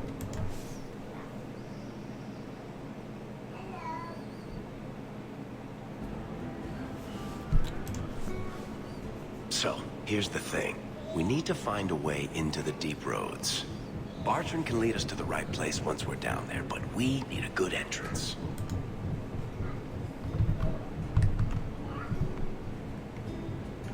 Any entrance would do, wouldn't it? Well, unless a dragon's sitting in it, I suppose. We need an entrance that's close to our destination, but isn't already plundered or filled with darkspawn. Fortunately, No kidding, I've received sure, some yeah. new information.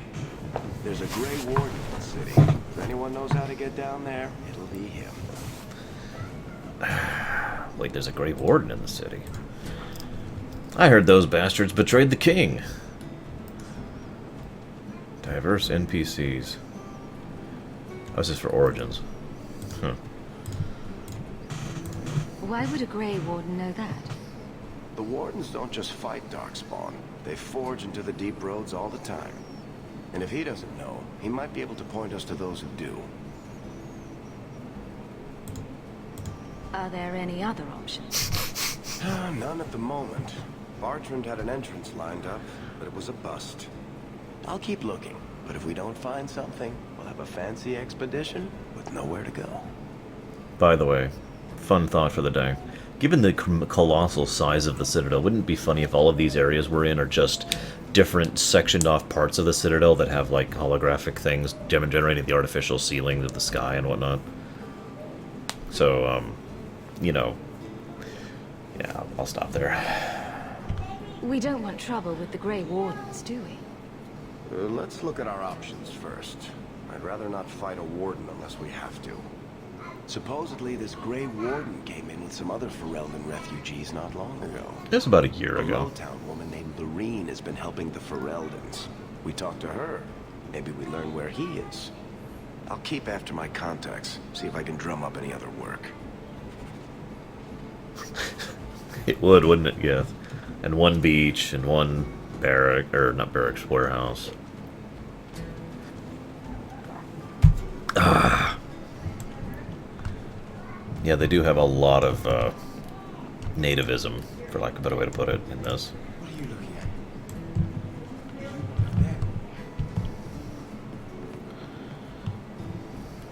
Why don't you arrest us, Aveline? What? We break the law, I'm pretty sure. There are laws for almost everything. You're not a barb guard, are you? No. That's good. Is it because you're fond of Hawk? I kind of am. How very nice for you. Keep it to yourself. I'd rather keep it with her. Meryl? Oh my god. So he comes down wearing nothing but his boots. We have a few drinks and everyone's laughing at him, but he doesn't care. Don't worry. Thank you. just airing things out, he said.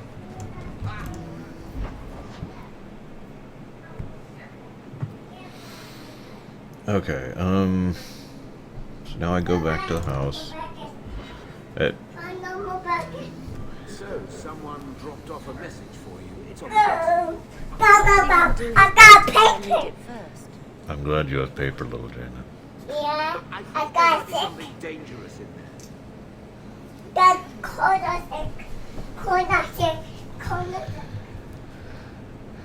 Go. There I go.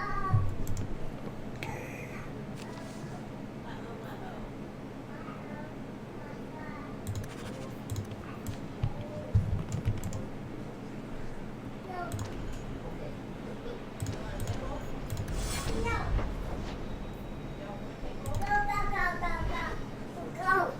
I'm back in. Interesting, Lamias. Don't think I've seen that one. I'm back in now. Hi, Jaina. Would you like a pickle? A shortage of idiots who think they can take You want a the streets pickle? in the dark, Nope. but Do you want a there's cheese? reward in getting rid of them. No. I like pizza now. All right, go ahead then. I that got your house? pizza. Oh, it's not so far from mine. We're neighbors. Except for the different neighborhoods thing.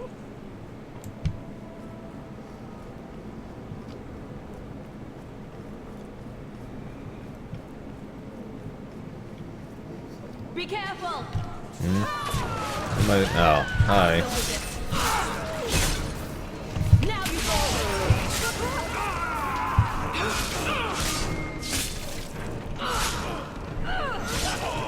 Get back!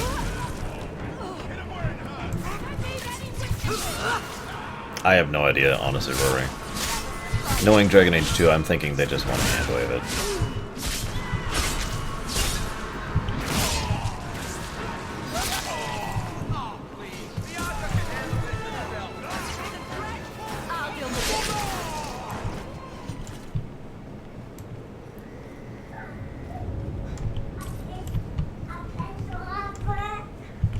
Are you answering? Ah!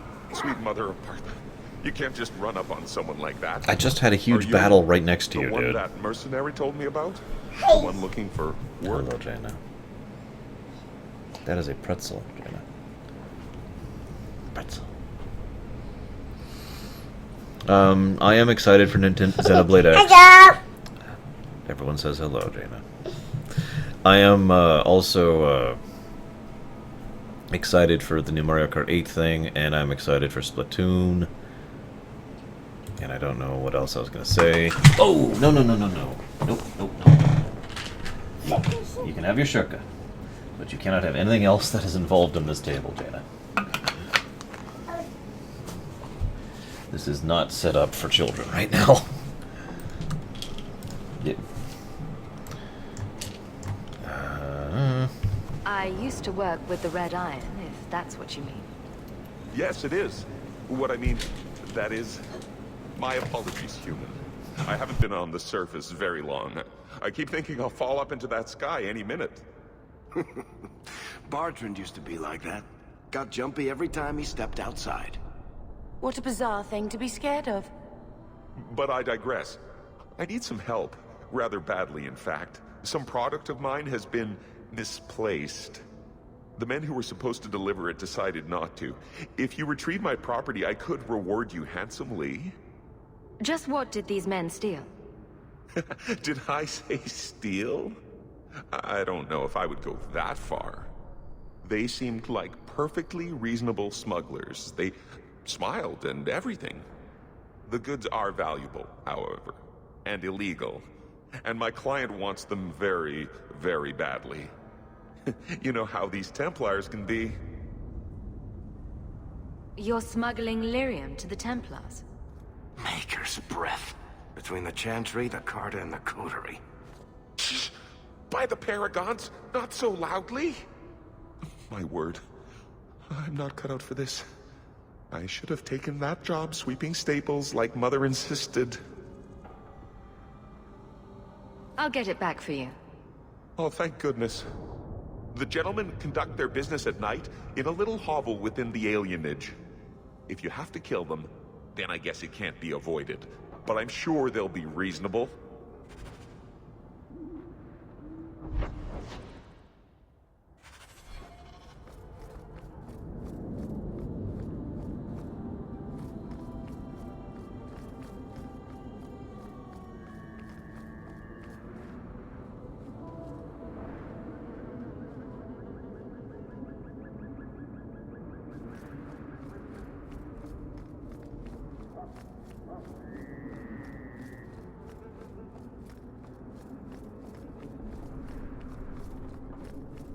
Get ready!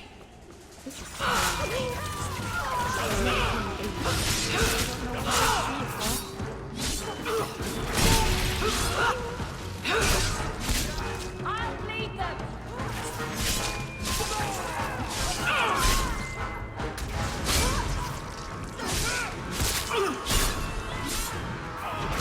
Go down!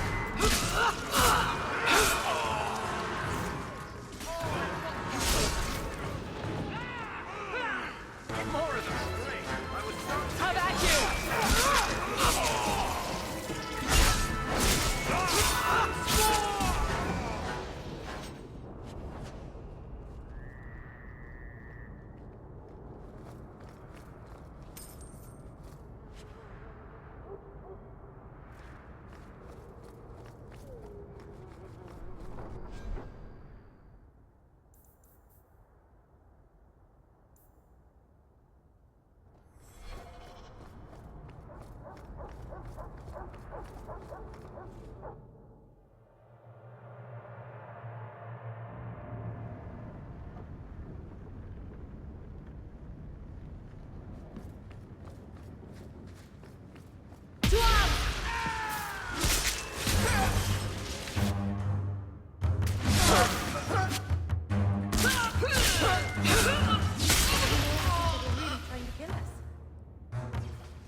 Phobias, by definition, are an irrational fear. A dragon. Yes, you ripped the dragon, Jaina. That dragon. Answer's goods are probably in that chest. A dragon. It's empty. Waste of bloody time. Who put us up to this? I guess we had no choice but to go back to Answer and tell him. Whoa! Down. Oh no. This is why I put myself on mute, by the way. My niece is about 5 feet away, talking to herself and playing.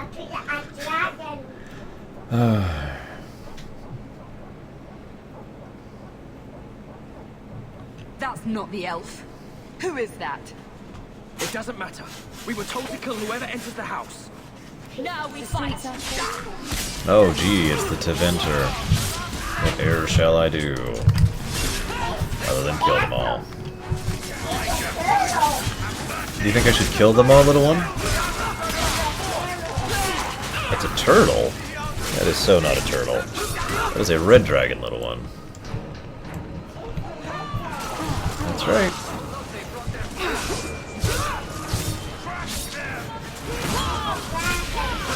Well, it was a dragon. Now it's confetti. Or wouldn't she be, Lorerunner? Yes, she's trying to explain the deep and involved lore of dragons to you guys. I hope you're listening. That's right. I agree. Overall.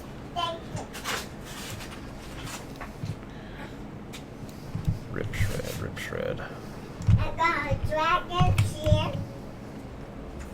Oh, I guess that's it. I don't think that's really a tail at that point, little one. One other thing I like that dragon. I don't know who you are, friend, but you made a serious mistake coming here. You saw me just kill like those 30 guys, right? I mean, you did see that, right? I want everyone in the clearing, now! Captain! Your men are dead, and your trap has failed. Hello, Suggest awesome voice running actor. Back to your master while you can. Hello. You're going nowhere, slave.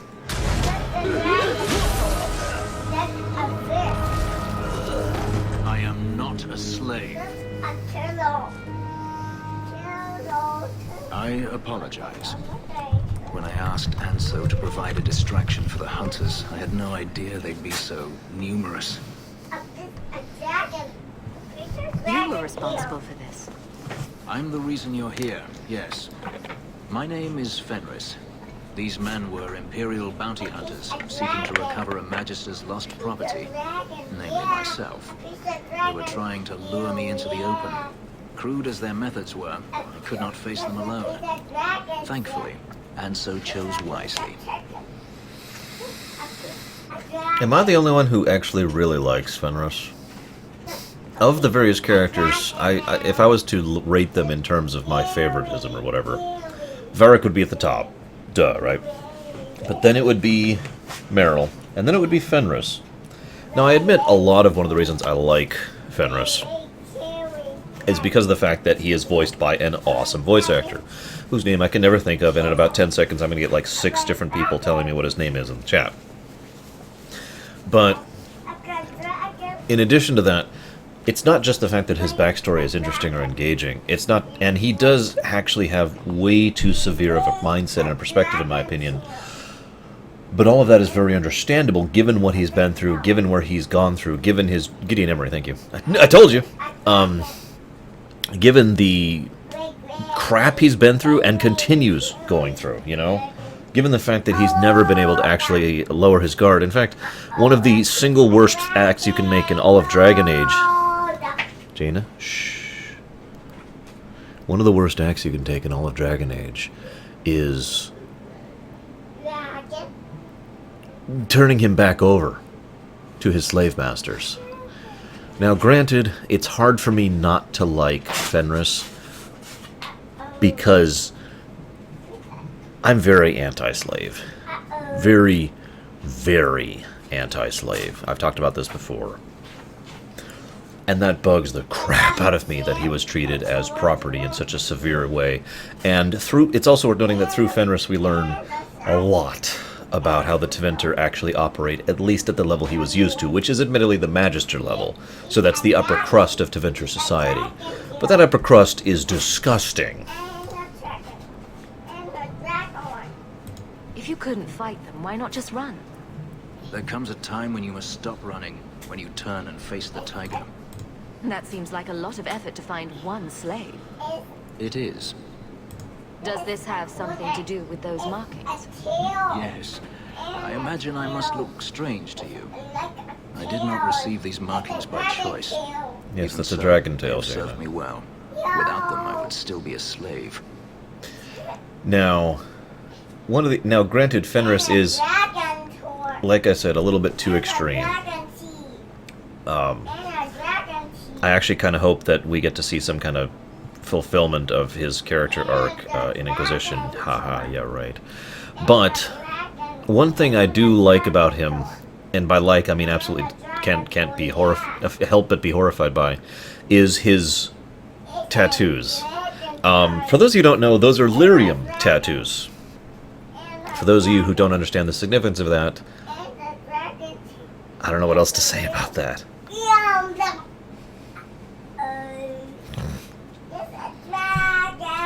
There's a lot of dragons over there, guys. We better be careful. If they were really trying to recapture you, then I'm happy I helped. She's talking about dragons. She really is. I can understand her pretty well. More than personal gain. If I may ask, where's the red dragon? Chest? The one they kept in the house. It was empty. I suppose it was too much to hope for. Even so, I had to know. You were expecting something else? Oh. I was. I'm not looking at Baronessa. It was bait, nothing more. Ah, nice. You didn't need to lie to get my help. Yeah, that remains to be seen. Exactly, Fenrir. Ugh. It's as I thought. My former master accompanied them to the city. I know you have questions, but I must confront him before he flees. I will need your help. It sounds like you intend to do more than just talk. Daenerys wants to strip the flesh Is from that my a blue bones, dragon? and has sent so many hunters that I've lost count. And before that, he kept me on a leash like a Kunari mage. A personal pet to mock Kunari custom. So, yes, I intend to do more than just talk. By the way, I'm not sure uranium is... You're not getting the point across fully there, Javan. We have to say still radioactive uranium, which is still actively... Yeah. If it means fighting more slayers, I'll help you. I will find a way to repay you. I swear it. Don't The worry. Magister is staying at a mansion in Hightown. Meet me there as soon as you can. We must enter before morning. This is a good time to pause anyways, by the way, guys. I always plan to. It's a good break point. So I'm going to pause for a bit, get some food in me, because I haven't eaten yet, and I will be back soonish.